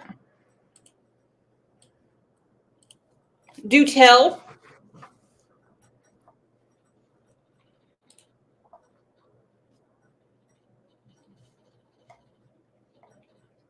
I thought they'd already gone over this. I thought when they were talking about text messages, now those were between Danny and Leilani, and the judge denied the motion by the defense. But now we have all the text messages from Big Red over on 204. Why on earth are they having issues with it? Two Boston moms said, I knew there was a reason they didn't want it in. Somebody explain it to me. Let it in. We already know she's a hoe. We already know. We already know she'll snort, sniff, anything. What is the big deal? What are they trying? What is in those text messages they don't want in? And who's the mystery witness? Chrissy said salacious. Salacious. Angel P said, did she tell him something they don't want revealed? Ooh. Ooh. Ooh. DT Driver said, never mind. I don't know what DT Driver said. Yeah, what is going on? Heaven Lee, thank you so much for being here. She said, I'm so thankful you're doing this for us. Brooks, God bless you, and thank you so much. You know, this is actually for little baby Quentin and all of us because we have been waiting a long time to get this going. Muscles and Mascara said he's a titty baby, Brooks. That's it. That's all. Like his defendant. You know, we all deserve a good defense, do we not? I don't know what to say about it. All right, let's go to this. Let's watch this for a second. Outdoorsy Life said 204. Next witness? That's what I want to know. That's what I want to know.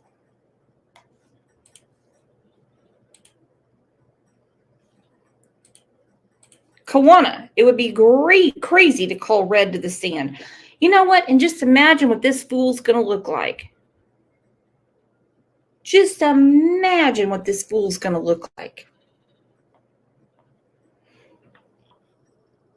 Remember when the drug dealer in the Adam Montgomery trial popped up? And I was like, he looks just like a normal dude.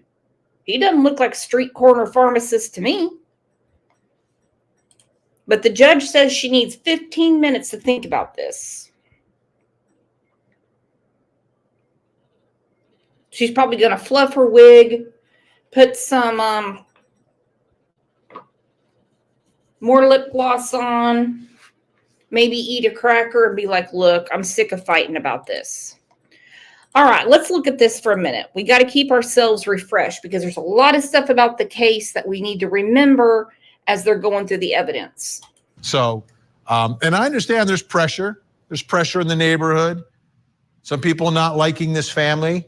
But I've seen it where people were questioning families, but the family kept coming out and saying, where's our child? Help us, help us, help us. And eventually that child was found. All right, for those of you who are wondering what the family is saying, the family denied our requests for interviews several times. Julie Jane was in the neighborhood for a week, but Julie Jane did speak with a friend of the family who's known as Cher, doesn't really want her identity out there. For whatever reason, the heat is up on this case. People are getting threatened left. Okay, I'm going to fast forward through this because Cher has not been called to the stand. Okay? She's not going to be there. She called in to talk about what happened when Leilani was arrested. And the truth is, she was lied to. She was lied to by Billy. Billy said she went and got Leilani out of a rehab and took her to the FBI. The FBI wasn't the arresting agency. Chatham County was. And this is what came out. Lie after lie after lie. Circumstances of her arrest, where and when it happened? We know she was picked up from her home and taken to the Chatham County Detention Center. That happened just as they were making that arrest or making that announcement on yesterday. They told us that they didn't want anyone to have any exclusives in this case. They would release this to every affiliate here in Savannah at the same time. And they kept their word to that. I can tell you that they called the news directors and they gave us a heads up that there was an announcement coming. They made that announcement. And we know that she was quickly booked into the Chatham County Jail. She was supposed to have a bond here. He said, we know that she was picked up from home. But they made this big, long, drawn out thing saying she went to the Chinese restaurant, had to go to the FBI. The FBI is in, their field office is in Atlanta, the one that she was talking about. Got her out of rehab because they wouldn't let the FBI have her. Doesn't work that way. Doesn't work that way. I'm going to look like a real asshole if I'm wrong, though. One called, then 1 o'clock, the FBI joins the search for police. That's all in the morning. They move it to October 12th. A week later, law enforcement.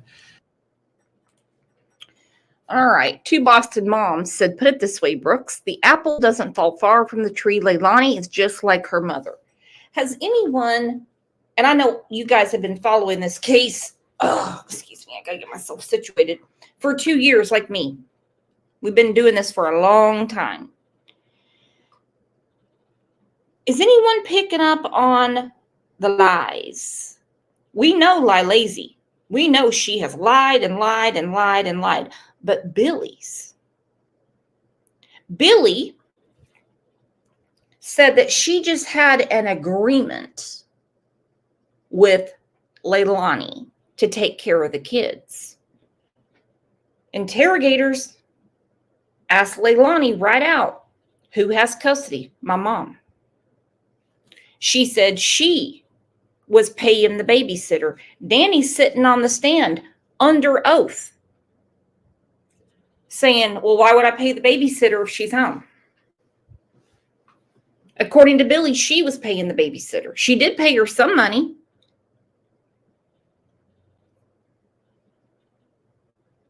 I mean, what else?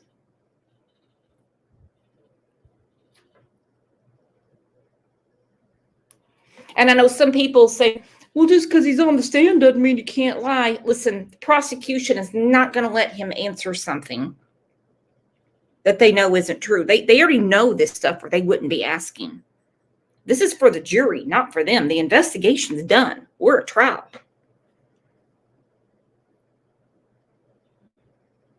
But when he said, well, yeah, because if she's going to be home, I don't need to pay the babysitter twice. Now, this brings me to something. Did Billy never explain to Danny that she has custody of Quentin and Zane and not Leilani? Or was he just paying for babysitting for Sky and Billy was paying for Zane and Quentin? I don't know. But it's really concerning. And I'm just catching more and more and more of her lies. We've heard this stuff for years. Tells the family they believe Quentin is deceased and that Leilani is the prime suspect. And then October 18th, the search for evidence in the landfill begins. So that's where we are. Let's bring in our guests to get a little more perspective on all of these aspects of what's happening in that house. Joining me tonight in Salt Lake City, Utah, retired police commander, host of the Profiling Evil podcast, Mike King is with us. Also in Salt Lake City, Utah tonight, private investigator Jason Jensen. In Los Angeles, California, forensic psychiatrist, trial expert witness, and columnist of Inside the Criminal Mind. That Jason Jensen's an idiot. Two Boston moms said she's lied the entire time. Yeah. And what good has that done? Tell and share a bunch of bullshit doesn't help Quentin. You know, these are frivolous things. Who paid the babysitter? Billy or Danny? She said she did. We hear Danny on the stand. I wasn't going to pay the babysitter if she's going to be at home. Makes you wonder, what was Billy paying the babysitter for? The babysitter sent me the Cash App receipts. I showed them to all of you. So what was she paying her for? And let me tell you something right now. I wouldn't blame Diana at all. Michelle McCarta, whatever they want to call her now, if she was double dipping. She's watching 3 babies. Dr. Carol Lieberman, and in Orlando, Florida, psychotherapist, CEO of Life Counseling Solutions, Dr. Janie Lacey. Great to see everyone on this Monday. Mike King, let me start with you. 529. Canceling the babysitter. 529. That there has to be a reason for it, right? And there could be innocent explanations, and there can be not so innocent explanations. But to me, that is a crucial communication. Absolutely. And this thing is going to get really interesting as we find out more about that period of time when the back door was open, if there was any imagery captured from neighbors' Ring cameras or other kinds of doorbell cameras, and whatever imagery they might have at the house there. We've seen in other cases where the family actually has had their own imagery that impeaches them or helps them. But that Well, look who's part of the fam. The docket said thank you so much to whoever gifted me the membership. Woo! That was Muscles and Mascara. Eric, since you're in chat, are you following this trial? Because there's not enough bingo cards to keep up with the lies. We already knew Lilazy was lying the whole time. We knew it. We've seen it. We've read the indictments. We've read all the court paperwork. Why would Billy have to lie about anything? Why? If she's the grieving granny, then why would she have to lie about anything? Unless it's because she thought she was going to get in trouble. Because she knew or should have known that Lilazy was unfit to be around those babies.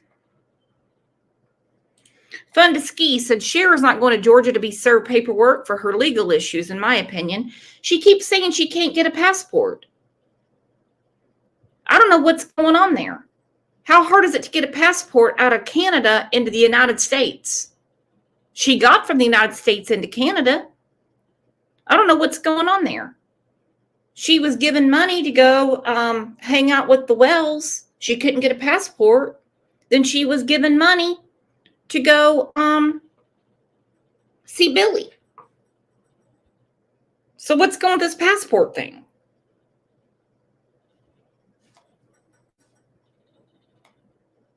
Summer's been missing for over 3 years. What the hell's going on? 529 call, there are indications out there that those texts normally come from the boyfriend's phone, that oftentimes that Leilani is the author of those on his phone. So this one's going to boil down to testimony, and it's going to boil down to precipitating and preceding kinds of events. What do they do normally when they make these kinds of notifications? Is it normal to make a notification at 5:29 in the morning? Because I don't think that babysitter starts that early in the daytime. So that's really interesting. And then what's happening with that 6 o'clock and having these hard times? Is that the normal time he goes to work? Or is that something that's outside of the norm? And so as we start looking at these things, it helps us kind of move from, okay, that's possible, to maybe more improbable, it just doesn't fit, and starts putting across an opinion or a feeling that this thing might be staged. Jason Jensen, I'm thinking about possibility number one that I talked about, an abduction. So if the back door is open. We know now that he wasn't abducted. Two Boston Mom says, wasn't Cher born in the U.S.? Yeah, just like my aunt. She was born in the U.S. She lives in Canada. She can freely go between borders. They don't ask her for shit. She's a United States citizen. To the little boys, to Quentin's father, saying that her theory was that Leilani and Danny were getting high and they weren't watching, and Quentin drowned in the bathtub or something. That's one theory.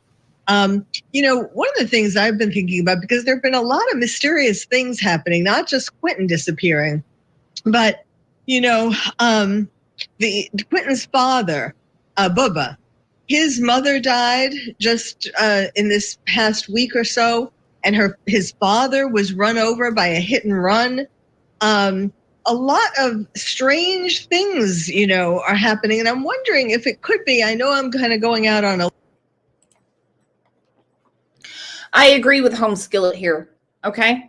I agree with Home Skillet here. Henry Bubba Moss. Now, in a short time, and I mean a very short time, his world crumbled, okay? He met Leilani at some swimming hole. Next thing you know, she's pregnant with Quentin, but she's trying to convince Cody Wharton that he's the daddy. His mama is diagnosed with cancer. And not Facebook cancer where people say they have cancer and they don't. The real big C. She dies.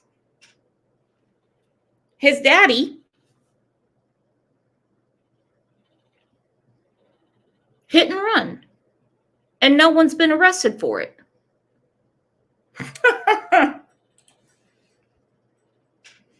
Now, I'm not suggesting Leilani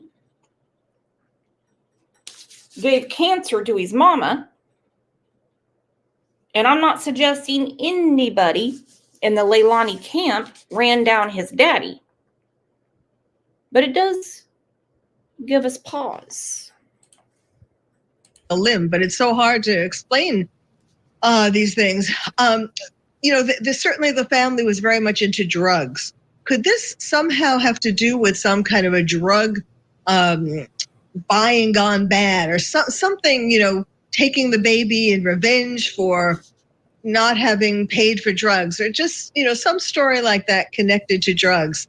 It's because, as you said, you look at that little innocent face, and it's really hard to think of someone doing harm for no good reason.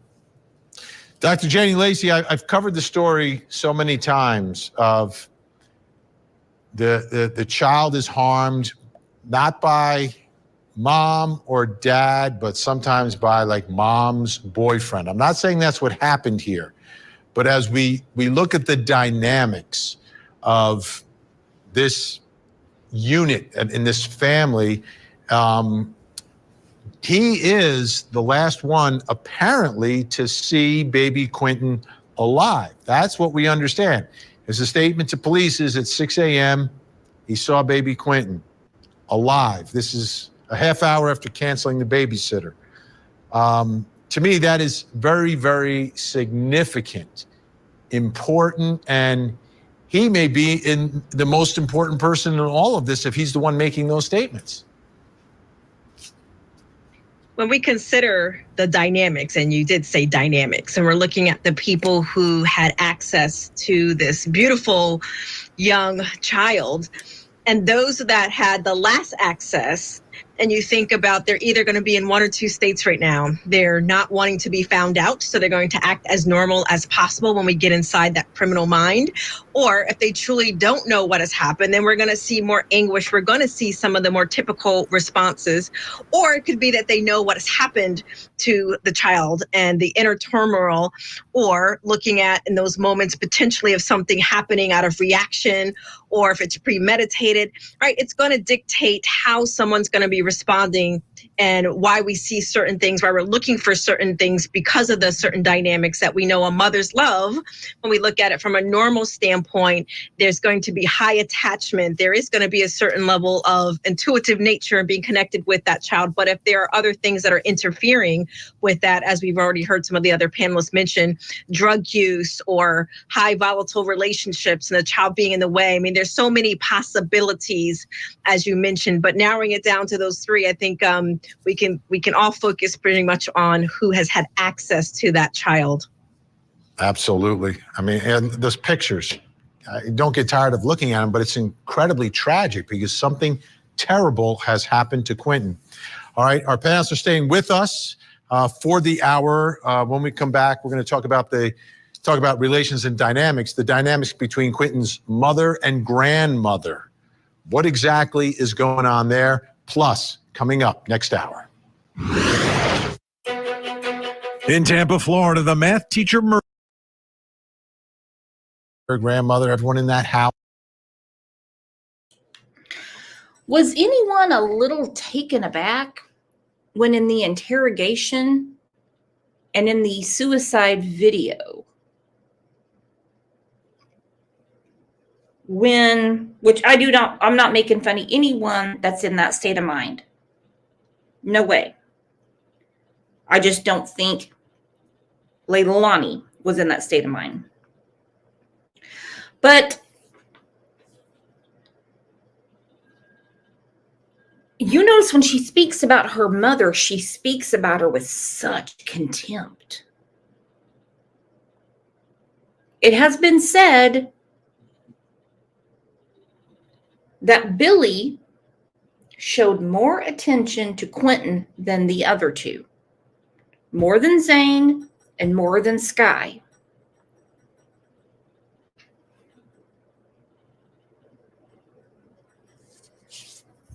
Just something about that rubs my last raw nerve.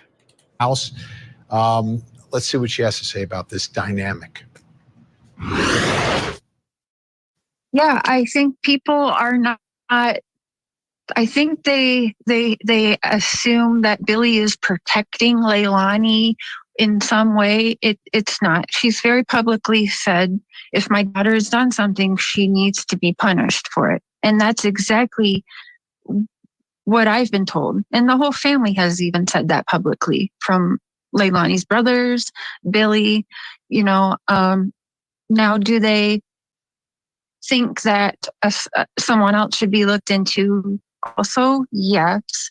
But I'll just repeat what she has very publicly said, and what I know I hear almost daily. That is, she wants whoever done something, whatever it is, no matter who it is, even if it's her own daughter, she wants them arrested. All right, let's bring back in our experts, Mike King, Jason Jensen, Dr. Carol Lieberman, Dr. Jenny Lacey. Dr. Jenny Lacey, how about this mother-daughter dynamic? And I'm talking about Quentin's mom and Quentin's grandma.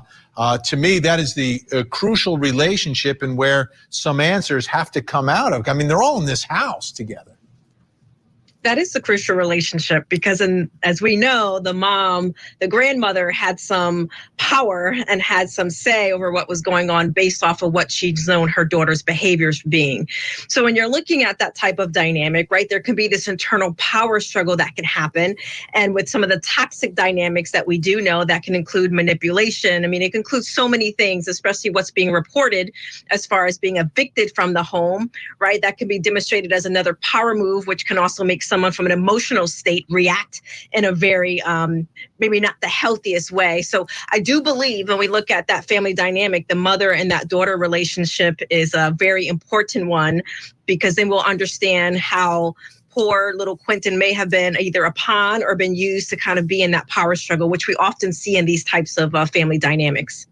And Dr. Jenny Lacey is down in Orlando. Dr. Carol Lieberman, I was in Orlando for a long time covering a trial down there.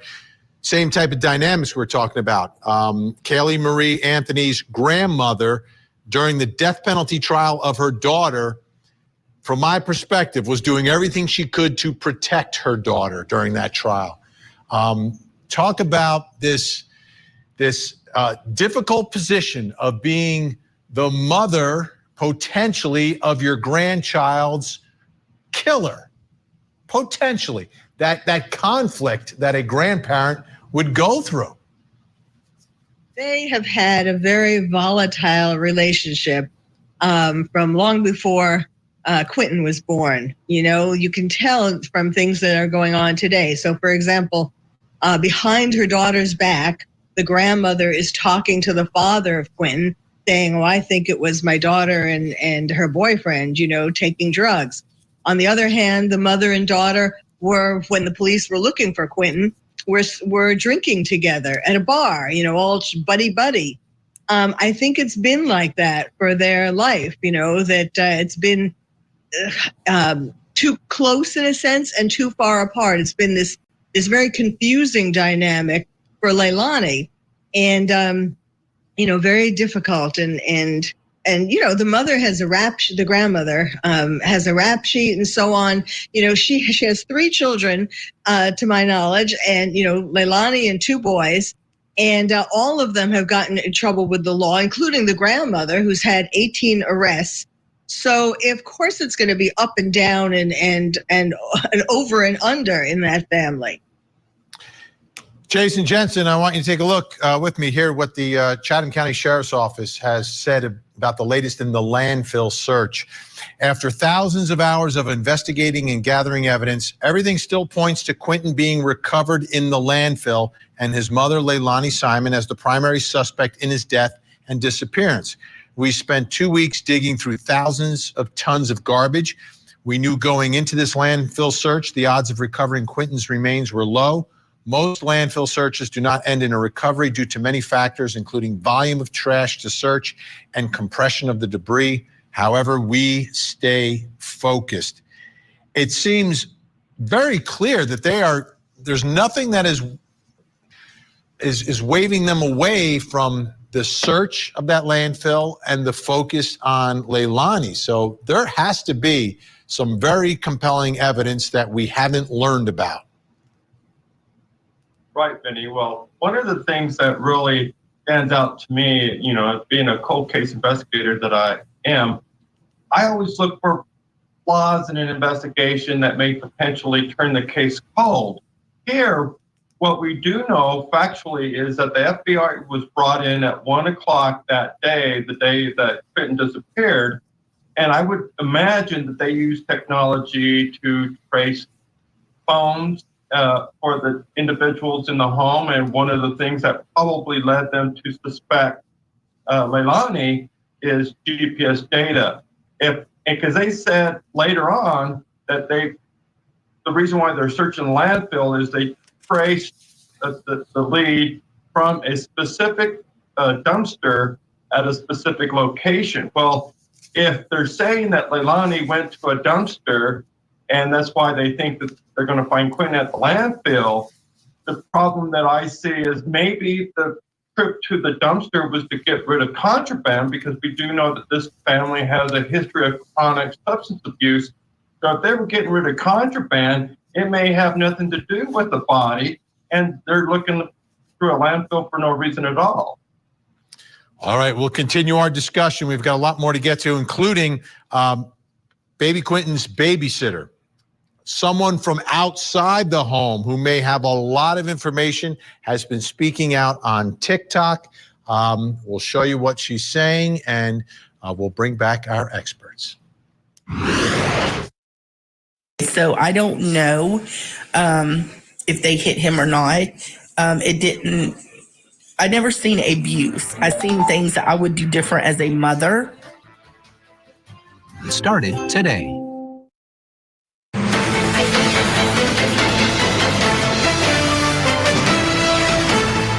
I don't understand really what is going on, why she's not been arrested.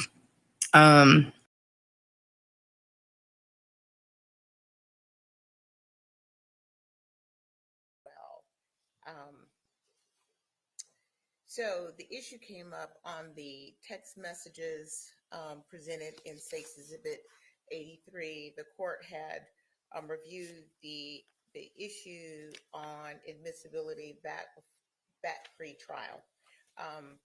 However, I've had an opportunity to consider the positions of both parties, as well as I've reviewed the case presented by the defense. In light of the evidence that's been testified and admitted at trial at this point, and after applying the Rule 403 balancing test, the court finds that the text messages are admissible, since the probative value outweighs any prejudicial effect to the defendant. So I'm handing State's Exhibit 83 back down to Madam Clerk. All right. Is there anything further to take up before we bring in the jury? Just so I don't have to keep popping up, Judge, just note for the record my objection, and I won't keep popping up whenever we get to that point, if that's okay. Thank you. All right. Mr. Dean? We're ready. Okay. Please bring in the jury.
Thank you.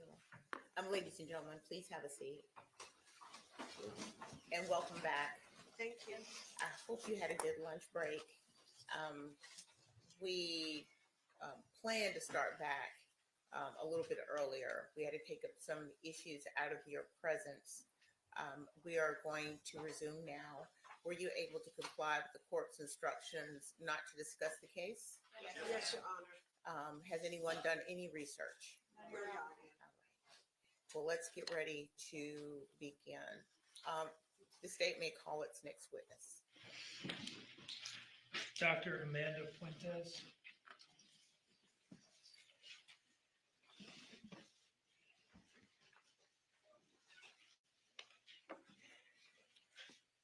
Right this way.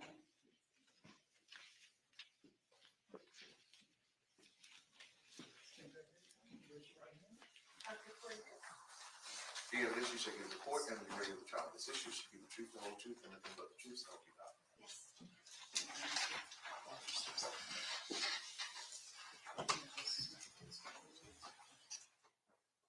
All right, good afternoon. All right, Mr. Dean. Good afternoon. Could you please introduce yourself to the jury? Yes, my name's Dr. Amanda Puentes. And what is your city and state of residence? I live in Dade City, Florida. And what kind of doctor are you? I'm a pediatrician. Where is Dade City? It is about 26 miles northeast of Tampa, Florida. And where do you work? Currently, I work at Premier Community Healthcare Center in Dade City, Florida. Is that do you work in like an outpatient pediatrics clinic? Yes, it's an outpatient pediatric clinic. Okay. Are you, what type of pediatrician are you? I'm a general pediatrician. Okay. And how long have you been doing that? I graduated or finished residency in 2006. And you are here today, just to kind of put it out up front, because you were Quentin Simon's last pediatrician. Yes. Before moving to Florida, did you work in the Savannah area? Yes, I worked in Savannah, Georgia from 2017 to 2023. And where did you work in Savannah during that time period? I worked at J.C. Lewis Primary Healthcare Center, and we have our own building that's dedicated to pediatrics. Okay. And is that's an outpatient pediatrics clinic? Yes, it's an outpatient. And is that where you saw Quentin? Yes. Okay. Let me go back now to education, training, and experience. Can you tell us about your undergraduate education? Yes, I completed a Bachelor of Science honors degree through the University of South Florida in Tampa, Florida. And did you go immediately to medical school, or did you work after undergrad, or what? I was able to start medical school right after I graduated with my undergrad in 1999. I'm sorry. Where did you go to medical school? At the University of South Florida Medical School as well in Tampa, Florida. And when did you finish up medical school? In the year 2003. Now, after graduating from medical school in 2003, did you do a residency? Yes, I did a pediatric residency program in the University of Nebraska, Omaha, and Creighton University. Dual program in Omaha, Nebraska. What is a residency? A residency allows a doctor to kind of more specialize, or the first step to specialize in a certain area. So you have pediatrics, you have internal medicine, which is primarily adult medicine, you have surgery, for example. And dermatology, emergency medicine, all the different specialties? Yes. So you did your residency in pediatrics? Yes. And is that essentially the first step to becoming a pediatrician? Yes, it's, well, the first and only step to becoming a pediatrician. And how long was your residency program at, you said, a 3 dual years. program at Creighton and University of Yeah, Nebraska? just both of those school funded and provided the education. 3 years of that pediatrics residency. What did the residency involve? It involved different areas of pediatrics, so not only outpatient, but inpatient, intensive care unit experience with the real small babies that are premature, as well as children.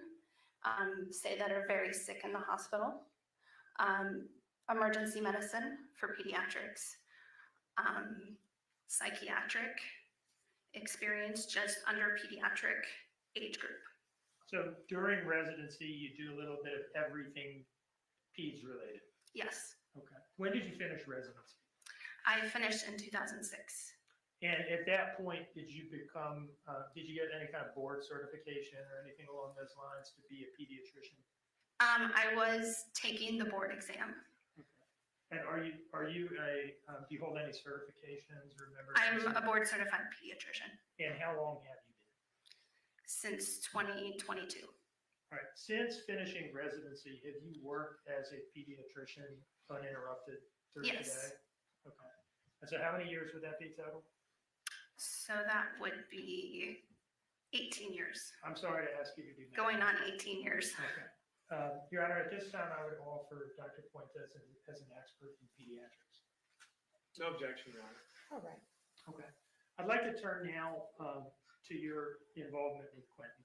Okay. Can you tell us where, when, and under what circumstances you saw him? So I saw him as a new patient in February of 2022. He came in for a 12-month well visit, although technically he was 13 months. And what is a well visit? So a well visit is a physical exam type visit that we go over safety in the household, developmental questioning to see where a child and make sure a child is developing normally, as well as administering vaccines if the parent would like their child to get the shots. Is it fair to refer to a well child visit as essentially like a normal checkup? Yes. In other words, was he brought in because there was any specific health complaint, or was it just a routine visit? It was a routine visit. Okay. And tell us about your examination of Quentin that day. That day, I mean, he was healthy, happy. I saw him with his grandmother, who he was in care of at the time.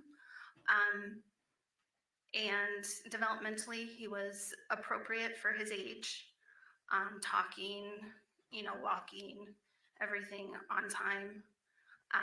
And then on physical exam, I did detect a heart murmur. Okay. And can you tell us what you did in response to that? So because of the heart murmur and at his age, and oftentimes my patients through this clinic, I may never see again, I referred him to a cardiologist. And what cardiologist was that? It was through the Savannah Children's Heart Center here in Savannah. Do you remember the specific doctor? It's, according to his records, is Dr. Birch. Was that heart murmur something that caused you any serious concern? No. Can you tell us why not? So a heart murmur doesn't automatically mean there's something structurally wrong with the heart. It can just tend to be, at the time when you hear it, a difference in pressure through the heart, so a difference in blood flow. Oftentimes, sometimes the next person, even within minutes, another doctor could have listened and not heard a heart murmur. Did Dr. Birch did Quentin then have a visit with Dr. Birch? Yes, he then, within a couple weeks, had a visit with Dr. Birch. And did Dr. Birch get back to you about his assessment of Quentin's heart murmur? Yes, he sent me the office visit notes. And was there anything about what Dr. Birch told you that altered your initial impression that this wasn't anything to be especially concerned about? No, there wasn't. No concern. Overall, would you describe Quentin as having been in good health, happy, normal child when you saw him? Yes. And did you ever see anything that changed that opinion one way or the other? No. Prior to your testimony in this case, did I ask you to review essentially all of his medical records for his entire life? Yes, you did. Did you review his birth and neonatal records from Flowers Hospital in Atlanta? Yes, I did. Did you review some prior pediatrics records from a clinic in Waynesboro, Georgia? Yes, I did. Did you review some records for an emergency room visit at either St. Joseph's Hospital or Candler Hospital? Yes, I did. And what were those for? What was that visit about? The visit at St. Joseph's Candler was an acute visit where he had cough and runny nose Pretty normal for a and kid. fever. Very normal for emergency room visit. And did you also review the complete records from the Savannah Children's Heart Center? Yes, I have. But after that review, did you identify any documented condition that might have been life-threatening or anywhere close to life-threatening? No. Any reasonable medical possibility that Quentin just died in his sleep on the night of October 4th? Objection, Your Honor, calls for speculation. She's been tendered and admitted as an expert, Your Honor. She can testify in form of it. It's the ultimate issue in the case, Judge. That's not the ultimate issue. I'm gonna ask a question. Any reasonable medical possibility that Quentin would have just died in his sleep for no reason on October 4th, 2022? No. Thank you.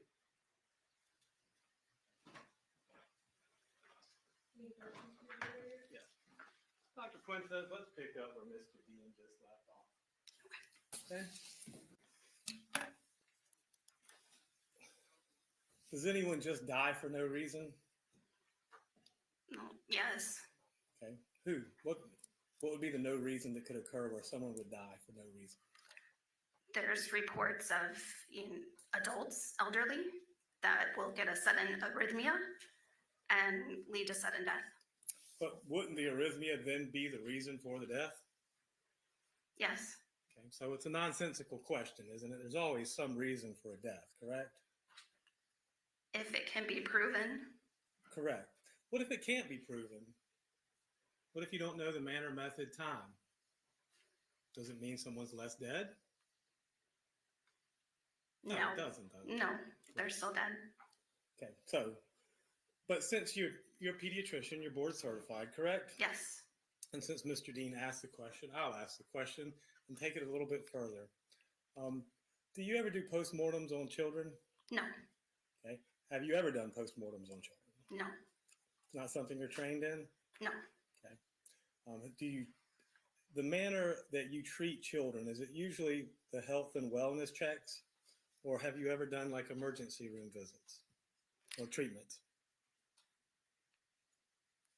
A little bit of both, because some of the acute care can be involved enough to even call the ambulance to come to the office. Okay. So, and whenever those children are in your treatment, okay, have any of those children died? No. Okay. So when you did treat them, it was usually something that required some sort of immediate intervention, correct? Yes. And you got it for them, correct? Yes. And then they recovered, correct? Yes. So let's talk about Quentin Simon in particular. You said you reviewed all of his wellness records and all of his medical records, correct? Yes. So the heart murmur was of concern and note, but you referred him to the heart center and treatment was followed up on, correct? Yes. And Dr. Birch, I believe it was, didn't seem to be concerned and neither did you, right? Exactly. Okay. So with regards to the Wayne County records, anything of note there? No. Okay. And I think you said you also reviewed the birth and neonatal records from Atlanta, correct? Yes. Anything of note there? No. Okay. Did you see anything in the birth or neonatal records that would raise your hackles or be of any concern to you for this child's health or well-being? No. Okay. Now, who was it that brought the child in to see you, I guess, in February of 2022, or do you not know? No, his grandmother did, along with what grandma referred to as a nanny. And that was in February, correct? Yes, 2022. And you also had a June 6th visit as well, or was that a different doctor? That was the emergency room visit. Okay, but that wasn't you. No, that wasn't me.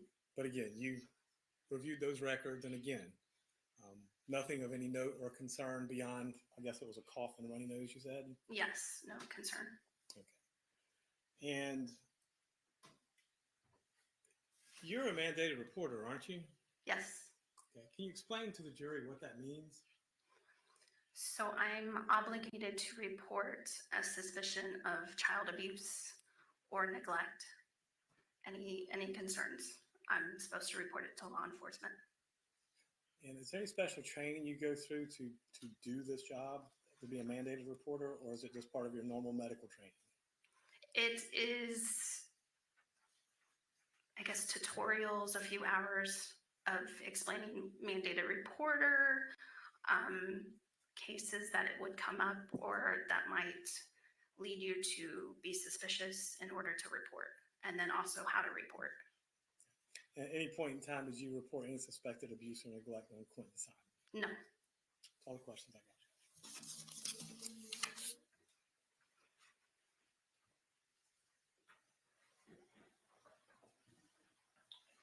You mentioned that it was his grandmother who brought him in when you saw him. Yes. You didn't report any abuse or neglect, right?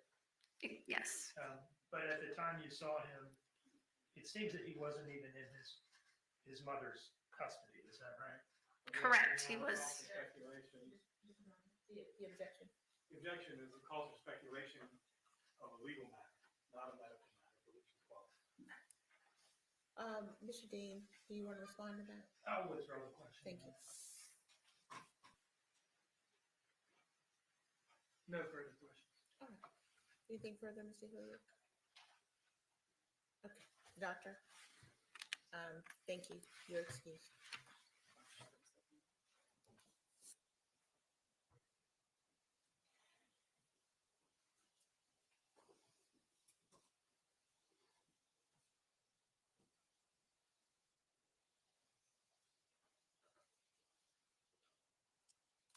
The state may call its next witness.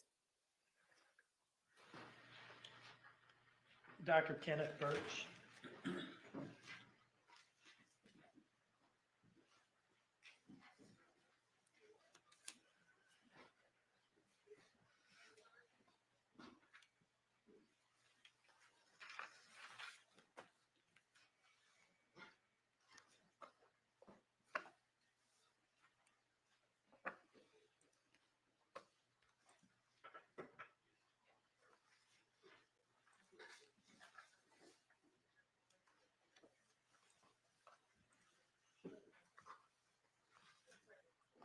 Dr. Burke, if you'll just come forward.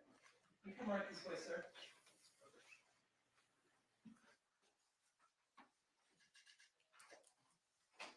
Stand right here for me and raise your right hand.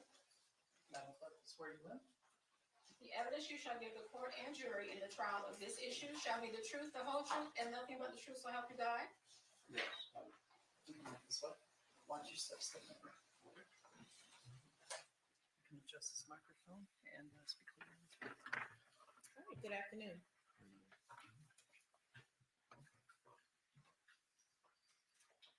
Good afternoon, sir. Could you please introduce yourself to the jury? Yes, Kenneth Birch, pediatric cardiologist And where do you work, sir? at Savannah Children's Heart Center in Savannah. Are you a medical doctor, sir? Yes, You said you're a pediatric cardiologist. that's correct. And are you here today because you briefly treated Quentin Simon, the victim in this case? Yes. Now, let me ask you a little bit about your education, training, and experience. Mhm. Can you tell us about your undergraduate education? Undergraduate, I went to Augusta College in Augusta, Georgia. And did you 4 go- years. I'm sorry to interrupt you. Mhm.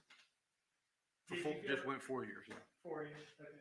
Did you go immediately to medical school? No, didn't, had a year before I was accepted. And then I went to 4 years of medical school. Then I did 3 years of pediatric residency and then 3 years of pediatric cardiology fellowship. Where did you go to medical school? Medical College of Georgia, And when did you graduate? 1982. You mentioned that you did was it a pediatric residency or a Mhm. cardiology residency? residency? Well, a residency was general pediatrics. Okay. So I did 3 years of that at the medical college there. And then was fortunate that they thought enough of me to go ahead and offer me a fellowship in pediatric cardiology there before I was halfway through my second year of residency. So I stayed and did 3 years there Our last in witness, fellowship. Mhm. I'm sorry, our last witness, Dr. Fuentes explained to us what a medical residency is. Mhm. But I don't think we've heard what a fellowship is after residency. Can you tell us what a fellowship is? Well, a residency, you sort of do a lot of different things, but when you do a fellowship, you're specifically focused on one particular subspecialty. In my case, it was pediatric cardiology. Is it fair to say that in your residency, you gain your specialty, but in your fellowship, you get a subspecialty? That's correct. When did you finish your pediatric cardiology fellowship? 1988. And have you been working as a pediatric cardiologist uninterrupted since then? Yes, sir. Tell us where you've worked as a pediatric cardiologist. Well, initially was employed, if you will, by Memorial Medical Center starting July 1988, and worked in the pediatric department there doing pediatric cardiology until 1995, and I went out in private practice April 1st, 1995, and formed Savannah Children's Heart Center. I've been there ever since. Now, as a pediatric cardiologist, how do you get patients? Where are these patients coming They're from? referred. Referred by who? Typically, other general pediatricians. And what causes a general pediatrician to refer a child to a pediatric cardiologist? What kind of things? Well, there are very different, various different reasons. One of the most common, particularly in a young child, is because they hear a noise or a murmur when they listen. We also see kids for passing out, chest pain, all kind of other complaints. But Now, can you tell us about Quentin Simons being referred to you? I believe that Dr. Prince heard a murmur, and I think it was a new finding, from what I gathered. And so he was referred for us to evaluate. And tell us about that evaluation. Okay. Well, how much? What do you want to know? Everything, or just? I'm not. I mean. Can you do like a 1 minute? Yeah. So basically, when he came into the office, he had a EKG performed, which was normal.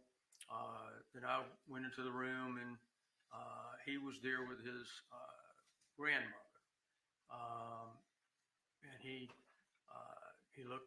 looked fine. Respiratory rate was normal, heart rate normal. His weight was above the 75th percentile for his age. He looked like he was thriving. And so I listened to him and examined him. He had a soft little murmur. So then we went and did the echocardiogram, where we actually look at the heart.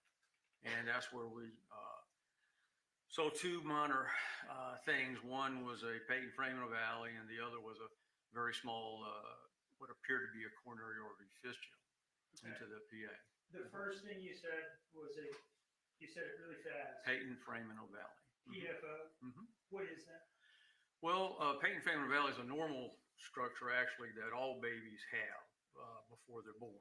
Okay, it's open in such a manner so that the blood that's coming up from the placenta, because mother's providing everything, is preferentially directed across that opening, if you will, to the left side of the heart. So most of it gets pumped out, to the body, as opposed to going back into the lungs, which are full of fluid and the vessels are constricted.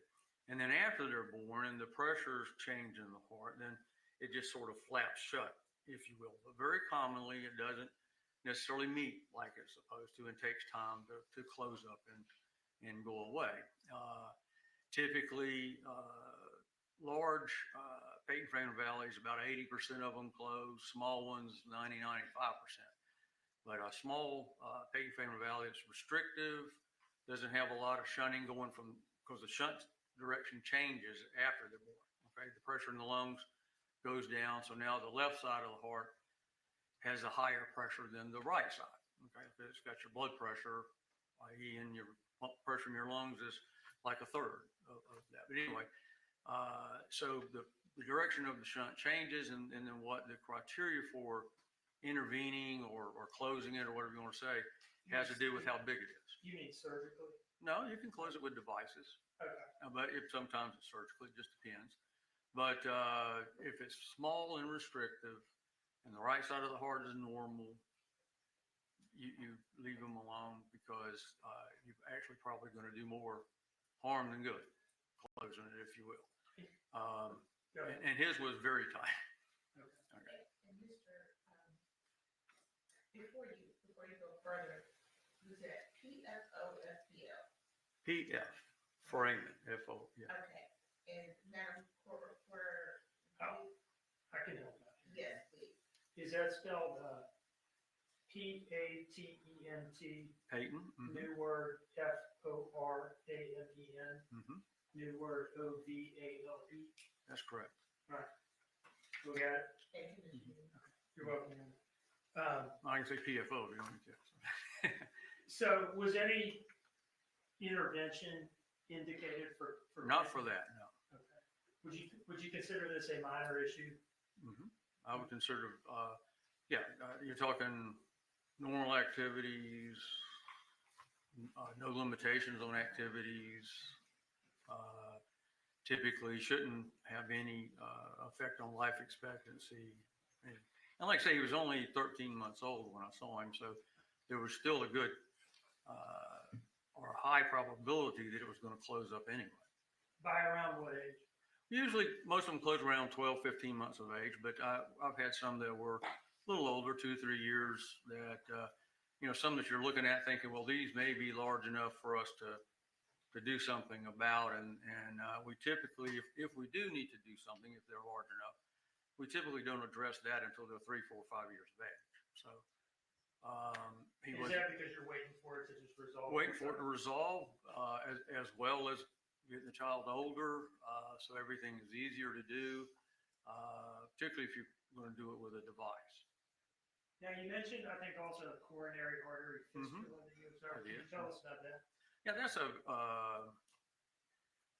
very rare type of finding, in the sense where I think it's about 0.01, maybe 0.02%. You see a congenital. Now, this is a congenital one. There are coronary fistulas that you may see in adults that are undergoing bypass surgery and other kind of things, but I'm talking about a congenital one. And basically, when the heart forms, basically it's a single tube actually when you first start, and then involutes on itself and so forth. So a lot of the structures are very close to each other, and sometimes, most commonly, the left anterior descending coronary artery may not actually totally close up from the pulmonary artery. So you may have a connection there, and that's called a fistula. And the size of the fistula dictates what you do, meaning that if it's a small coronary fistula, less than like 1 centimeter or much less than the size of the coronary artery, I'll put it that way, then we just watch those. And most of those will even close up and go away on their own. Now, when you talk about larger ones, moderate to large, those are a little different. Those many times will need to be taken care of. But typically, you'll see signs and symptoms with that. So it's not just looking and saying, oh, this is a small one. You're looking at other things as well. If it's a significant shunt, which means it's a big one, okay, into the coronary, then the left, the heart's going to be dilated. There's going to be increased flow to the lungs. The child's going to be short of breath. He's not going to eat well. He's not going to gain weight. You see what I'm saying? Yeah.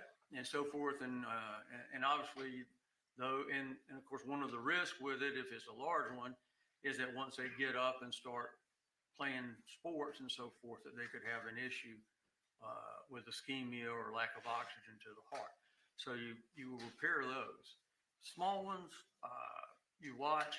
Sometimes they don't go away. So typically when they're 10, 11, 12 years of age, when they reach that age where they're going to be affected by peer pressure or parental pressure to continue to compete. Whereas when they're little, they get tired, they stop. When they get a little older, they try to run that extra lap or whatever. That's when you can get in trouble if you have an issue. So we'll exercise them and make sure everything is okay, depending upon the size of it. But I've had kids with small coronary fistulas that play, competitive athletics, high school, college, and so forth. Never have an issue. What about His was tiny. Tiny? Tiny. We're either, now you. And you almost don't even want to mention it, but it's there, so you have to. Does that make sense? We called you in here just to cover all the bases. Okay. That's why you're here. Were either of these findings that you've described of any serious concern to you? No.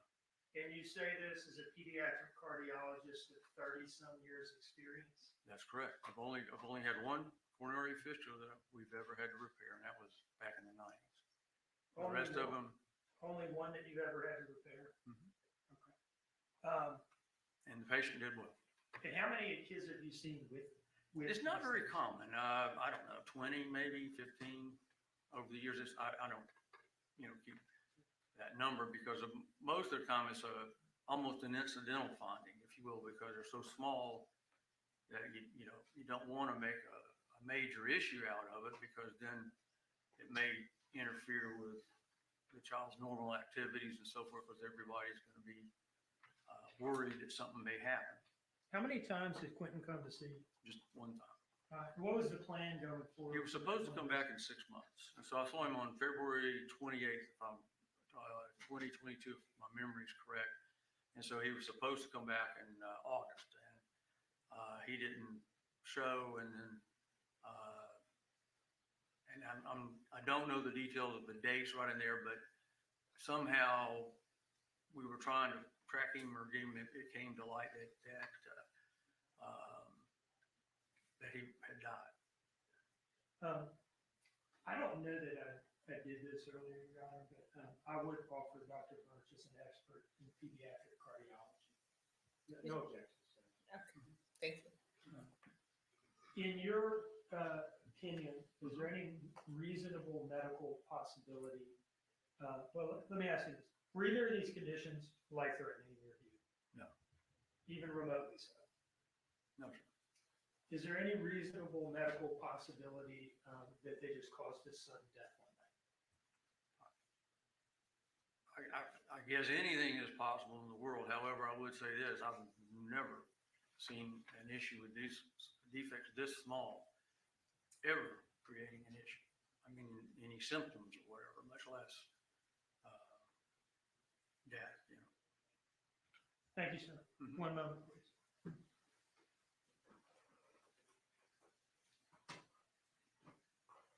No further questions.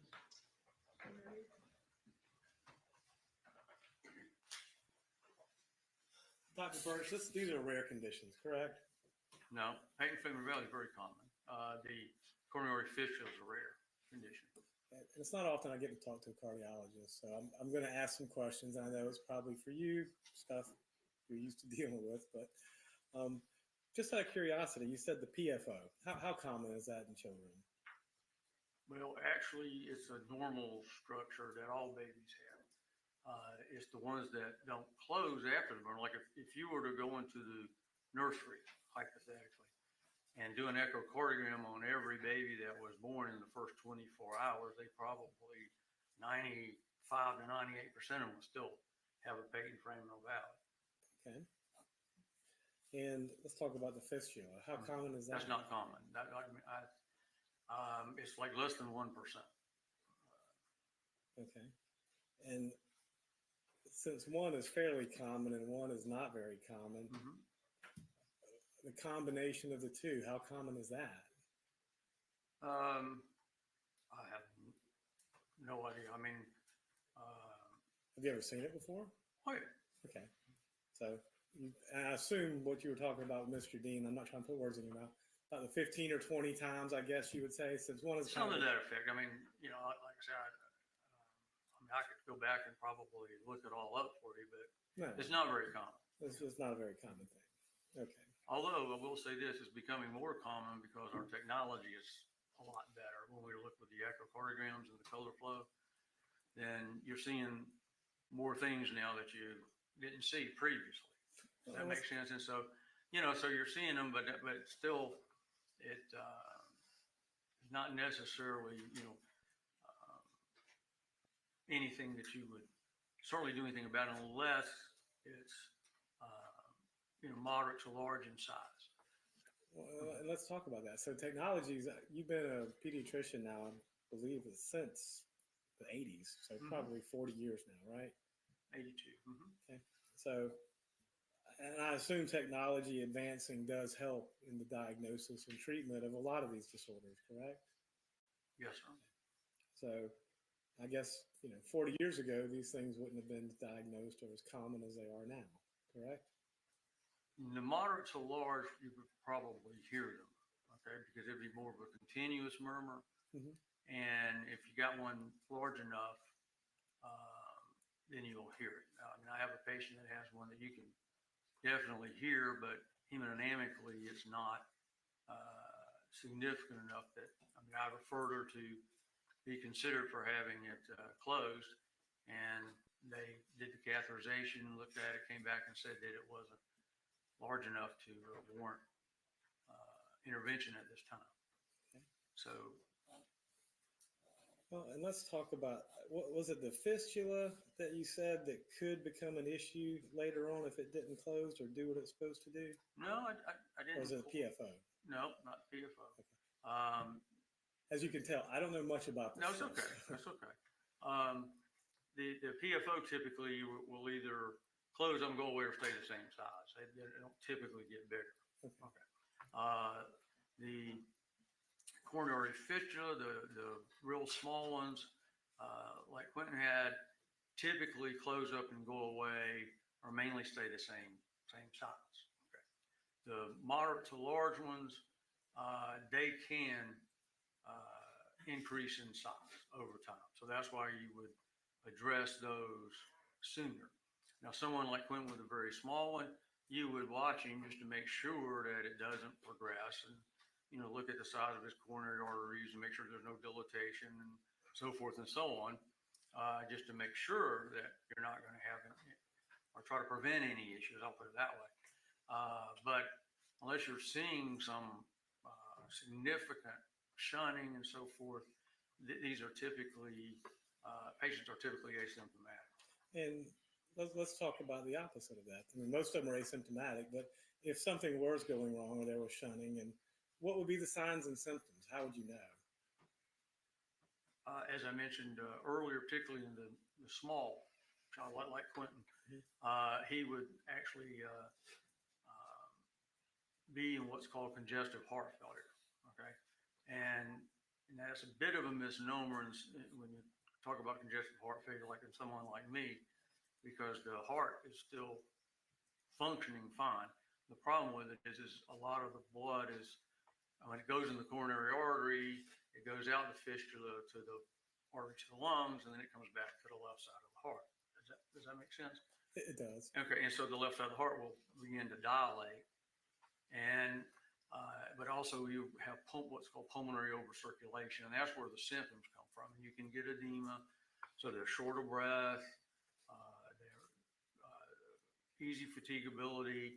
In youngsters that are nursing or bottle feeding or whatever, they're usually tachypnic or breathing fast, and so their major activity obviously is eating. You know, they don't get them run around, so what happens to them is they can't coordinate sucking, swallowing, and breathing.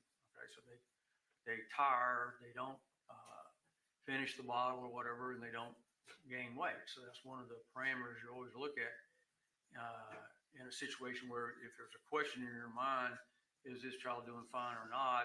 Because I think the heart was a little big or whatever, you look at their weight and so forth, and if they're, you know, above the 50th percentile or so, and like Quentin was above the 75th percentile, So he wasn't having any issues, eating or any of those types of things. So, Doctor, thank you so much. You've been very informative. well, thank you, Brendan. Thank you. Just a moment, Mr. Dean, No redirecting. thank you. Doctor, thank you. You're excused.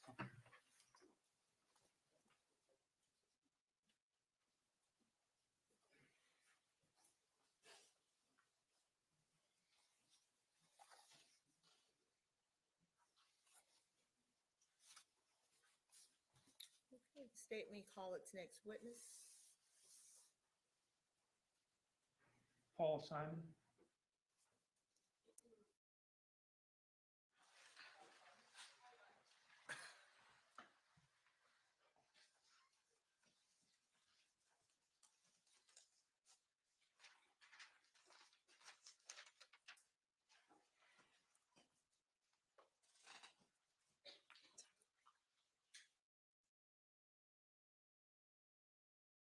Right hand, please.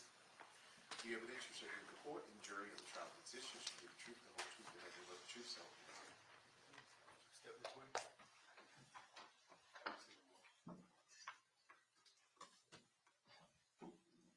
Good afternoon. Good afternoon. How you doing today?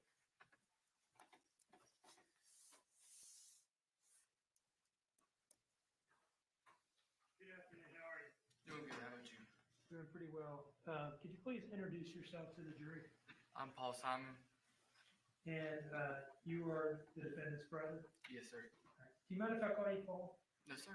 Go ahead. If you prefer Mr. Simon, let me know. You and can I'll call do me that. Paul. Okay. How old are you, Paul? 23. And what is your city and state of residence? Where do you live now? I live in Eden, Georgia. Do you work?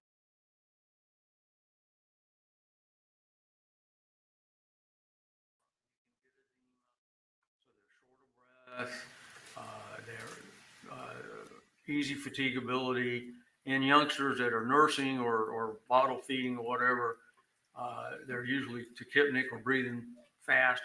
And so their major activity obviously is eating. You know, they don't get them run around. So what happens to them is they can't coordinate sucking, swallowing, and breathing.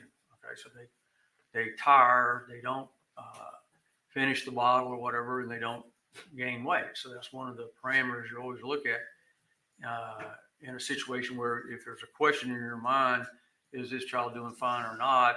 Because I think the heart was a little big or whatever, you look at their weight and so forth. And if they're, you know, above the 50th percentile or so, and like Quentin was above the 75th percentile, so he wasn't having any issues eating or any of those types of things.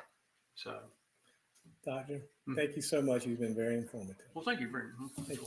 Just a moment, Mr. Dean, No redirecting. thank you. Doctor, thank you. You're excused.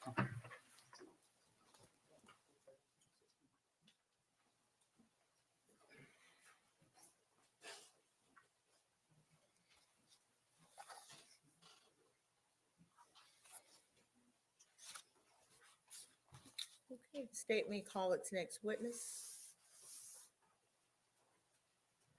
Paul Simon.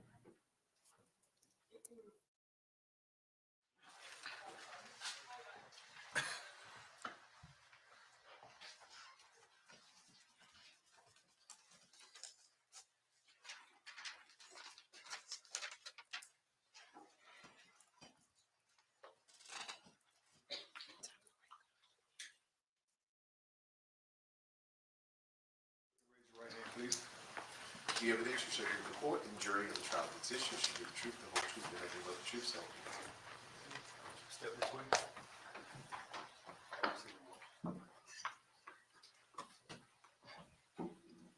Good afternoon. Good afternoon. How you doing today?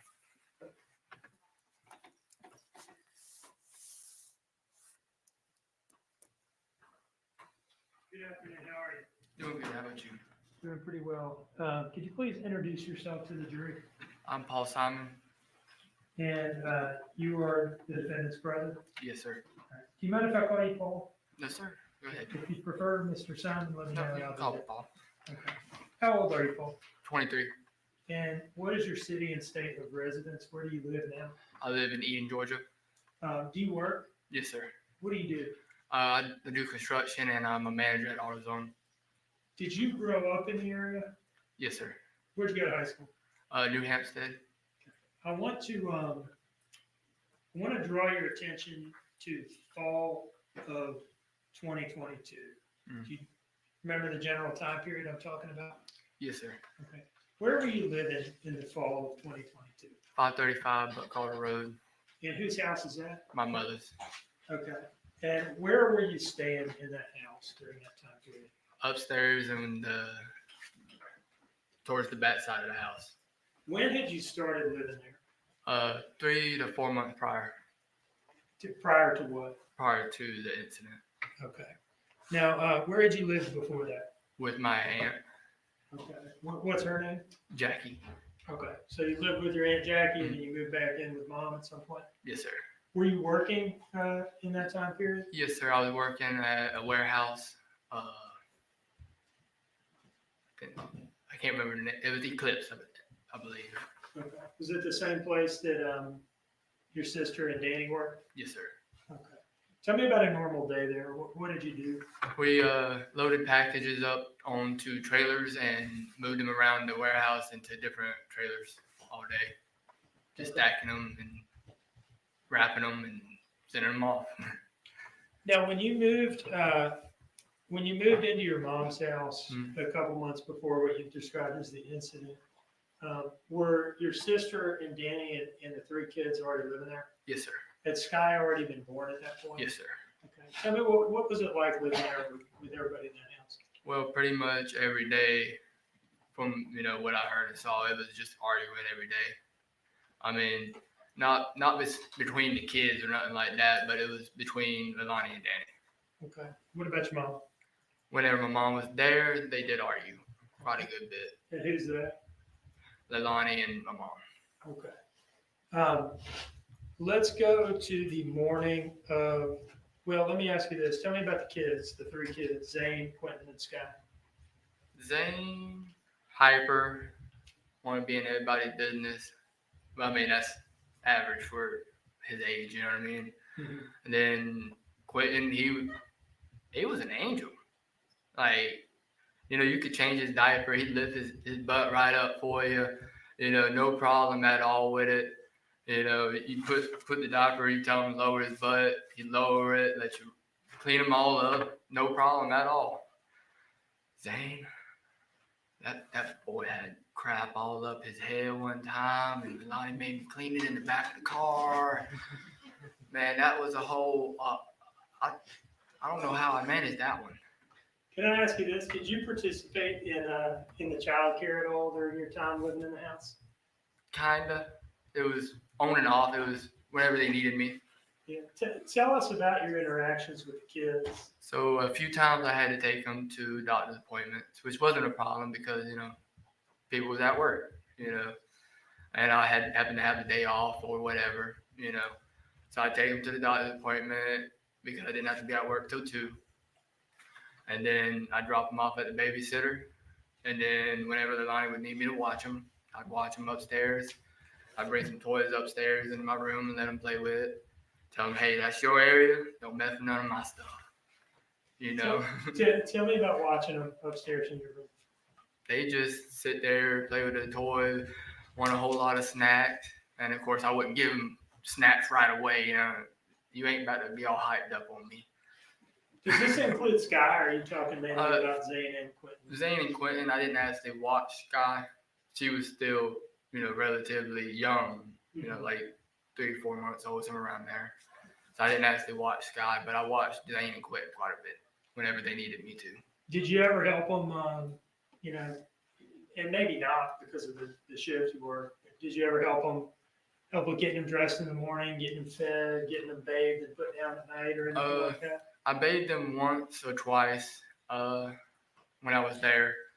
And as far as feeding, I would help with that, but it was more so when I was there, because I was working from 2 to 10. So they'd usually eat between 6 and 9 at night, give or take those time periods. Now, you started saying some nice things about Quentin earlier, and I did not follow up, and I guess I'll do that now. What was your relationship like with Quentin? Well, he loved me. I mean, he'd come up to me, he'd put his arms over my knees, and I'd just sit there and bounce him for a good hour or two till my legs got tired. You know, he weighed a good 20, 30 pounds. But I mean, I loved him. I mean, I tell him to shut up. But I mean, that was about as mean as it got towards him with me. You know what I mean? You know, kids don't want to stop talking. What did your during the time period that you're working at Eclipse and working the 2 p.m. shift that you've mentioned, what did a normal day look like for you? Not talking about any particular day, but just kind of give us an example. I'd get up in the morning between 9, 10 o'clock-ish, usually, and then watch some TV, get up, take my dog out, let him use the bathroom, bring him back in the room, continue watching some TV, and then get ready and go to work. I mean, it was just, you know, either TV or playing a video game. What about after work? After work, I'd get off. Just like I said at the police station, I'd get off, roll me a blunt, and go on about my day. Tell me about the blunt rolling and the going on about your day. I'd sit there in the parking lot because I wasn't going to try to drive and roll at the same time, you know what I mean? So I'd sit there in the parking lot, roll. Then as I was driving down the road, I would light it up and smoke on the way home because my mom had a strict rule of no smoking in her car. So you'd have to roll it out in the windows to be able to smoke in the car. What car were you driving around the time of the incident? The 2012 Silverado. Okay. What color is it? White. Okay. And is that the truck that was parked next to the Dodge Journey when the police arrived? Yes, sir. Okay. Tell me what you would do when you get home. I'd get home, I'd go upstairs, let the dog out, then probably smoke again, and then go to bed. Watch a little bit of TV if I had enough time, and then go to bed. Tell us about the dog. When did you get the dog? I got the dog when I was still working at FedEx in 2019. He passed away January 1st this year from advanced heartworm disease. Oh, I'm sorry to hear that. Yeah, and but he was my pride and joy.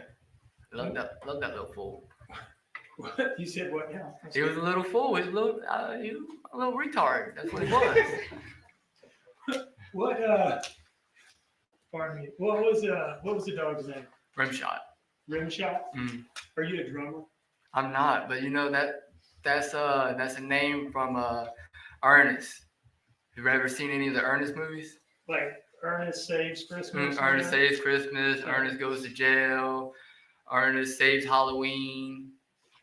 And there's a character named Rimshot in this movie. It's his dog. And that's okay. So that's your dog's namesake. Mm-hmm. Okay. I know you had told me before that the dog was named Rimshot, but I don't know why. Okay. Where did the dog stay when you were at work? He would stay. Leilani would watch him whenever she was home, or he would go outside and stay on lead. Anyone think that Paul might be a little special? I'm seeing some comments, and no, I don't mean on here, some notifications I'm getting from Facebook. People are really making fun of him. His dog, his puppy dog, passed away January 1st. He should never have been put in this situation. He named his puppy dog Rimshot, which is actually pretty funny because he watches all those Ernest movies. And he keeps calling his dog a retard. I mean, and everybody in the courtroom was dying laughing.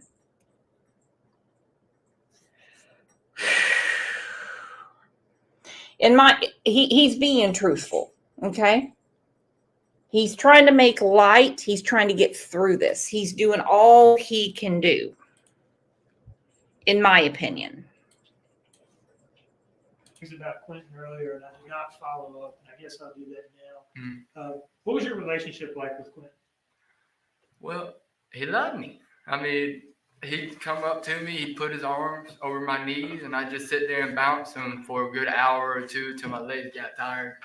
You know, he weighed a good 20, 30 pounds. But I mean, I loved him. I mean, I tell him to shut up. But I mean, that was about as mean as it got towards him with me. You know what I mean? You know, kids don't want to stop talking. What did your during the time period that you're working at Eclipse and working the 2 p.m. shift that you've mentioned, what did a normal day look like for you?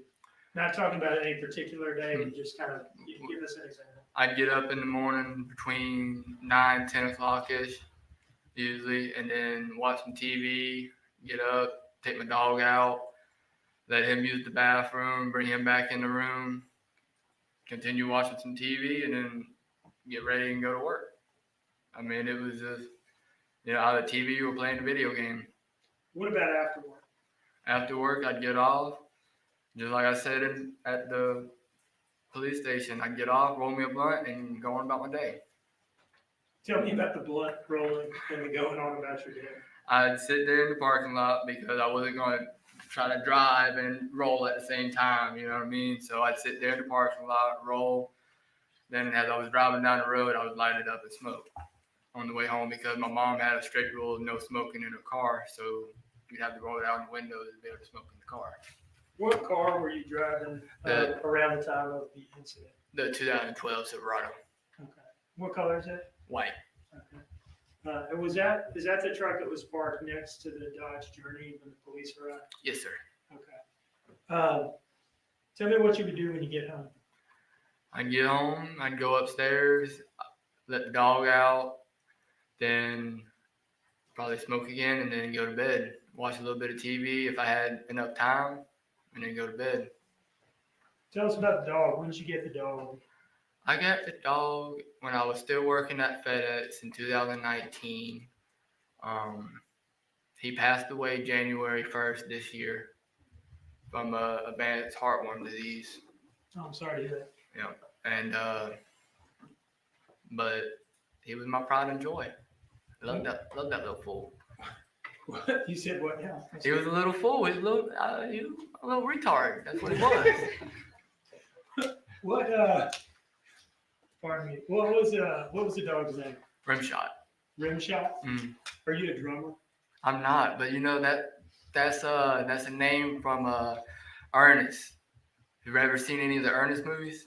Like Ernest Saves Christmas. Ernest Saves Christmas. Ernest Goes to Jail. Ernest Saves Halloween. And there's a character named Rimshot in this movie. It's his dog. And that's okay. So that's your dog's namesake. Mm-hmm. Okay. I know you had told me before the dog was named Rimshot, but I don't know why. Okay. Where did the dog stay when you were at work? He would stay. Lonnie would watch him whenever she was home, or he would go outside and stay on lead. Okay. On the lead, can you tell me what you're talking about? Long. Oh, okay. Cigarillos. Yeah. Is that what GAR means? Mm-hmm. Okay. Cigarello? Yeah, yeah. All right, thank you.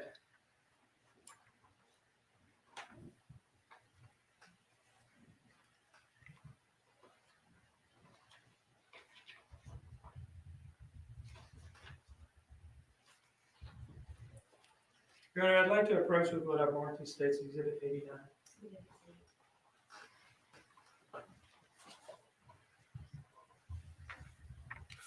Can you take a look at this document and let me know when you're ready to talk about it? Take a careful look at the numbers and the messages and so forth.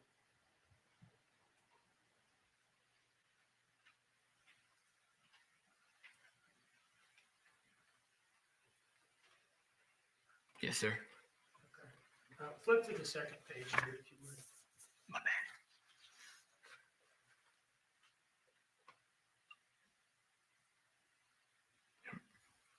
All right, do you recognize those messages? Yes, sir. Are those messages between you and your sister on the night of October 4th? Yes, sir. Do they fairly and accurately depict the messages that you exchanged with each other?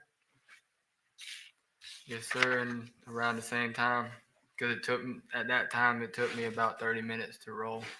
So I was sitting there in the parking lot for 30 minutes. Your Honor, I would introduce this as State's Exhibit 89. No objections.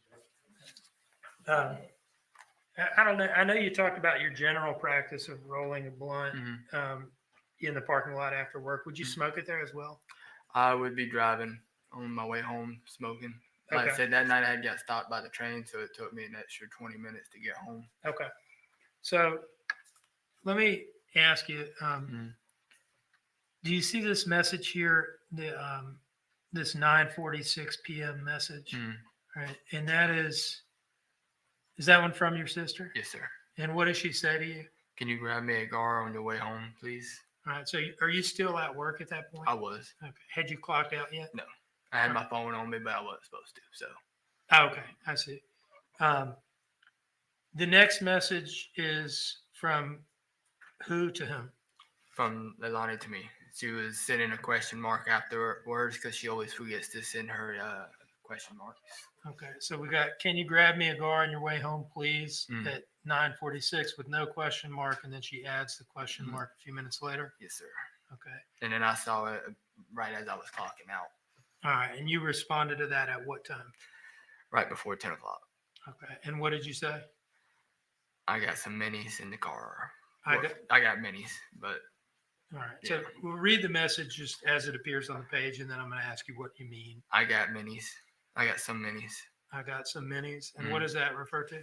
Mini cigarillos. Okay. And where were you at the time you sent that message? You said you just clocked out. Just walking out the building. Okay. And what's the next message? She said, "Okay, you on the way?" I said, "In a minute." And what time did you say in a minute? At 10:03. All right. And would you have been in the parking lot at that point, I guess? Getting in the car. Okay. And then what was the last message? Okay. And that was from her to you Yes, sir. at 10:03 p.m. All right. So no more text messages between the two of you that night? No, sir. My bad. So that brings us to your getting home and her not being there, you said, right? Tell us about your arrival at the house. So I got home and I noticed that the Dodge Journey wasn't there. Okay. And so I had went inside, I had the minis in my hand, and I had asked Danny, I said, "Where's Leilani at?" Where was it that you encountered Danny? He was sitting on the bed right in front of to the door going into the bedroom. Okay. He's sitting on the bed in his bedroom, his and your sister's bedroom? Yeah. Okay. Yes, sir. And you've got the minis in your hand? Yes, sir. And because you're coming to bring them to your sister? And she is not there? Yes, sir. Okay. Now, did you see the children at this point? I did. I don't remember exactly what they were doing, but I know that Quentin was awake. He was in his playpen, and Zane was laid down on his race car bed. Did you have any how do you know Quentin was awake? Tell me what you saw. He was saying Danny. He was laying there, but he was saying Danny, just like that. Is that something that he would do? Yes. Can you describe, like, was it just like normal kind of babbling from a child? Or? He would just say, Danny's name repeatedly. I don't know if it was because it was easy for him to say, because it's only 2 syllables, Danny. You know what I mean? But that was one of the key words he said 95% of the time. From your perspective, did Quentin seem to like Danny? Did they have a good relationship? They had a decent one. I mean, Danny would get fed up with taking care of the kids all the time. But you signed up for it, brother. I mean, there's nothing else I can say to you. I can't sit here and say, don't be upset. You signed up for it. So anyway, Quentin's you said he's laying down in his packing play? He was laying down kind of more or less. He was still getting so he does a lot of talking before he would go to sleep. So he'd just sit there and say Danny or throw a little tantrum and then pass out, or it was one of the two. He didn't like being in a dark room. Did anything seem to be out of the ordinary in that room at that time? Not that I saw. I walked in there, told Quentin to shut up and go to bed, and went upstairs. And did Danny seem to be acting abnormally? He seemed a little agitated, that he was having to watch the kids again. Okay. Yeah, anything beyond that? I mean, no more than his normal whining about having to do something he didn't want to do. Now, how long did y'all interact with each other? About 10 minutes in the bedroom before Leilani got home. What was the nature of this? Just talking. He was complaining about Leilani, which I was already used to, and kind of getting a little bit annoyed of him whining. You don't like it, leave. I mean, it's not that hard. Now, did you have anything to eat when you got home that night? No, I didn't. Don't remember getting anything to eat? I don't remember it. Would it refresh your memory to look at some text messages between Danny and Leilani about that, perhaps? Yes, sir.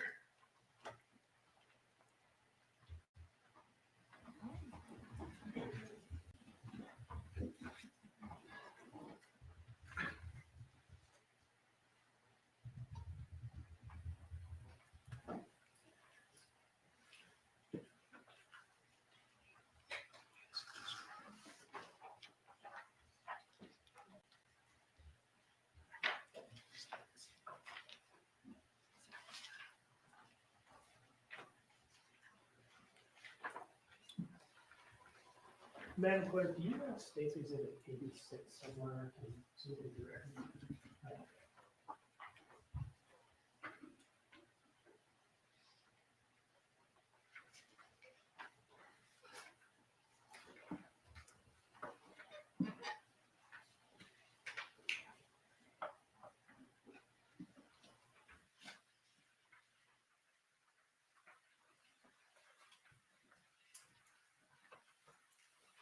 Can you take a look at that second message from the top?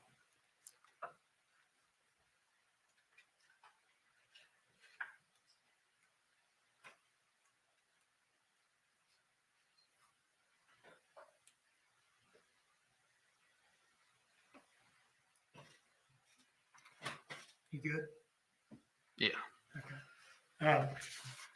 And if it doesn't, it doesn't. But does that refresh your memory as to whether you had anything to eat or drink that night? I probably grabbed some Hawaiian punch. Okay. Leilani was a little stingy about the kids' drinks and food now. Now, after you probably or possibly had some Hawaiian punch, what did you do? Went upstairs. I watched the episode of One Piece. What is that? One Piece is an anime. Okay, it's an anime show. Mm-hmm. It was 23 minutes and 42 seconds exactly. And what did you do after that? Went to bed. Did you come downstairs anymore that night? No, sir. Did you have to let the dog out or anything at any point? No, sir. Not till he woke me up in the morning, needed to use the bathroom, which was about 8:30ish. I got up at 9 and took him out. Okay. What do you remember about that morning?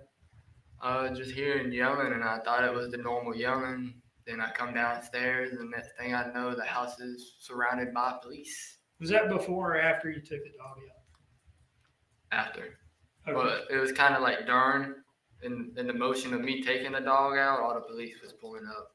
All right. What do you remember here? Just a whole lot of yelling. I couldn't make out exactly what it was. I was still half asleep. And I just kind of laid there until I heard it kind of die down or move away from where I could hear it. And then I got up and took the dog out. Did you have any interaction with your sister that morning? Not before she told me that Quentin was missing. And where were you when she told you that, as far as you Downstairs in the parking area. out in the driveway? Yeah, next to the drive, next to the garage. And what she look like at that point? Complete mess, complete wreck. Trying to figure out where her baby was. And what happened from there? She had called the babysitter over to see if she saw anything, if she knew anything. And then the police was showing up at the same time as the babysitter had just showed up. And then the next thing I know, Danny's showing up. Did you help look for Quentin? Didn't get a chance to. What do you mean? By the time that everything was going on, we all got told we had to go down to police annex, and we was interrogated for over 17 hours by the FBI. Did you 17 hours? Yes, I kept track of it because they were supposed to get me pizza. I'm still mad about my pizza 2 years later. I think we saw you on some video bringing your sister some food at some point. Yeah, then they bought the pizza afterward. Okay. So you got some food that day in any case? Yeah, because I bought it. Okay. Because you bought it? Yeah. Did you? I DoorDashed it. You're saying you DoorDashed the pizza to the police station? So after 12 hours of sitting there being interrogated, people get hungry. Okay. So, regardless of whether you had a good time there that day, did you cooperate with the police questioning? Yes, the sir. FBI questioning? Anything they asked me, I told them whatever I knew. Okay. And did that continue to be the case over the coming days and weeks? Yes, sir. Even while they hooked me up to the lie detector test and everything. One moment, please, John.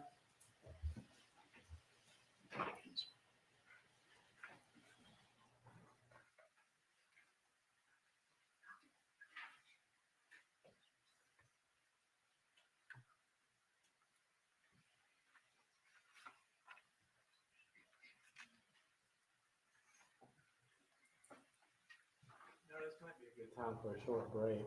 Matt, just finish up a couple of things here. Yes. Okay. Do you look? I'd like to approach with what I've marked as State's Exhibit 90.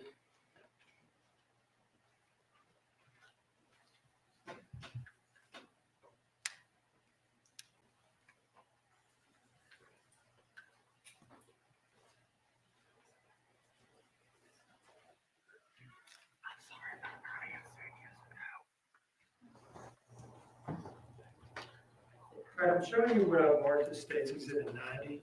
Okay. And let me just say, just so that everything can be on the record. So Mr. Simon just apologized for not responding yes or no. And that's fine. Okay. Okay. Can you take a look at these messages starting from the back, actually, and tell me if you recognize them?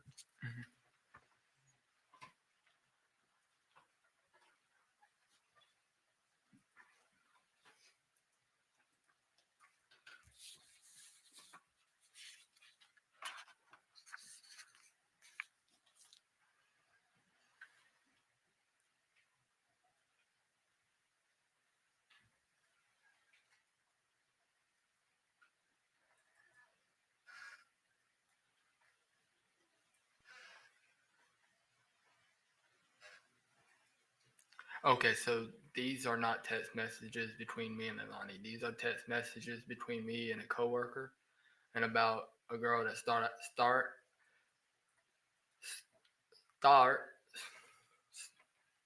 thought that I was making a rumor about her, and I wasn't, and she threatened to hit us with her car.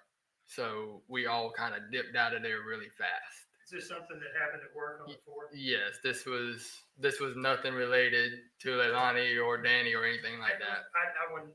Yeah. Okay. Your Honor, I would like to introduce this as State's Exhibit 90. No objection. Okay. Exhibit 90 submitted. Let me just ask you this. On the last page here, do you see this message where this person asks you at 11:40 p.m. what time you going in tomorrow? I said 12 because I was already planning on going in early regardless because I needed the extra money. And that response from you was at 11:40 p.m. That's why I was already getting up. But then when they asked me to come in, it made it even easier to come in without asking for permission from the boss. Okay. And this was on the night of October 4th, right? Yes, sir. Were you already up in your room at this point? Yes, sir. He had texted me after I had laid down to go to bed. Okay. And was this your last phone activity that night? Yes, sir.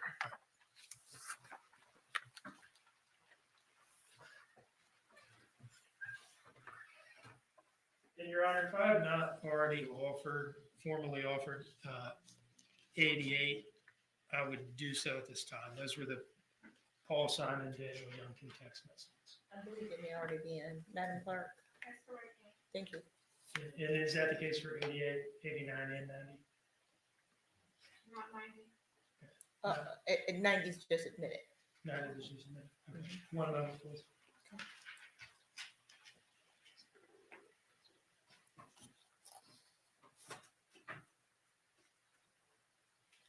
No further questions, Your Honor. Okay. All right, so, there's mention of a break. I think this is a good time for a break. The time is, 3:13. Let's come back at 3:30. Jury's exiting.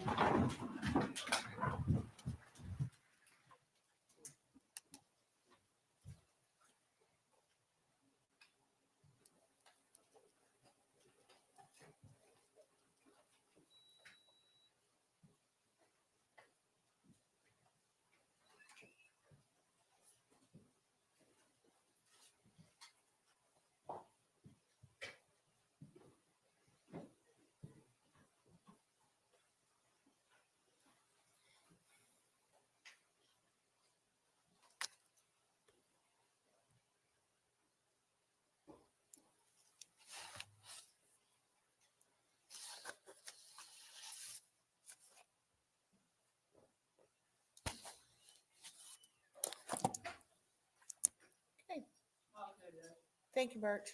We're in recess until 3:30. Yes. Oh, I'm sorry. Step down, please.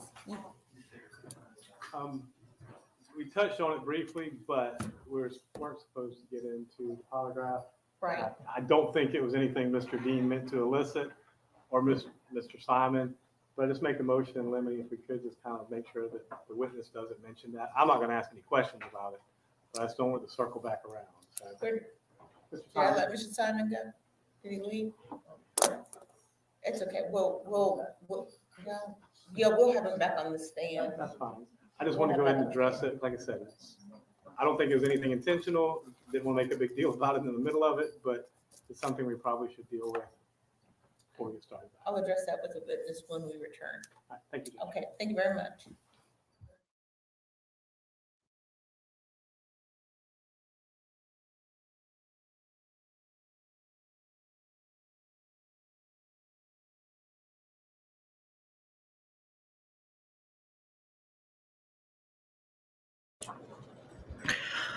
Woo-wee.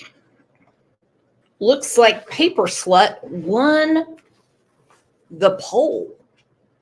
We were guessing and guessing and guessing. See, I heard rumors that Billy Joe, hang on, I gotta redo this, was going to be on the stand yesterday, but it turned out, obviously, to be Danny. What did you all say about Paul? Seems like he's not really a fan favorite. Hang on. Sleuth Station said, I'm not Brooks. Brooks asked if we thought he was special, and to me, he sounds autistic, but I do not know. Oh, I don't mean any kind of diagnosis. I apologize for that. It's just, you know, he doesn't really have what I call social graces, all right? We see how he dressed for court. We can clearly see that he is all about pointing the finger at Danny. You know, I don't know if you picked up on that, but I did. You know, he flat out said, you know, Danny would bitch all the time about taking care of all the kids. And he's like, I kept thinking, well, dude, you signed up for it. Well, you know, that's kind of between Danny and Leilani, you know? Jean Ellen said, I believe it was said somewhere, not Brooks. I don't know if they're saying the wrong thing or not. I think what he was just trying to do is, I think he was nervous. I think he was doing the best he could to get through an extremely stressful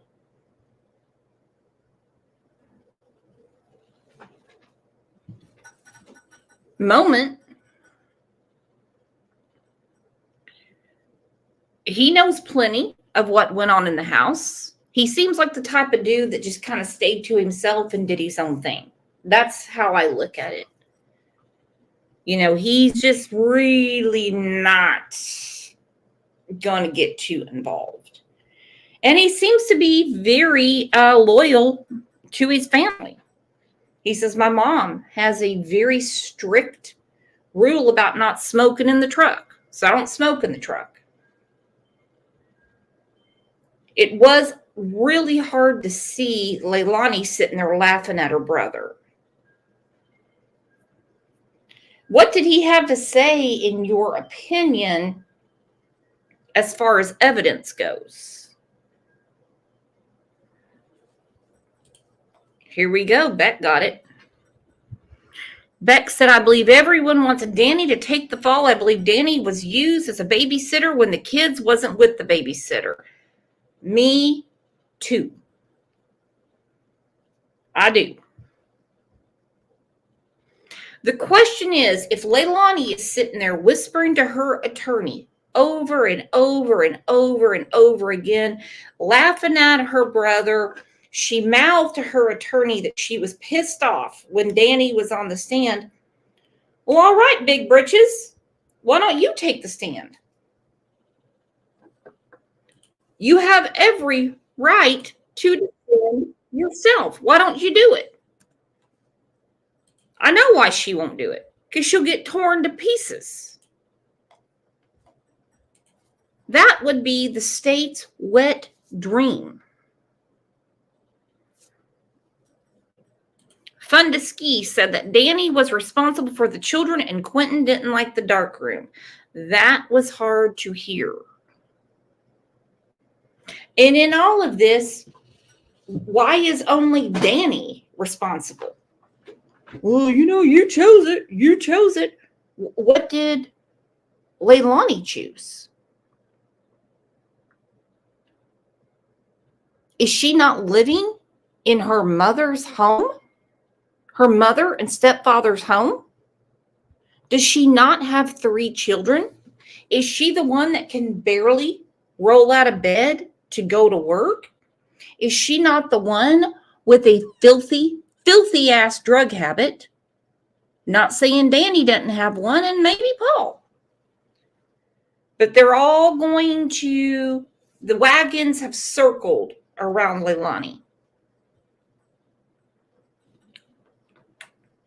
It's the blind leading the blind in that house, okay? And I have a feeling that Billy had a lot of rules, and she probably bitched and hollered the whole time. But the thing is, and I hate to use the word but,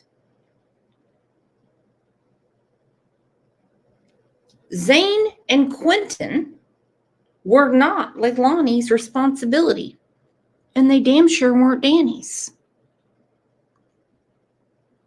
You see, Billy had permanent guardianship of those 2 babies. They should not have been in the room with them. Matter of fact, Danny, Leilani, and Sky shouldn't have been living there. It's not my opinion. It's the law.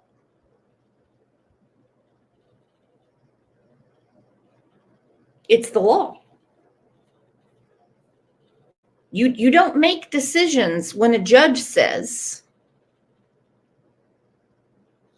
your daughter is not to be around those 2 kids. You don't get to circumvent it and say, well, I just want to give her another chance. No, lady, you don't run it. You don't run the show. And look what happened now. And she needs to be held accountable. I'm not going to be surprised if she has not signed some kind of proffer agreement at all. Because all of the court paperwork that has come out has all said that she left Zane and Quentin with someone that she knew was unfit. The only thing I can think of is why there's no charges for her is because they need her to testify. It's probably too late now. Let's take a little look at Lilazy talking to the investigators. This is the day Quentin disappeared. The day. Okay, so when asked to Paul, did you go help look for Quentin? He's like, no, I couldn't. Because we all had to go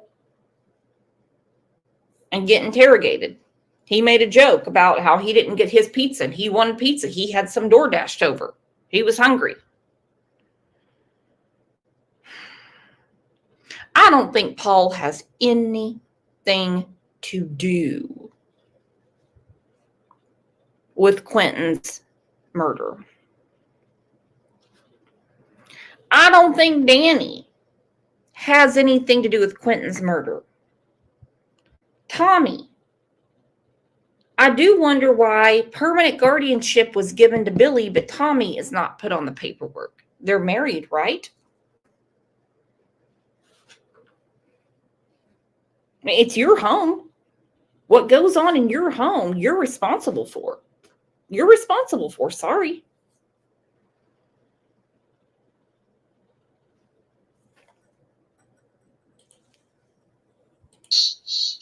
Don't know anybody else anymore. Just ask you this question.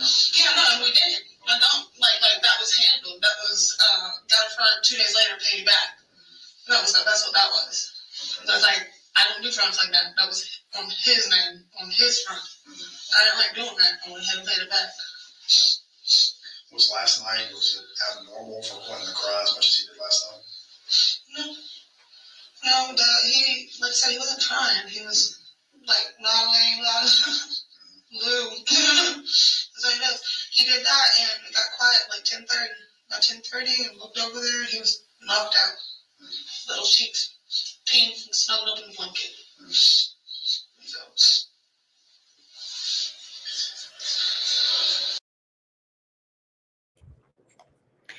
Okay, this has disturbed me for days. When she's sitting there being interrogated and she said, he's all pink and snuggled up in a blanket. Then she mentions again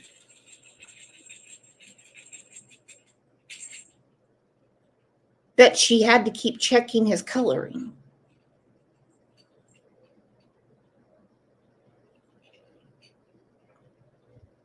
You know, the truth is the motive for Quentin's murder is as clear as the paint on my wall.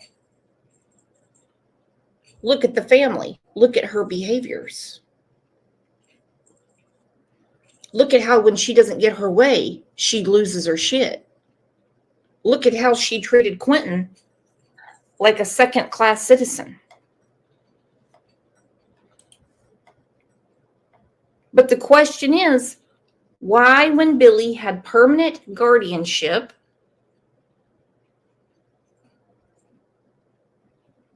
did she let her daughter be alone with Zane and Quentin? Can't do anything about Sky because eventually Sky would have probably been hers too. Where do y'all keep the weed when y'all do have it? Outside. We got it outside in a safe box. Was there anything else that would be inside the house? No. We don't smoke cigarettes inside. We don't smoke weed inside. We don't take it inside. We don't do that. What about Paul? Paul? No. Is he into any of that? Yeah, he smokes, but I don't think, as far as I know, he keeps it in his truck. His truck? As far as I know, he keeps it in his truck. That was one of the rules that my parents wanted him to move in there. But it's just weed, though? Yeah. Just weed. Nothing else. Like, listen, my mom's a convicted felon. There's no way I'm going to sit there and continuously push the buttons of these people. Yeah. You can't do that. Okay. But you were in substance abuse for... I've had other things I used to do, other things I have messed around with coke, or at one point I was on meth, or whatever. I got all that stuff on my own. And then when I had that and I had mental health issues, I just went ahead and told the counselor that sometimes I just want to go back to feeling that numb. So now I got substance abuse counseling. So, did either Paul or Danny ever have issues with that too? Paul, I don't think so. Danny, No, I don't think so, but I did. Whatever, Danny's a very petite little most I can do is drink beer. Maybe hit it once or twice. That's like it does. Was there a reason that you went to go pay instead of Danny? I was the one with money, and I wasn't giving Danny the money to go do so. Why is that? Because there's times that he would go and spend it on alcohol versus what we need to do it on, spend it on. Okay. That's how often does that happen? He drinks daily. Does that ever become a problem? No, he doesn't. He doesn't get drunk. He's not like a belligerent angry. He doesn't do that. I mean, it was like a 6-pack of beer a day. That's what he does. I love how she's kicking her leg under the table. Sinclair said, love having you here, Sinclair, and everyone. When Paul said normal yelling, very telling. Look at that, Sinclair. You rhymed. Normal yelling, very telling. Ange and I were talking about this yesterday because it's really, I've been thinking about it a lot. How could no one hear this crime? How could no one hear the crime? And I thought about it, and I thought about it, and I thought about it. And it just came down to this. I thought about when my children were 1 year old, 2, and 3. There was always some noise in the house. All the time. They're back.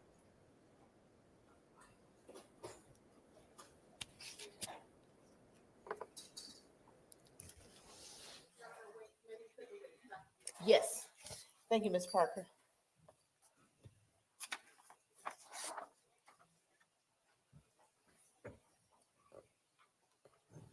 All right, Mr. Simon, please have a seat. And you are still under oath. Mr. Simon, I'm sorry. Go ahead and have a seat, Ms. Simon. So we're back on the record now in SPCR 22-03364J6, the state of Georgia versus Leilani Marie Simon. Mr. Simon has taken his place once again on the stand. He understands he's still under oath. And Mr. Simon, you mentioned earlier about polygraph. There's been a motion in limine which the court is granting. Do not mention polygraph. I don't expect you'll be asked any questions, but don't volunteer any answers, any responses about a polygraph. Do you understand? Have any questions? All right. Is the state ready to proceed? The stage is ready, Your Honor. Is the defense ready to proceed? The defense is ready, Judge. That was a no-no. You're fine, Mr. Simon. Thank you very much, though. Mr. Hilliard, I believe you have Mr. Simon on cross.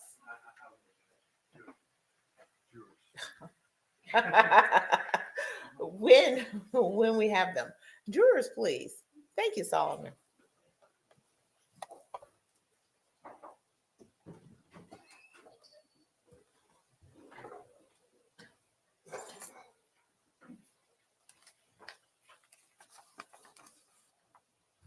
Jurors not entering.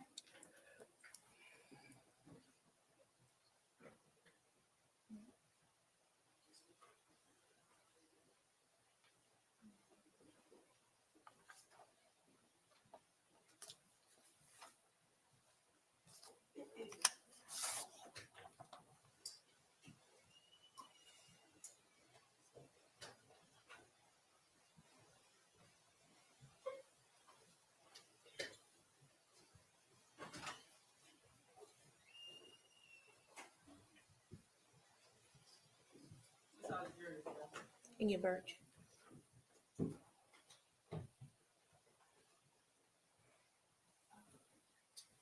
Good afternoon. Please have a seat. Thank you. Welcome back after that short break. Did anyone have any discussions about the case? Did anyone do any research? Okay. And with that, we will proceed. Mr. Hilliard. Mr. Simon, my name is Martin Hilliard. How are you, sir? I'm doing good. How about you? I'm pretty good. No complaints. I've got some questions for you, and I'm probably going to start on October 5th and work back a little bit. You were already at home on the morning of October 5th? Yes, sir. Okay. So you said you woke up, you went outside, took your dog outside. Yes, sir. I'm just going to kind of approach the witness and show him State's Exhibit real quick. I'll show you what's been marked as State's Exhibit 9. If you would, the upstairs bedroom that you stay in, which bedroom is that? Does it overlook the pool? Does it overlook the front yard, the side yard? It overlooked the pool and the driveway. Okay. Because the way the bathroom was faced was towards the outside driveway. Okay. Then the room I was in faced towards the inside of the driveway. All right. So based upon what you're looking at right there, would it be above the dining room or the living room or somewhere in that area? By the living room. By the living room? Right above it. Okay. And so you could look out over the pool and the patio and the parking area, correct? Yes, sir. All right. And this other bedroom right here, look towards the front. Towards the front. Yes, sir. Just trying to get an orientation. All right. So you were at home that night around the night of October 4th, around 11:40. Was a text message between you and your coworkers that Mr. Dean was just talking about, correct? Yes, sir. You remember sending that? Yes, sir. Were you awake? I was trying to go to sleep, so I was trying to end the conversation pretty fast. Okay. You know what I mean? Because I was already laid down at 11 to go to sleep, and so when a text message came through, it kind of woke me up a little bit. Okay. And so I was just trying to get it done and over with, but yeah, I was a little bit awake. All right. Well, let's just talk about that. So you were a little bit awake. Did you hear any doors opening or closing or a ruckus or anything going on at that point in time? No, sir. Okay. And I don't know because I don't know anything about the house, but if the door for the living room or the dining room open or closed, can you hear that from upstairs or no? You can hear a car door shut, but you can't really hear the door shut unless it's slammed. Okay. So if the dining room door, the living room door shut, you wouldn't necessarily hear it. No, sir. And I'm not trying to put words in your mouth, but if there's a car door outside slammed, you would definitely hear it. Yes. Okay. And so did you hear that at any point in time that evening? Around about 11:20, I heard a car door shut, and it was Leilani coming back in from getting cigarillos. And I just kind of laid there and ignored it because I just finished my episode and I was heading to bed. Okay. So about 11:20, you heard the car door shut. Now, in the morning times, do you hear when anybody leaves for work? No, sir. Okay. Being passed out, I don't. After working, I don't really hear a whole lot. Understandable. So you slept through the morning of October 5th till about 9:30, correct? I woke up about 8:30, but I laid there until 9. Okay. And you, at that point in time, had you heard anything? I heard a little bit of yelling, but like I said, that was an everyday thing, so I just didn't pay no attention to it and laid there until I heard it move away where I couldn't hear it. Then I got up and let the dog out. And that was about 9 o'clock was when I got up. And you said you heard some yelling. What yelling did you hear? I just heard Leilani screaming, but I didn't know what she was screaming about or nothing like that. I just heard screaming.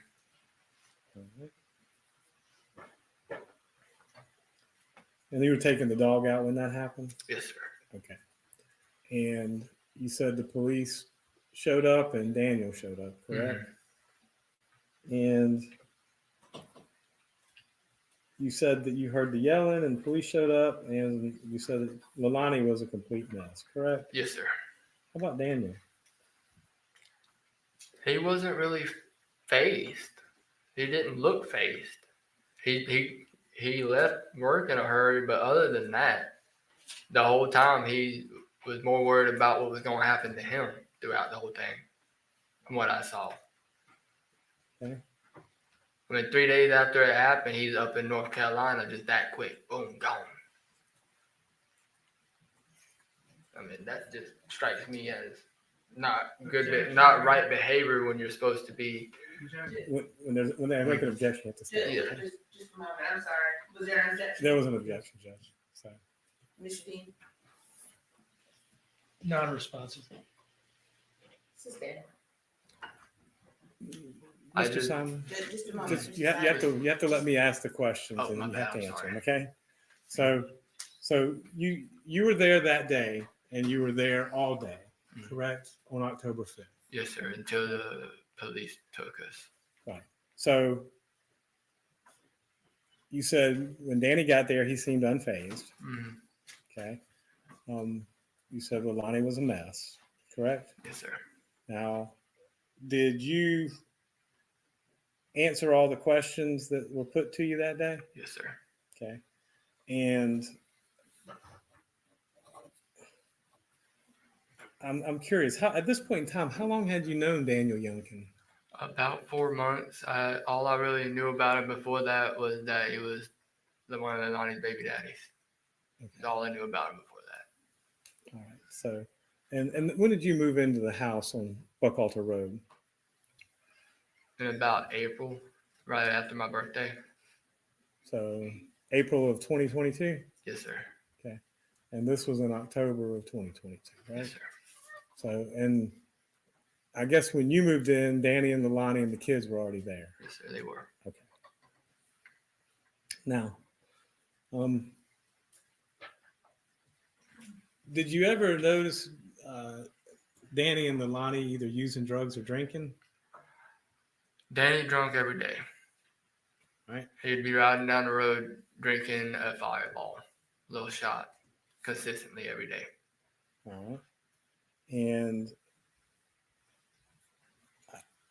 you know, not being judgmental, but and Leilani smoked. Yep, smoke weed. And you did too. Mhm. Did you ever see him do anything else? No, sir. Okay. And if anything else was done, I would have told my mom. okay. So that was not something you knew about. No, sir.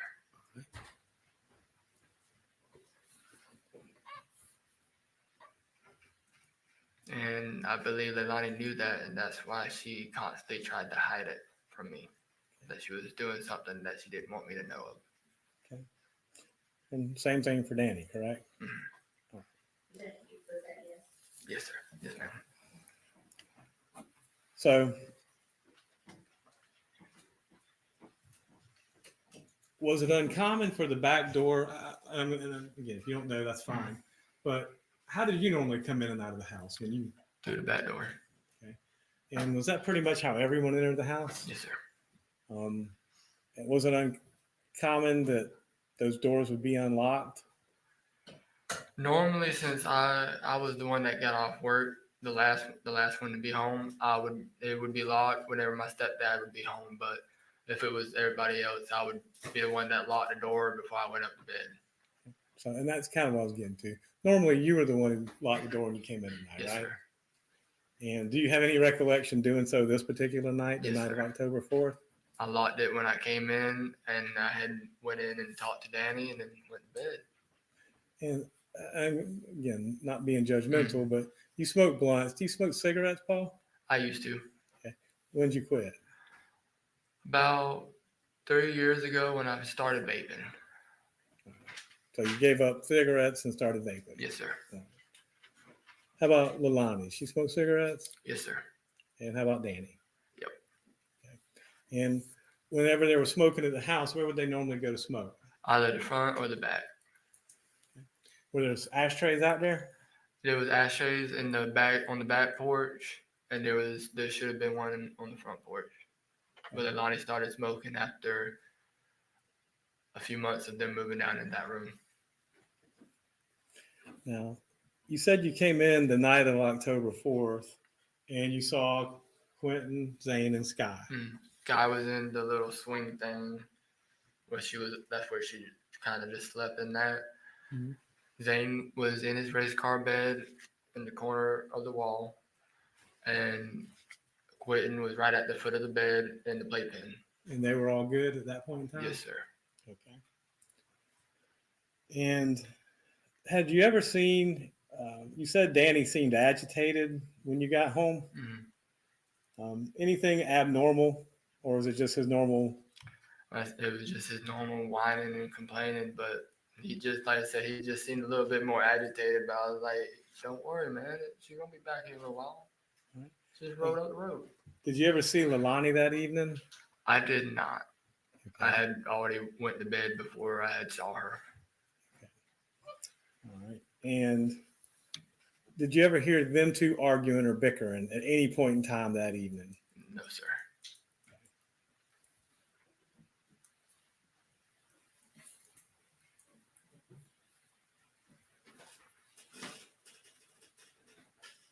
That's all the questions I got, Judge. Thank you, Mr. Simon. Yes, sir. Mr. Dean, any redirect? One moment, please.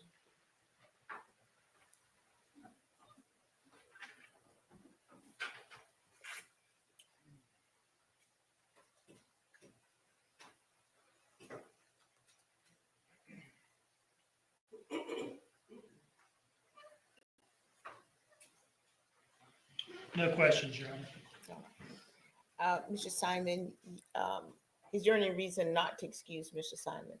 Not on behalf of Ms. Simon, no. No, Your Honor. Mr. Simon, you are excused, sir.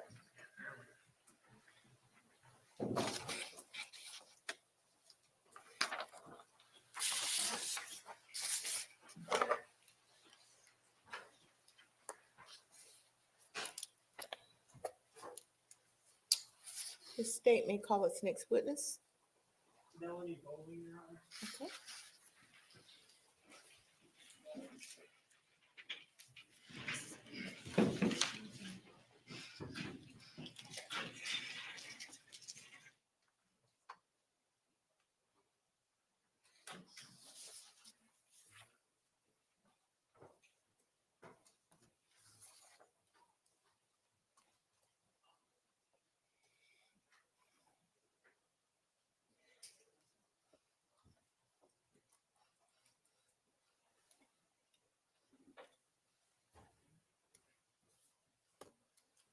Face the pledge and raise your right hand, please. The evidence you shall give the court and jury in the trial of this issue shall be the truth, the whole truth, and nothing but the truth, so help you God.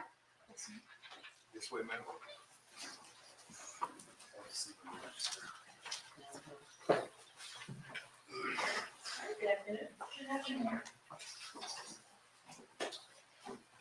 Introduce yourself to the jury.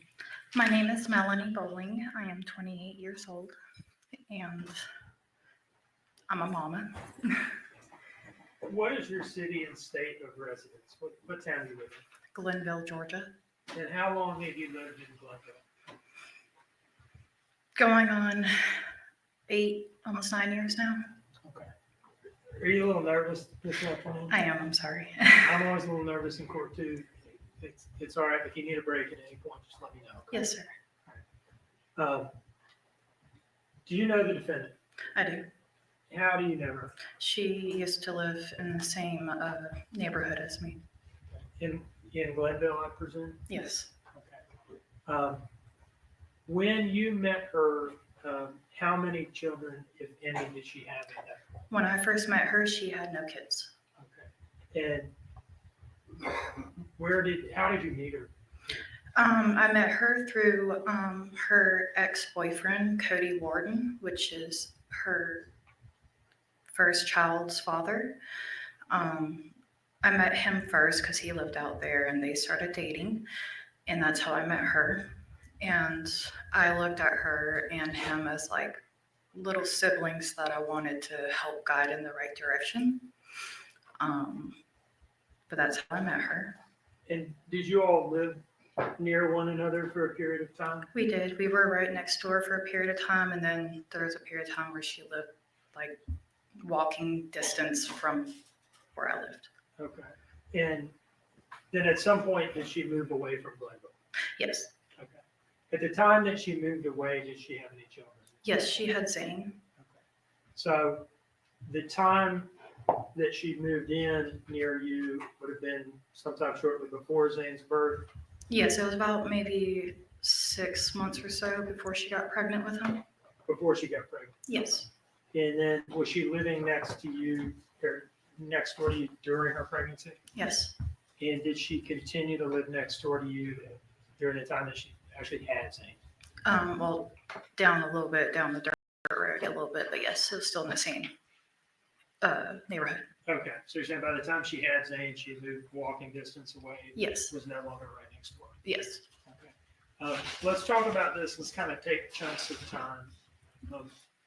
Tell me about the nature of your relationship with her before she ever had Zane. Well, I mean, you know, like I said, Cody, I met him first and he was going through a hard time. So like my husband and I took them in as, you know, took him in as like a little brother to help guide in the right direction. She started dating him and, you know, I got good vibes from her at first. You know, I never suspected anything bad and I kind of try to guide her in the right direction too. She ended up falling pregnant. And when she did, she was young, and I can relate to that because I was a teen mom myself. So I wanted to help her in any way possible to, you know, with her child and be that support. Were you friends with her during her pregnancy with Zane? I was. And did you remain friends with her after she gave birth to Zane and had him as a newborn? I did, yes. And did you all spend time together during both of those time periods? Yes. Did you spend time with her around both her and Zane? Yes. Okay. Were you all still living in the same town at the time she gave birth to Quentin? No. Oh, I was, but she wasn't. Okay. Can you tell me where she was and when she had left in relation to when she had Quentin? So I know her and Cody moved to Alabama. That happened. And then I guess they broke up. She came back to Georgia to, I think, Waycross or somewhere, wherever Bubba Moss is from. Waynesboro, sound right? Waynesboro, yes, sir. I'm sorry, I get those mixed up.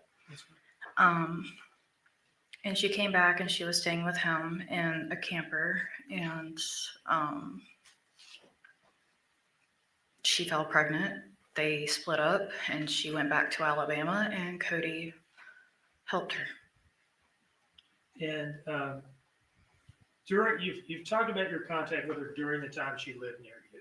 Yes. Right? In the same town. Yes. Did you all have daily or near daily contact at that point? When she was pregnant with Quentin, it was about almost every other day, if not weekly. Well, I want to ask specifically about when she lived in the same town as you. Yes, When she every lived- day. Okay, Yes, every sir. day at that point. Yes. And then after she moved, and I understand it sounds like she bounced around a little bit. She did. What And was the nature of your contact with her after she moved away from Glen? text message and phone call, FaceTime. And how frequently did you say that you would have contact with her? So when she got with Bubba, it kind of drifted off a little bit. And I don't know why. I can't tell you why, but we drifted off a little bit. And then she would, you know, we contact out the blue. She'd call me, I text her, I call her, she texts me, vice versa, just to see how we are doing, you know. I always checked in on her to see if she was doing okay, if the kids were okay, how they're doing, how big they are getting, you know, stuff like that. Did you talk to her on the phone regularly during her pregnancy with Quentin? Yes. About how often? She updated me like with every appointment that she had. Did she talk to you during those phone calls about things that were going on in her life? Yes. And tell me again how you viewed the nature of your relationship with her.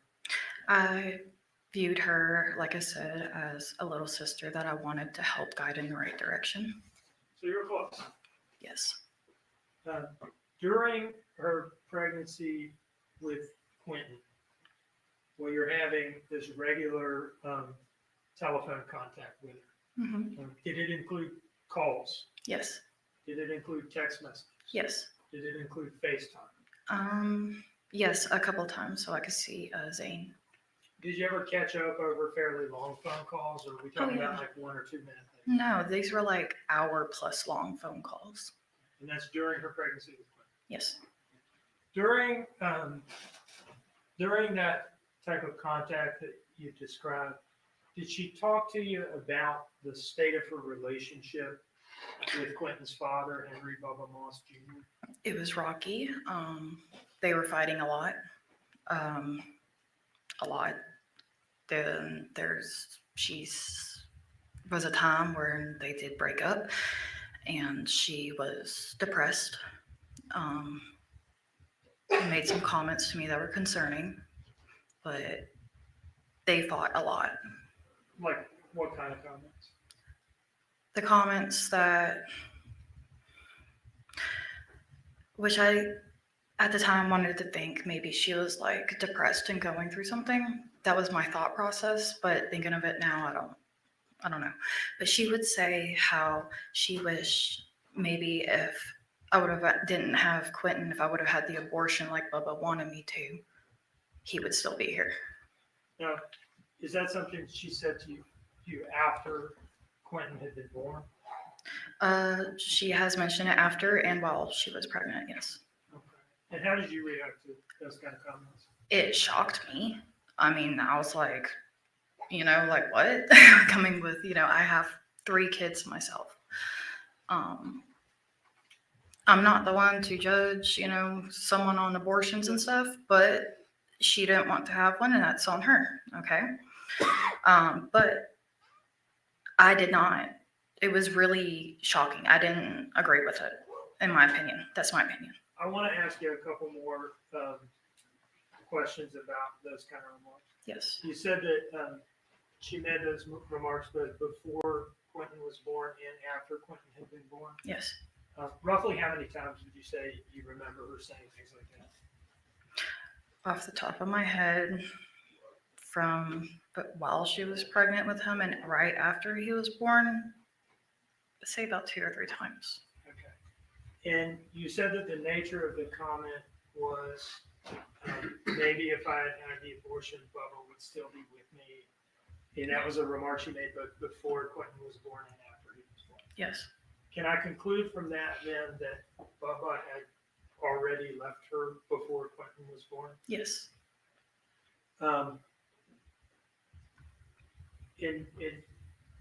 There's at least, sounds like 1 or 2 times where she said this, like, while Quentin was a newborn. Yes, a newborn and while he was older too. Now, I want to kind of move forward in time. Did you remain in contact with her to one degree or another over the phone throughout Quentin's short life? Yes. Okay. And let's say from, between Quentin's birth to October of 2022, how often would you say you were in contact with her during that time frame? And I understand it's like a year and a half. Yes. So, trying to think. So she came to my son's party in 2019 with Danny. I asked her to bring the boys, and she said that her mom had them. I'm sorry, but I'm trying to remember. No, it's fine. What was the question again, sir? Okay. About how often were you? Let's just talk about, I don't know, the year leading up to October of 2022. Okay. When Quentin is no longer a newborn. Okay. Yes. How often would you be in contact with her at that point? At that point, so it could be weekly sometimes, and then it would jump from weekly to monthly. And then I would have to be in contact with her. I would sometimes not get any contacts back for a few months. Then it come out the blue, she'll contact me and we can go from talking to each other for like 2 weeks straight, and then there'd be gaps again. But in any case, it sounds like you never cut off contact completely. No. And would you, during this time frame, would you still sometimes have these long, extended phone conversations with her? We did. And would she talk to you about things that were going on in her life? Yes. And could you hear the children in the background at times? Always. Was there ever a time on any of these calls that you heard anything concerning directed towards Quentin? I mean, besides, may I repeat what was said? It's cursing. Or should I blurt it? Whatever your response is, you may give it. Yes, ma'am. I wanted your permission. So the rules here are, if you're, quoting, we would ask that you not just like insert your own. No, But I just first- want what but she if- exactly If said. you're quoting somebody, yeah, tell us what you heard. Okay. There's been times when she has been getting on to Quentin, saying, "Will you get the fuck down, you stupid little shit?" She will call them assholes, you little assholes. I told you to go do this. Now go do what the fuck I said before I beat your ass. Called him a bastard child out of anger. I guess he was doing something like climbing on the table, and she told him to get down several times. And she's like, this is why I wish I never had you, wish I would have aborted you, and stuff like that. And I just want to make it clear the circumstances in which you're hearing this. Are you physically present with her when you're hearing these things? No, sir. Right. You're on the phone with her. Yes. And you can hear her saying these things over the phone. Yes. Let's kind of break these things down. You said something about her calling him a bastard child and saying Yes. something about his dad. Yes. Tell us what you remember about that. I know when she would get really frustrated with him that she can be unpredictable and say things very harshly that a normal mother would not say. And about, I wish I never had you, wish I would have had an abortion. So I wish I never had your dad, got with your dad, so I would have never had you. Stuff like that. And are you sure she was referring to Quentin? Yes. And how do you know that? Because she would yell, "Quentin, what the fuck did I just tell you?" And then go on with what I just said. I think you also mentioned asshole or something. Yes, asshole. For him acting like a 15-year-old acting, or a 15-month-old acting like an asshole. Could you tell over the phone what he was doing, or if anything, or what was going on that caused her to have these outbursts? I could hear the kids playing, screaming, running around, like what kids do. I have 3 kids myself, 2 boys and a daughter. So boys being boys, they get rough with each other. And, that happens, okay? But instead of hey, you guys can keep your hands to yourself, time out and do the separate them or whatever, she would start cussing and snapping and yelling and calling names. Now, How would you react, if at all? I don't know whether you. I was speechless, sir. I mean, I would try to be like, hey, calm down. You're just mad. You don't need to be saying those kinds of things. You don't mean it, thinking, she didn't mean it. That was my assumptions. Okay.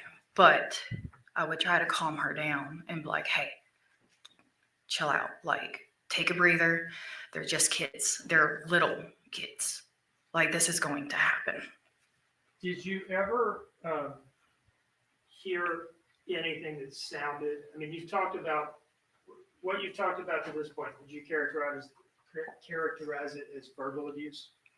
Yes, and I've heard her whip them, but I can't, like I said, it's whoopings, so I don't know if she's using her hand on their butt. I don't know what she's using. It's on the phone call.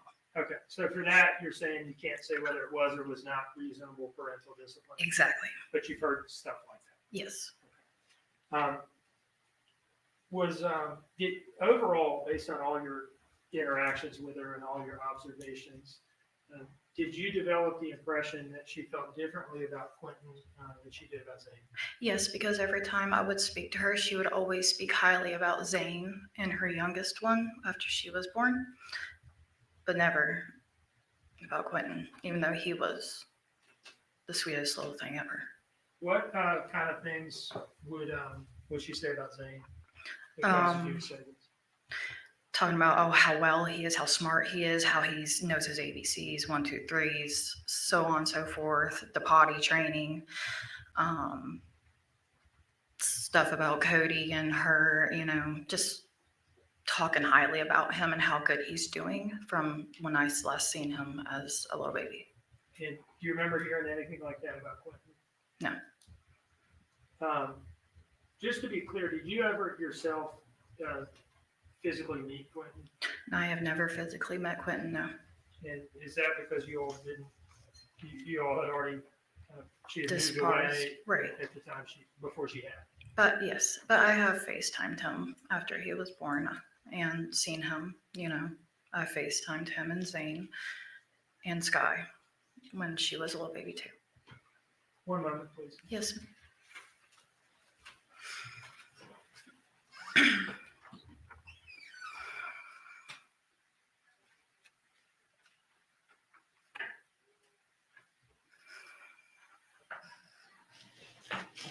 No further questions. Your Honor.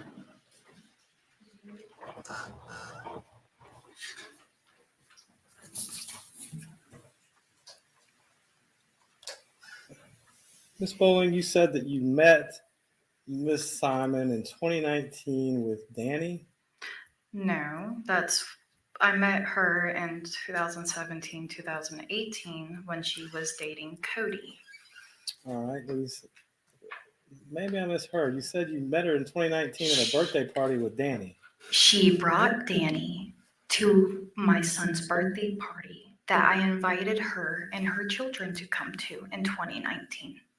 Okay, so you're saying that Danny Youngkin attended a birthday party with you in 2019 with Miss Simon, correct? Correct. Okay, and that's the hill you're going to die on. I believe that was Danny, yeah. That's who it looked like. All right. Are you aware that she didn't meet Mr. Youngkin until 2020? Say that's not what I'm not aware of. I say because she brought that man to my birthday party. Well, you just sat here under oath and said it was Danny Youngkin. That's what she just told me that was his name, Danny, that she was bringing through messages on Facebook Messenger, sir. Ms. Bowling, when was the last time you actually physically, well, let me ask you this. When did you ever physically meet Quentin Simon? I never physically met him. Okay. So in 20 months of his life, you never once saw him in person, correct? Correct. Right. And when was the last time prior to that that you had met and hung out with Miss Simon? Prior to his birth. His birth. Okay. Prior to his birth was the birthday party, 2019. Okay. So at least 2.5 years prior, well, maybe a year and a half prior to his birth then? Well, actually, that was, yeah, roughly, yeah. Okay. So at that point in time, had Zane been born? Yes. Okay. So now you said that originally y'all would talk every day. Mm-hmm. Then it was weekly. Then it was every other week. Then it was monthly. Then it was every few months, correct? Correct. Okay. Not really a strong friendship there, is it? Well, sir, we did have a very strong friendship, but again, like I've said before, you can lead a horse to water, but you can't make him drink. And the path she was going down was a path that I clearly could not help her out of. Ms. Bowling, you and Miss Simon started smoking weed together in 2017. So let's not pretend this is some sort of Sunday school You're thing. right, sir. Okay. But the thing is, I never done cocaine. I never did ecstasy, nor pills. Okay.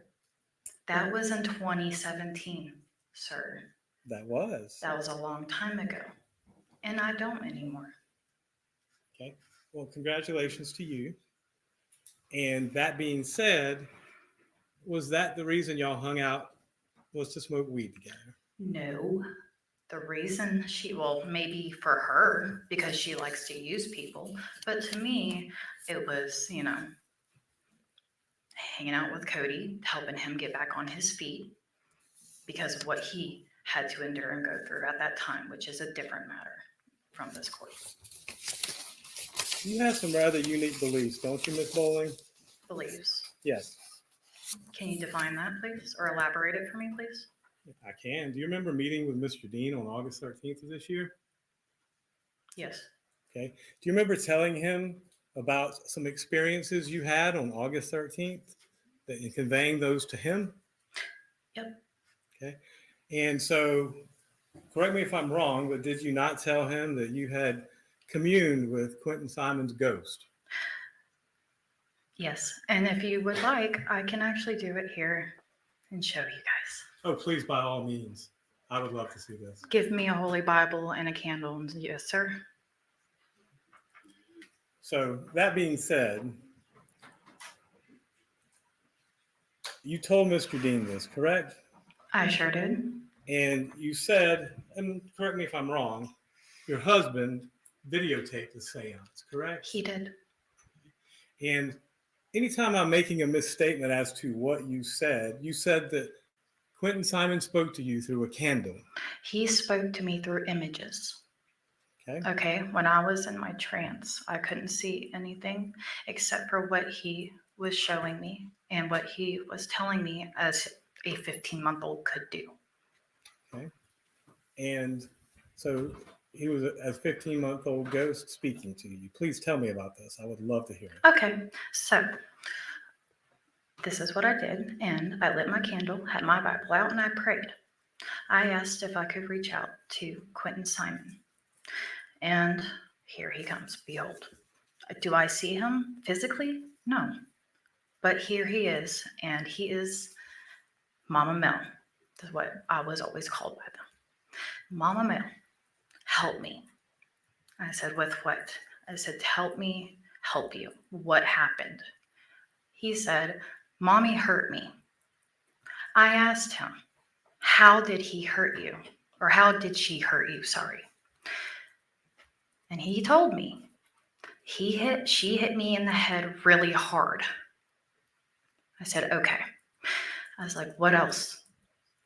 And I said, did you, get any candy thinking maybe he got into drugs or something? And he said, no. I said, okay, where are you? And he threw me the star of the church that's next to the landfill on that dirt road right there next to Little Neck Road on the dump. He showed me exactly where he was in that pile with his arm hanging out, lifeless, gray, and there's blood in a bag that looked like it used to be like a bluish purple color. And he's throwing up blood.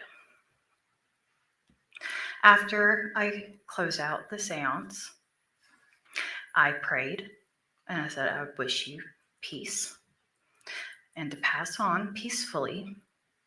You'll get the justice you need. Okay, I prayed, closed it out. That was that. Blew out the candle, turned on the lights, and my hoverboard that both my son had, that was completely destroyed because he took it through a mud puddle. When you take a hoverboard, electric hoverboard through a mud puddle, it's done. It started turning on and off by itself and moving, even though it's completely done for, and I've tried charging it and nothing. And what date was this? What day was that? That was, to be honest with you, is sometime in November of 2022. I don't know the exact day. I do not. So this was after they announced they found remains in the landfill. No, this is actually before the indictment report came out. I had the dream, which I told them already, but yes. Okay. So it was in November, correct? Roughly, maybe the end of October. It's in that time area. I also had a major craniotomy that year, so my memory's a little. What's a craniotomy? Where you have to have a major brain surgery. They take your skull off, Mm-hmm. Yeah, So you had a craniotomy? I did. And you told all this to Mr. Dean? To Mr. Yes. Mr. Dean. That's all the questions I have.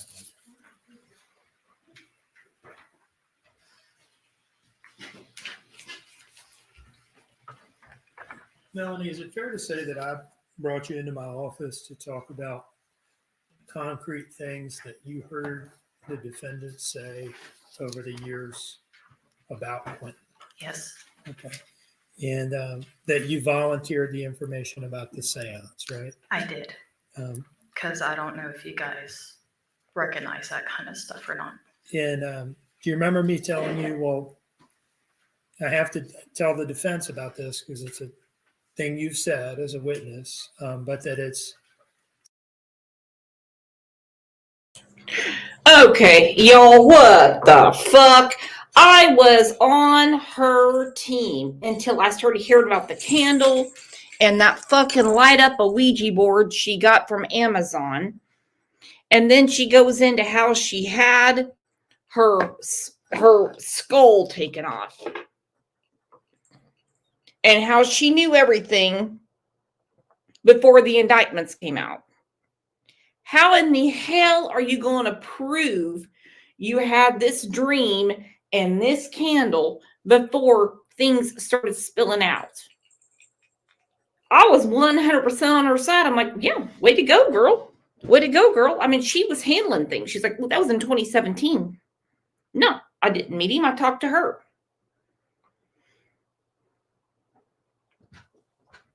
Question is what does she know that they put crazy cakes on the stand? Because this is fucking wild. well, had already she had moved Disposed, away right. at the time before she had. But yes, but I have FaceTimed him after he was born and seen him, you know. I FaceTimed him and Zane and Sky when she was a little baby too. One moment, please. Yes.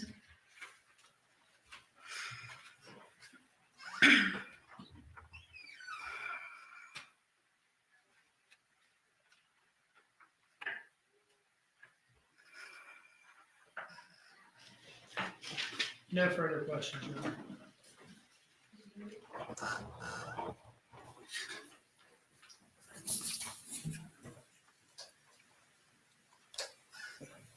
Ms. Bowling, you said that you met Miss Simon in 2019 with Danny. No, I met her in 2017, 2018 when she was dating Cody. All right, maybe I misheard. You said you met her in 2019 at a birthday party with Danny.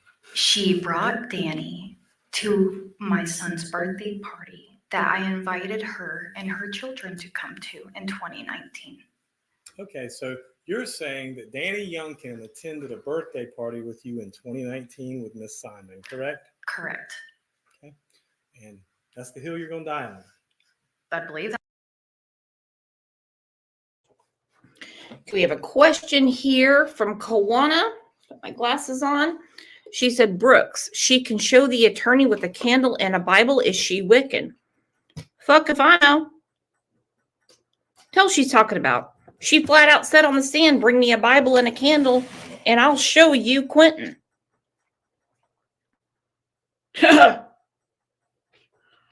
Okay. If I was old boy, I would have been like, I'll be right back. I would have run to the Walgreens faster than Sarah Boone to get a bottle of wine. I would have said, be right back. I'd have sent Bowtie over there, who doesn't have shit to do all day, and say, go get me a Bible and a candle. We're going to dim the lights and watch this shit. Ridiculous. How disrespectful to the dead. Yes, some people have gifts, they do, but those people do not testify on the stand about the afterlife. That was Danny, yeah. That's who it looked like. Right. Are you aware that she didn't meet Mr. Youngkin until 2020? So that's not what I'm not aware of. I said, because she brought that man to my birthday party. Well, you just sat here under oath and said it was Danny Youngkin. Ms. That's Bowling. what she told me, that was his name, Danny, that she was bringing through messages on Facebook Messenger, sir. Ms. Bowling.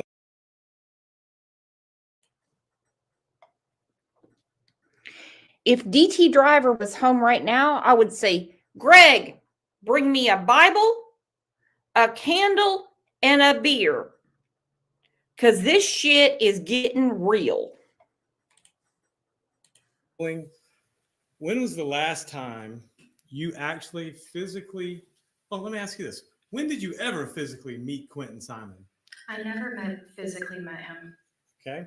So in 20 months of his life, you never once saw him in person, correct? Correct. Right. And when was the last time prior to that that you had met and hung out with Miss Simon? Prior to his birth. His birth. Okay. Prior to his birth was the birthday party, 2019. Okay. So at least 2.5 years prior, well, maybe a year and a half prior to his birth then? Well, actually, that was, yeah, roughly, yeah. Okay. So at that point in time, had Zane been born?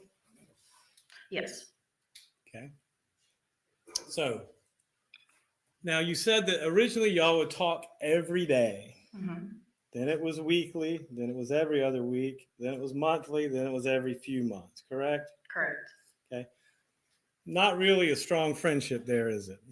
Well, sir, we did have a very strong friendship, but again, like I've said before, you can lead a horse to water, but you can't make him drink. And the path she was going down was a path that I clearly could not help her out. Hey, Miss Bowling, you and Miss Simon started smoking weed together in 2017. So let's not pretend this is some sort of Sunday school You're thing. right, sir. Okay. But the thing is, I never done cocaine. I never did ecstasy, nor pills. Okay. That was in 2017, sir. That was. That was a long time ago. And I don't anymore. Okay. Well, congratulations to you. And that being said, was that the reason y'all hung out, was to smoke weed together? No. The reason well, maybe for her, because she likes to use people. But to me, it was, hanging out with Cody, helping him get back on his feet because of what he had to endure and go through at that time, which is a different matter from this court. You have some rather unique beliefs, don't you, Miss Bowling? Beliefs. Yes, Can you define that, please? Or elaborate it for me, please?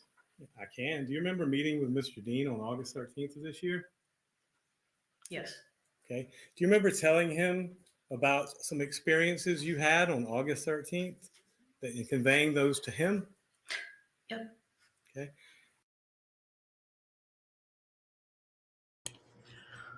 Why is she helping Cody get back on his feet?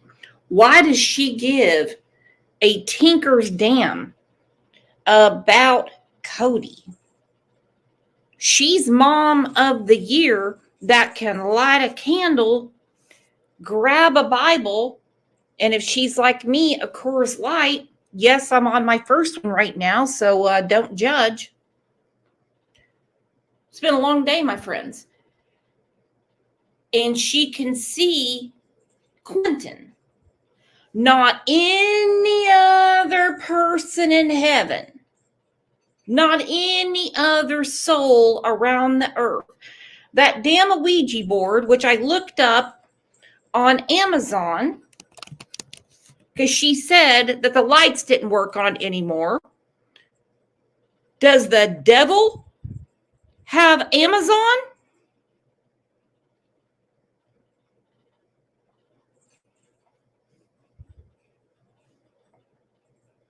I just sent her a friend request on Facebook. I'm all in. I mean, I seriously want to know what winds this bitch's clock. And so, correct me if I'm wrong, but did you not tell him that you had communed with Quentin Simon's ghost?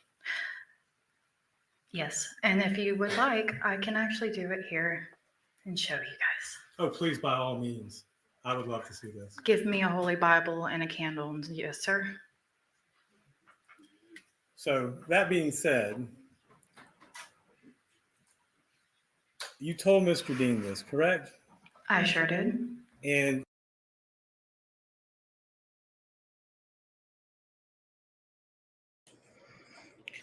Ouija boards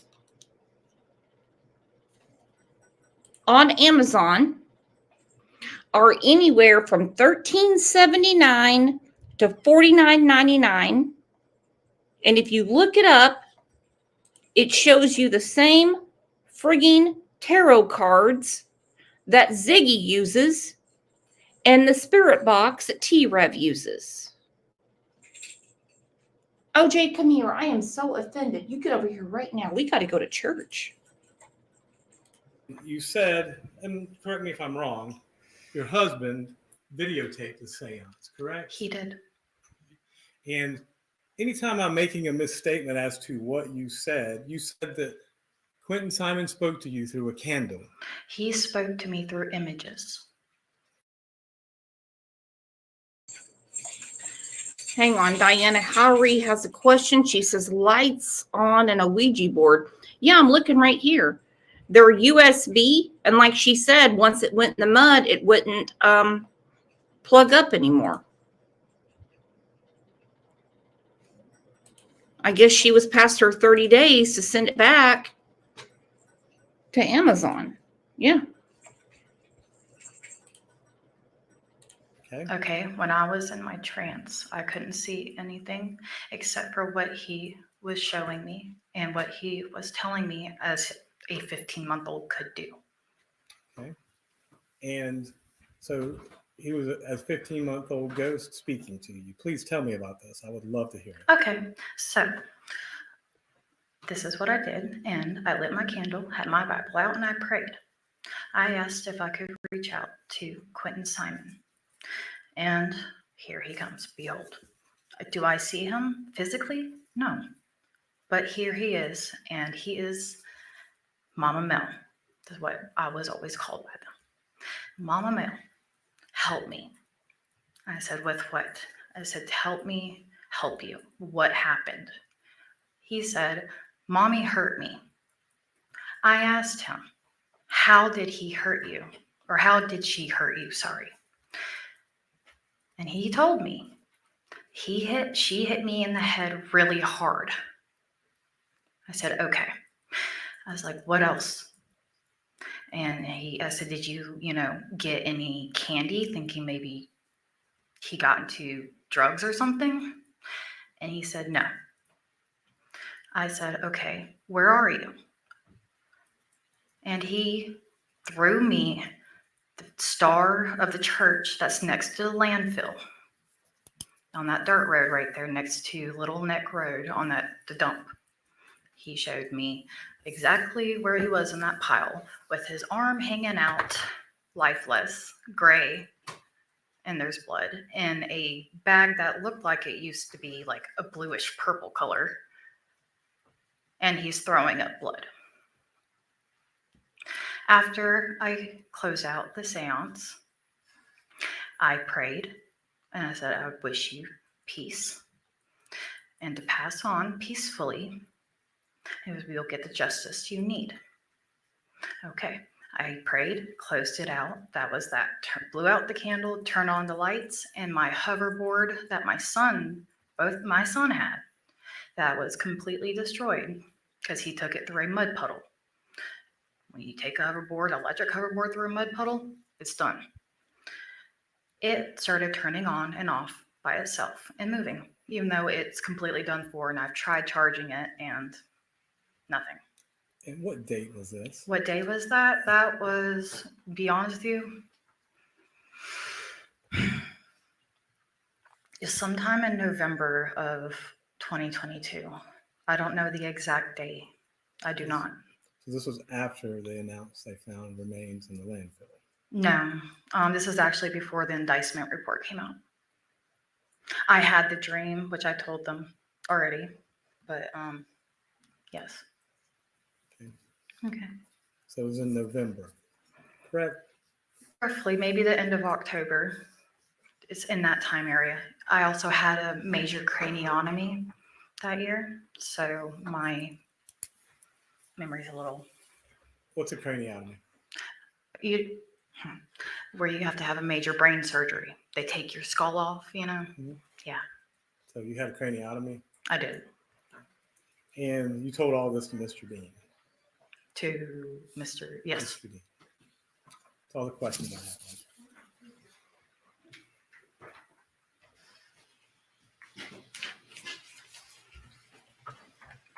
Melanie, is it fair to say that I brought you into my office to talk about concrete things that you heard the defendant say over the years about Quentin?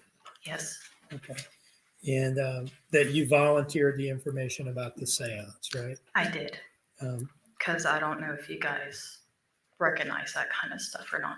and do you remember me telling you, well, I have to tell the defense about this because it's a thing you've said as a witness, but that it's seance information is not admissible in court. Exactly. Yes, sir.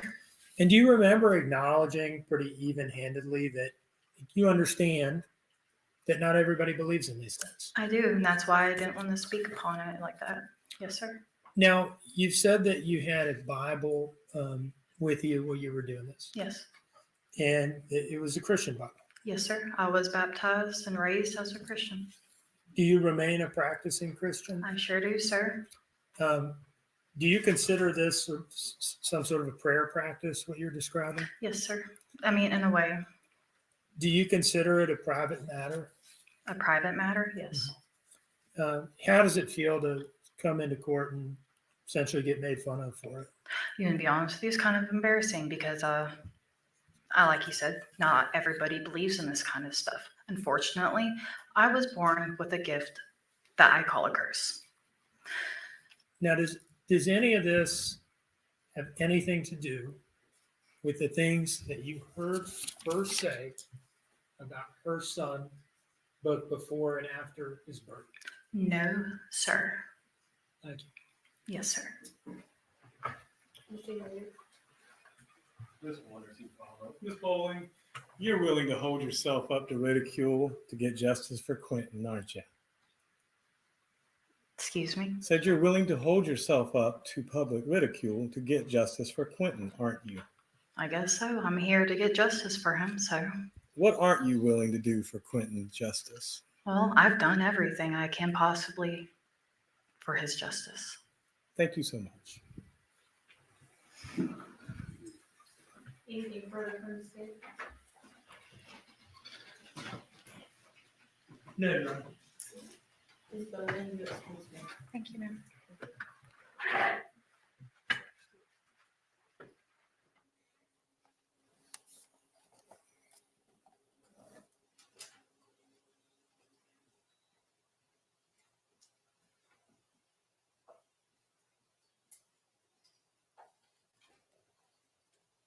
Hey, Mr. Dean. Has it been about an hour? Yeah, I was thinking that. I'm getting a motion for getting a sign for timeout, and I was thinking we've been going at it for a while. Okay, hang on. Why doesn't Bewitched, when she was using the hoverboard, the Ouija board, or whatever it is, why didn't she just call the authorities and say, this woman is cussing this baby up one side and down the other? I had the same answers, the same questions for the babysitter, not Diana. And someone took her skull off? How'd her fucking hair grow back like that? Jude Purcell said she did.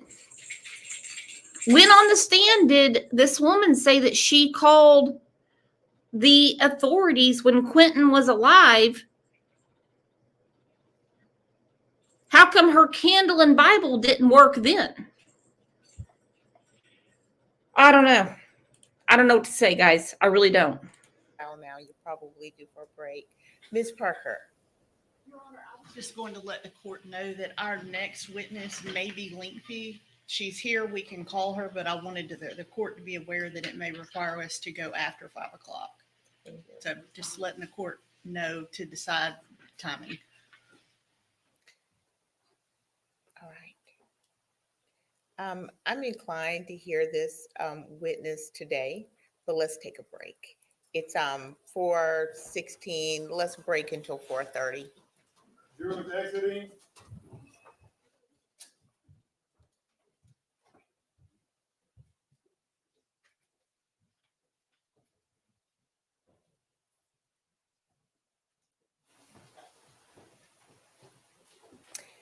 As a matter of fact, let's make it let's make it 4:35 instead of 4:30.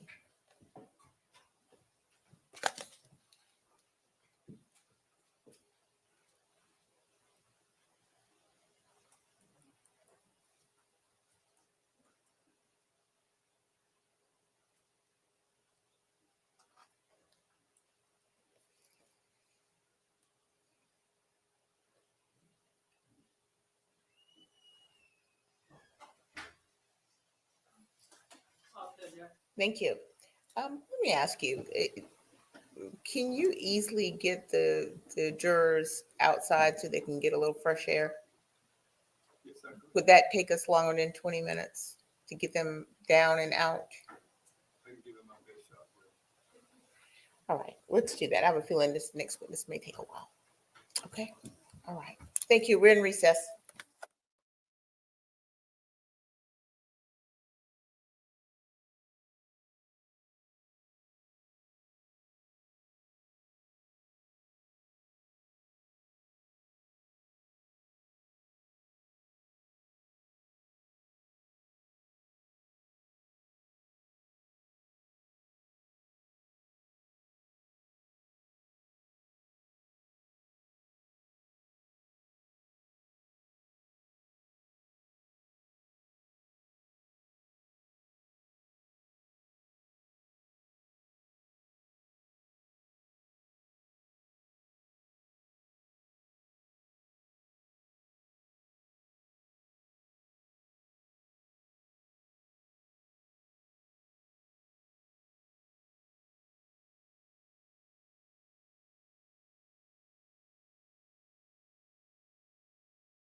All right. I cannot believe the witness that we just had. With said, I just lost it. All right. Mermaid said, Brooks, did the talking candle get you? No, my little neighbor across the street, he's on fall break, so I just got him some ice cream. Ryder, you can come in here and say hi if you want. Oh my gosh. Yeah, just say hi. This spoon is bent. Well, you bent the spoon. I didn't bend the spoon. I didn't. I haven't even touched the spoon. Well, maybe that crazy lady that was on here on Court TV that was talking about Bibles and candle, maybe she did it. Here, let me see it. I'll bend it back. Can I get on that? Yeah, you can on the exercise bike. There you go. Good as new. Okay, just be careful.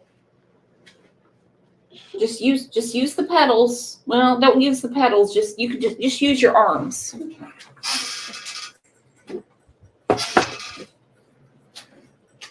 Yeah, I don't even know what in the world is going on around here. I mean, this is beyond ridiculous.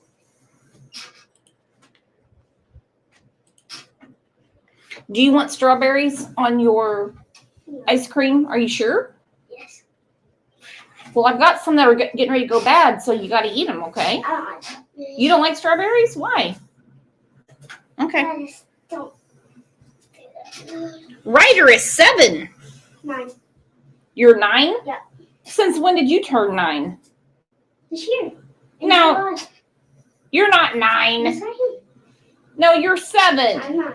You're goofing with me. No, I'm not. You can call my dad and ask him how old I am. He'll say 9. He'll say 9? Yeah. Uh-uh. I know I look small for my age. No. No. How old do you think OJ is? 12. You think OJ's 12 years old? Oh my goodness, I can't believe it. Is that how old he is? No, OJ's not 12. 13? OJ? No. Mm-mm. Hey, what do you think about all the decorations in the front? Do you like them? I need you to make me a list of candy. There's pen and paper in there and write down what candy we need to have. Okay? And remember, when you go around trick-or-treating, do not take any homemade treats. Those weirdos out there, especially if you go to those. Please bring in Ms. Simon.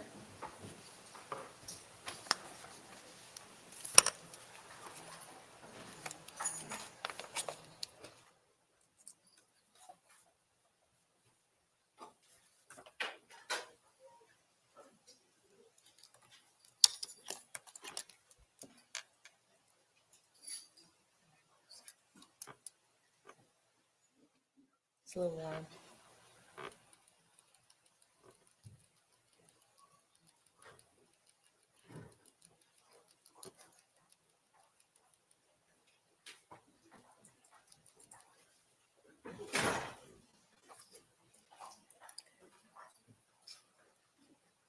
We're back on the record for SPCR 22-03364J6, the state of Georgia versus Leilani Marie Simon. Let the record reflect that Ms. Simon is present at council's table with her attorneys. The state's attorneys are present as well as Detective Lemons. Is the state ready to proceed? Yes, Your Honor. Is the defense ready to proceed? Yes, Your Honor. Okay. The state may call its next witness.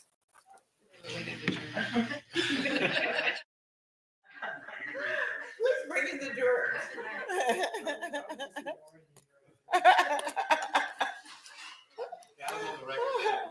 I hear you.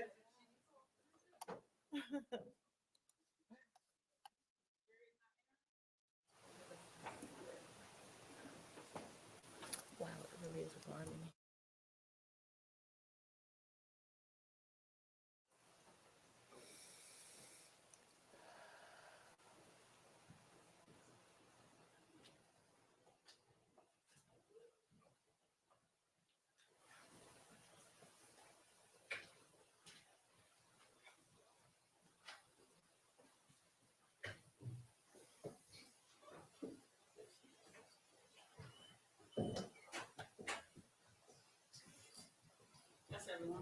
All right, thank you, Birch. Everyone, please have a seat.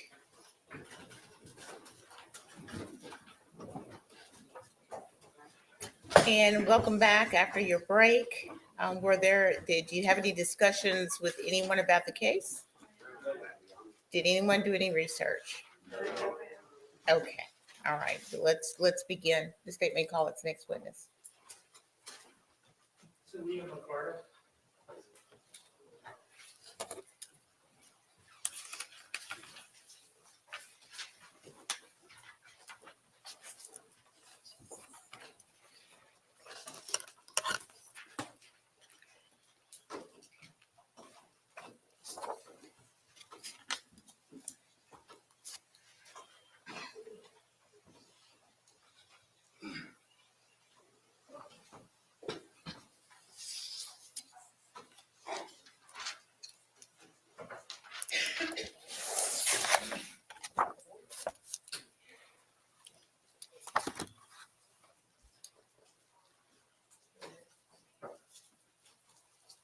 Step this way, ma'am. Face the clerk and raise your right hand. And as we begin, this is the point at which we want the cameras diverted from Ms. from the witness's face, from Ms. McCarter's face. The evidence you shall give the court and jury in the trial of this issue should be the truth, the whole truth, and nothing but the truth, so help you God. Step this way now.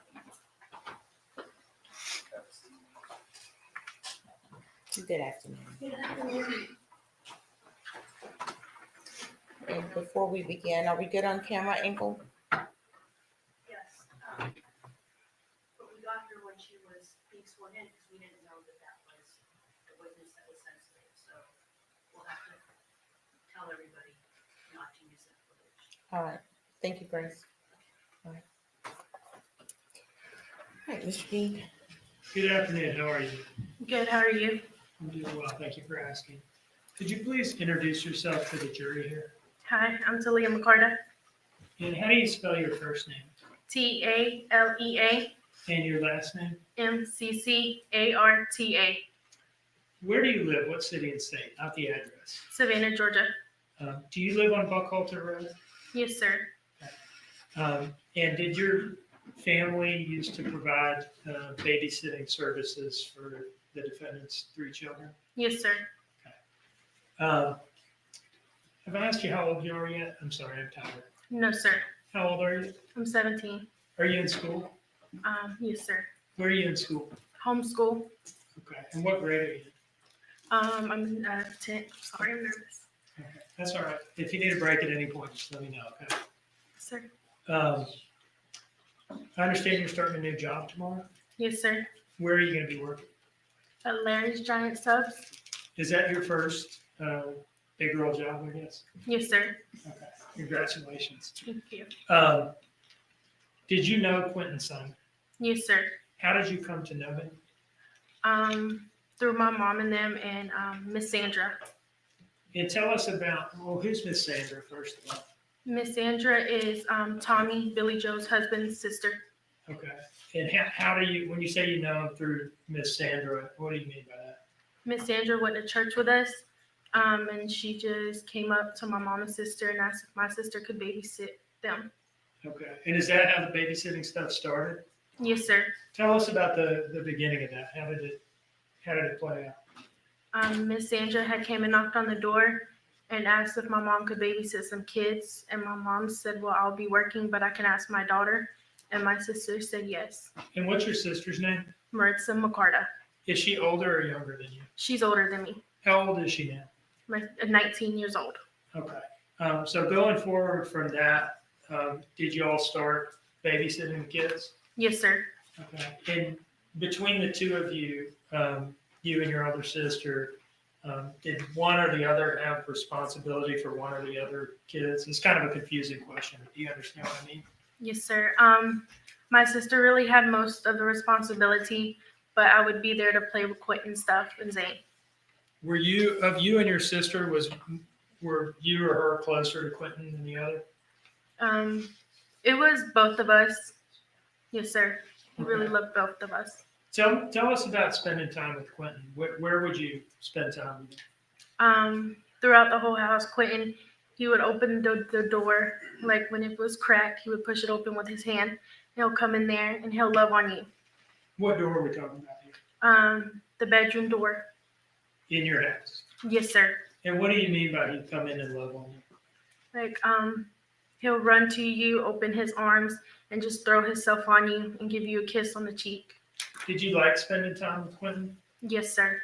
Now, was there ever a time where you spent time around Quentin and Leilani together?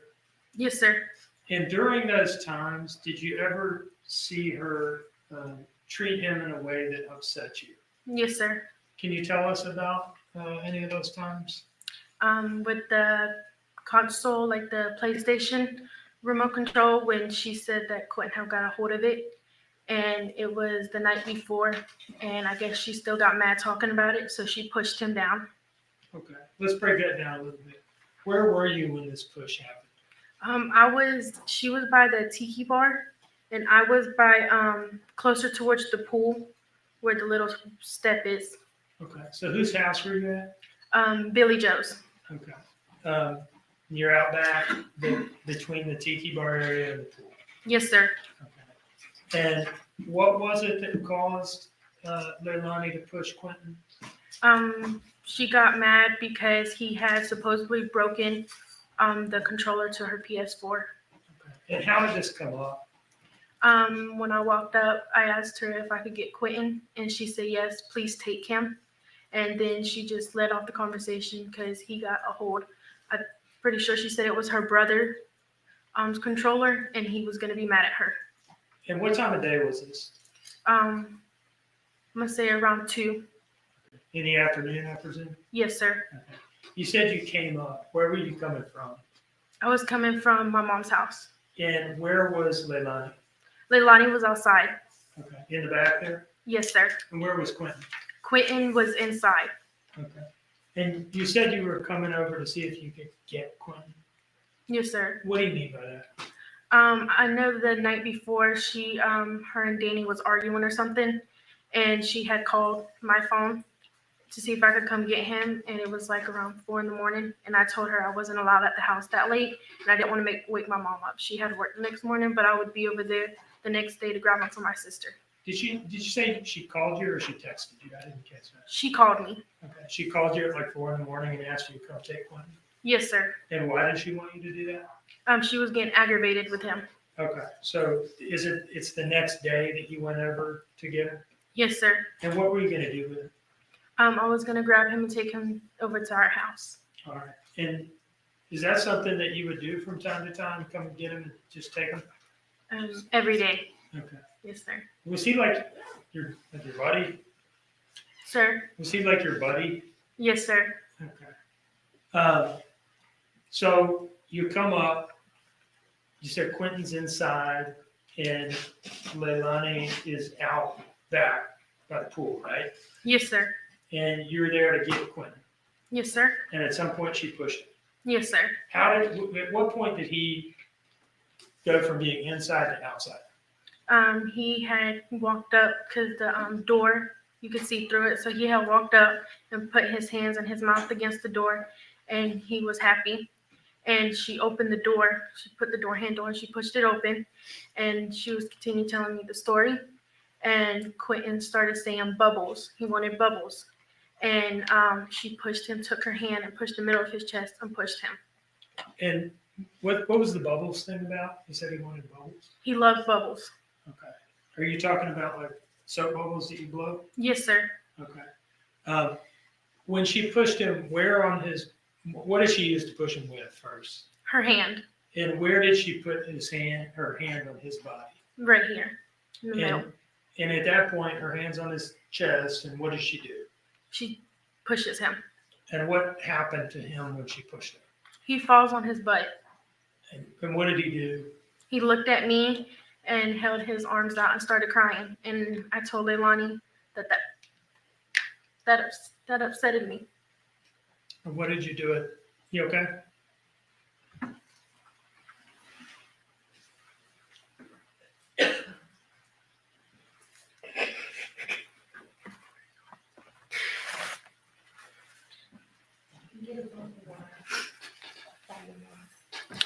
I'm good. I'm sorry.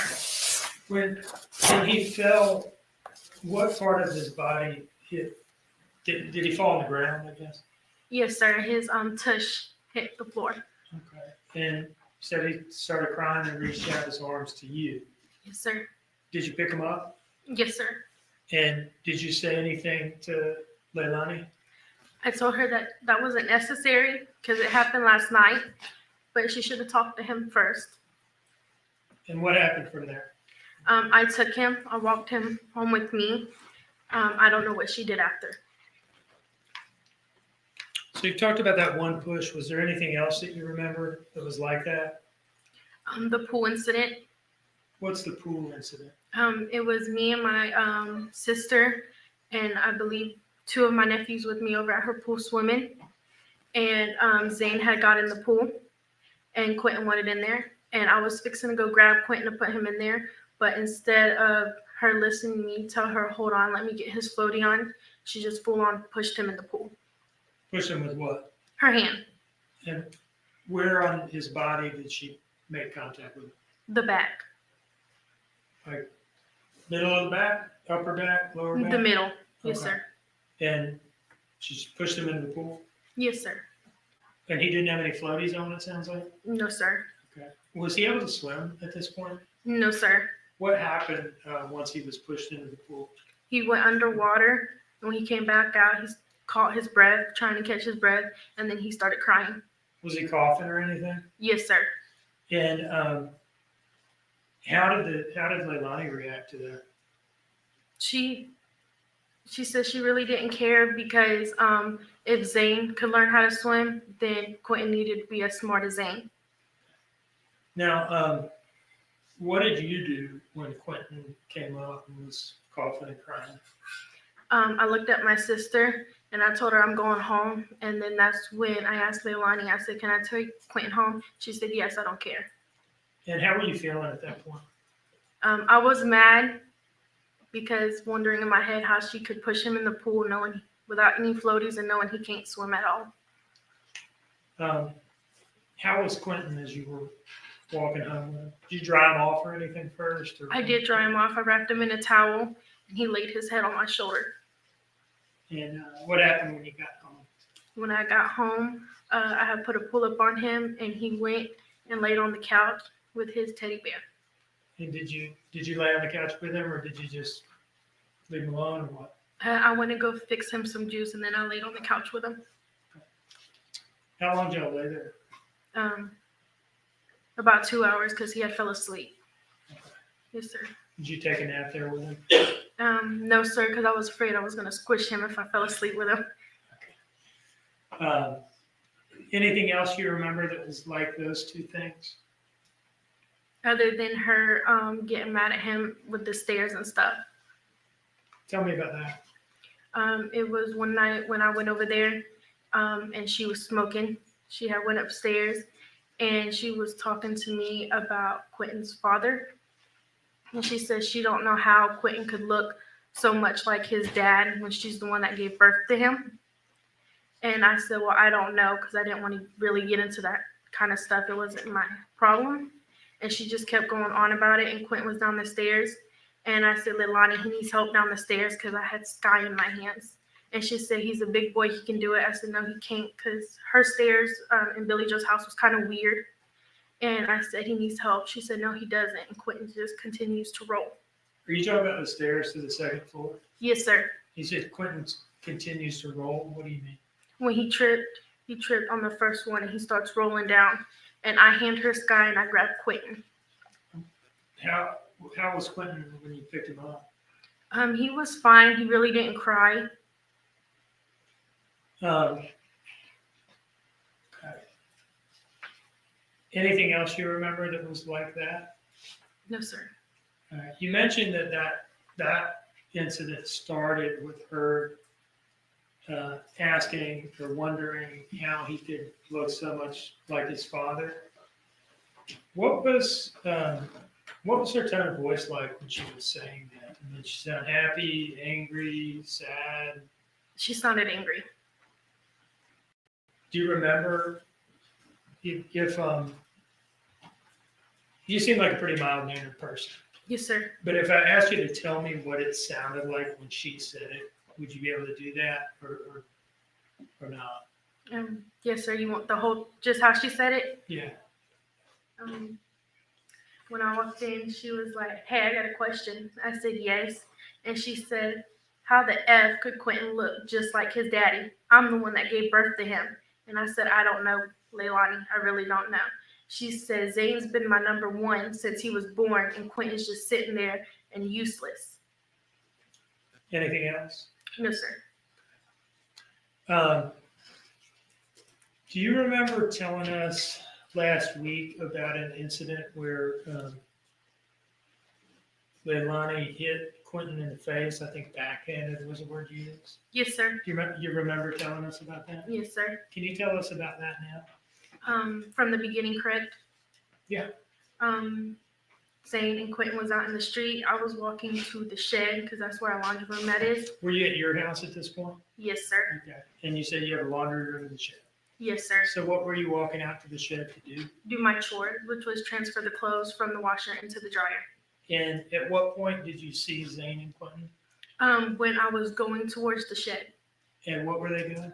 They were by the mailboxes on the other side of the road, going inside the ditch. Okay. Were they in the road or next to the road or what? They were in the road. Okay. And were there any adults with them? No, sir. What time of day was this? It was a little bit in the morning. I'm gonna say around 11 or 12. Okay. And when you saw them out there, what did you do?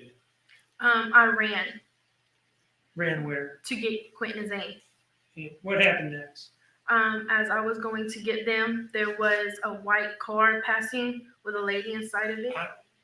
I'm sorry to stop you. I don't mean to interrupt you because you asked from the beginning and I did say yes, right? Yes, sir. But I don't want you to tell us anything about what anybody said to you other than things that the defendant said to you. Okay? Yes, sir. So let's skip the white car part, all right? So after the white car drove by, what happened next? I took the kids back to my mom's house. My mom told me to take them to Leilani's. So, Don't testify about anything anybody else said.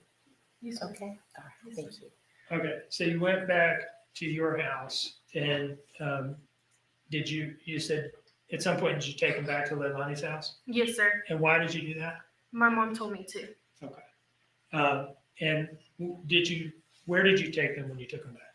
I took them when I entered. It was behind where the pool part is, the Okay. back. So you Yes, sir. walked around the back Yes, sir. and you had both of the kids with you at this point? Yes, sir. What happened from there? I kept knocking on the door. Leilani would not answer.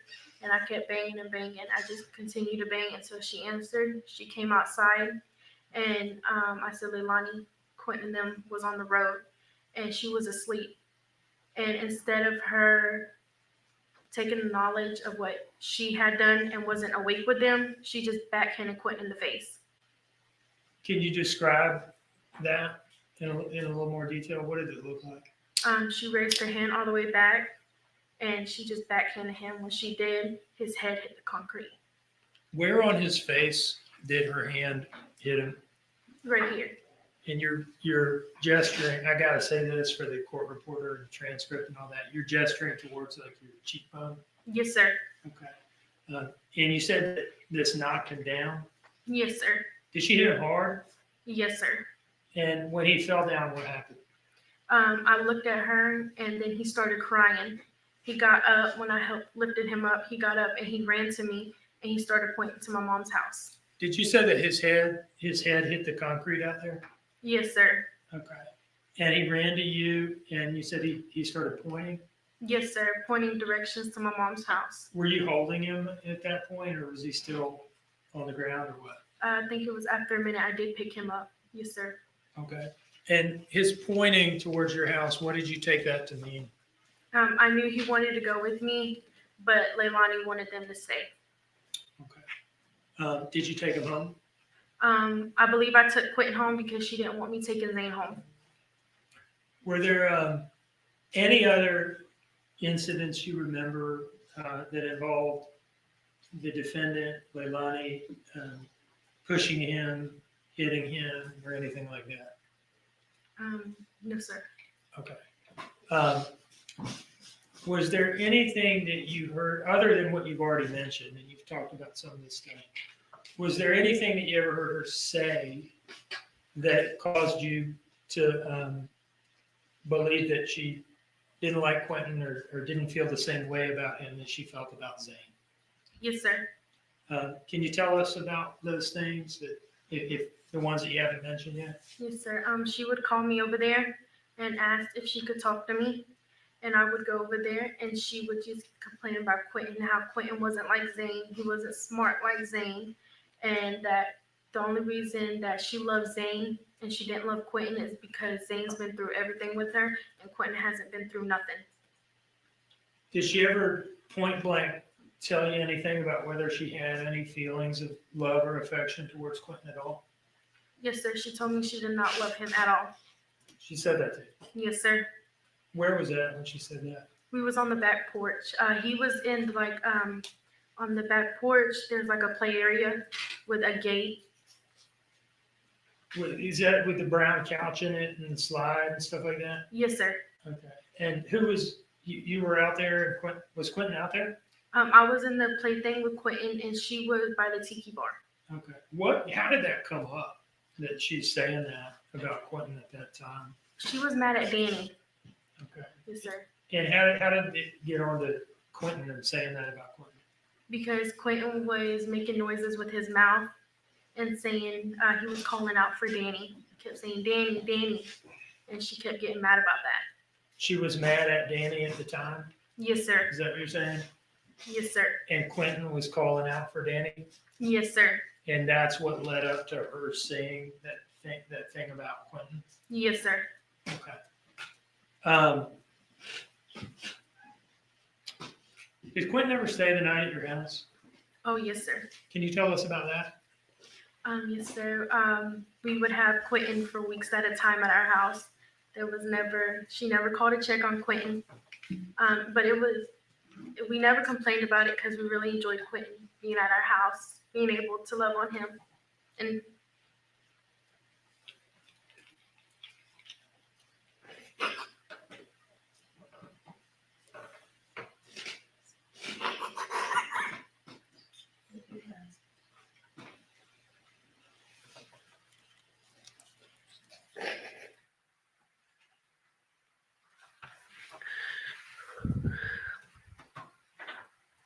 I'm sorry. You miss him? Yes, sir. Think you're ready to be done with this now? It doesn't matter. I'm fine. You sure? Yes, sir. Were there times where Quentin would sleep over at your house, but the other kids would? Yes, sir. How did that come about? How did that happen? When Leilani would say she's coming to pick up the kids, she would be like, oh, I'm coming, or Danny's coming to pick up the kids. Quentin would never want to go when it was her. So she was like, he could just stay here. It's fine. How was Danny with Quentin and the kids? Danny loved the kids a lot. He was good with them. He treated them how they were supposed to be treated. No further questions, Your Honor.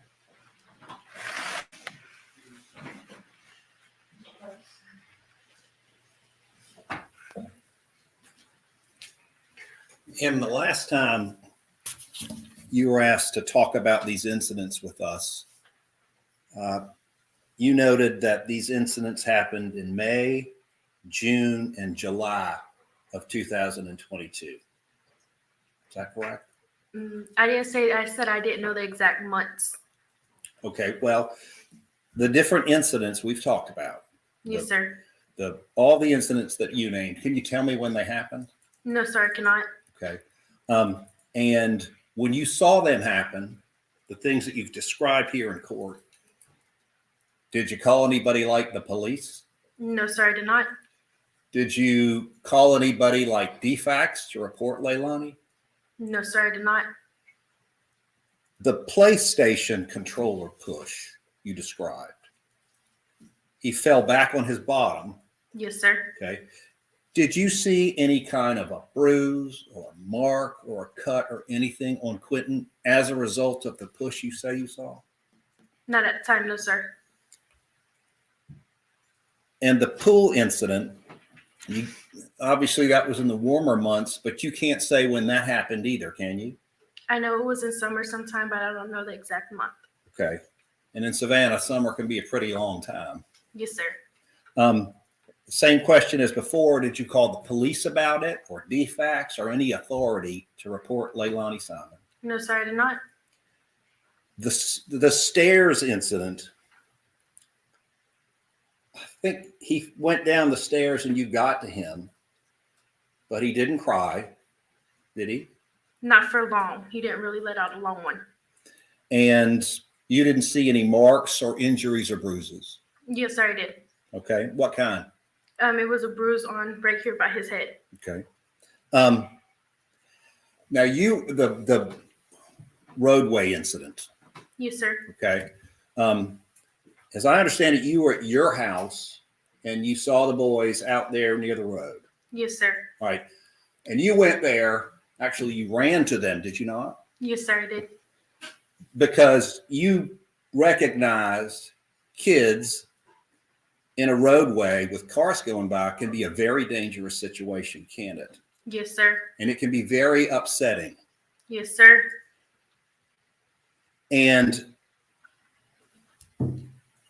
you knocked on the door, but couldn't get an answer right. Yes, sir.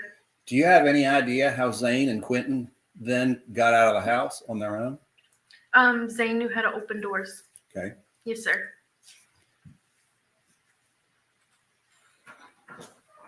And right now, in recounting these different incidents, you can't give an exact date about when they happened, can you?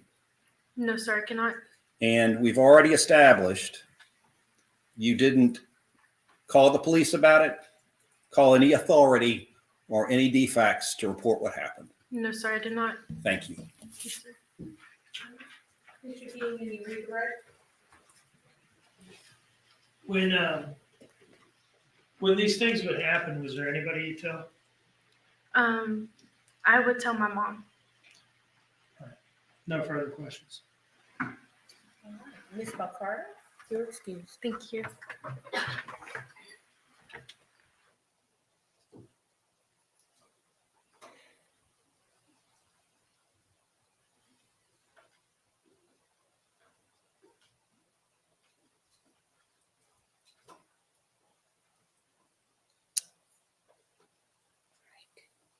Mr. Dean, you may call your next witness. Is this the witness that's expected to take some time? Yes, ma'am. On second thought, maybe we'll take a stop. So, ladies and gentlemen, I am going to excuse you for the evening. We're going to reconvene tomorrow morning at 9:00 a.m. I think by now you know the routine. I will instruct you not to discuss the case, not to do any research, not to allow anyone to discuss the case around you. Please do not consume any media regarding this case. All right. And with that, you're excused. Jurors exiting.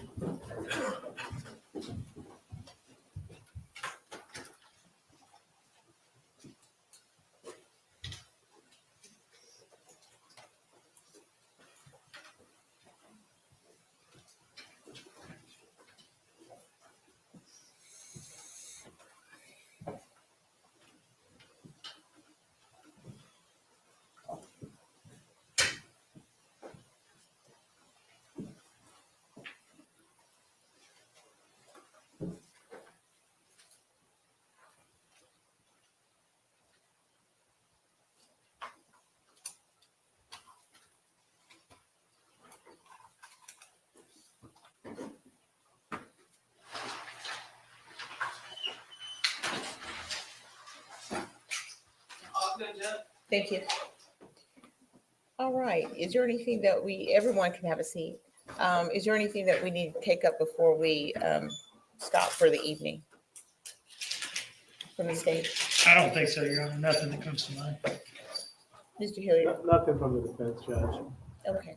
We'll start up again in the morning at 9:00 a.m. At this time, we are in recess.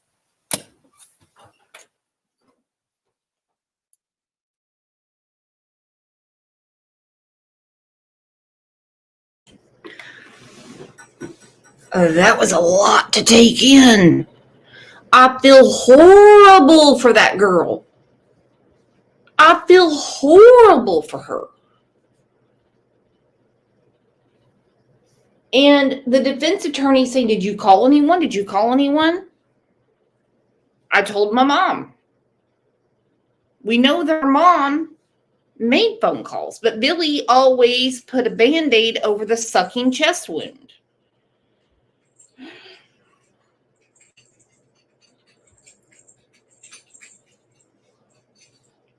And it's so crazy because Leilani is sitting there and everyone's an effing liar, as she says, except for her.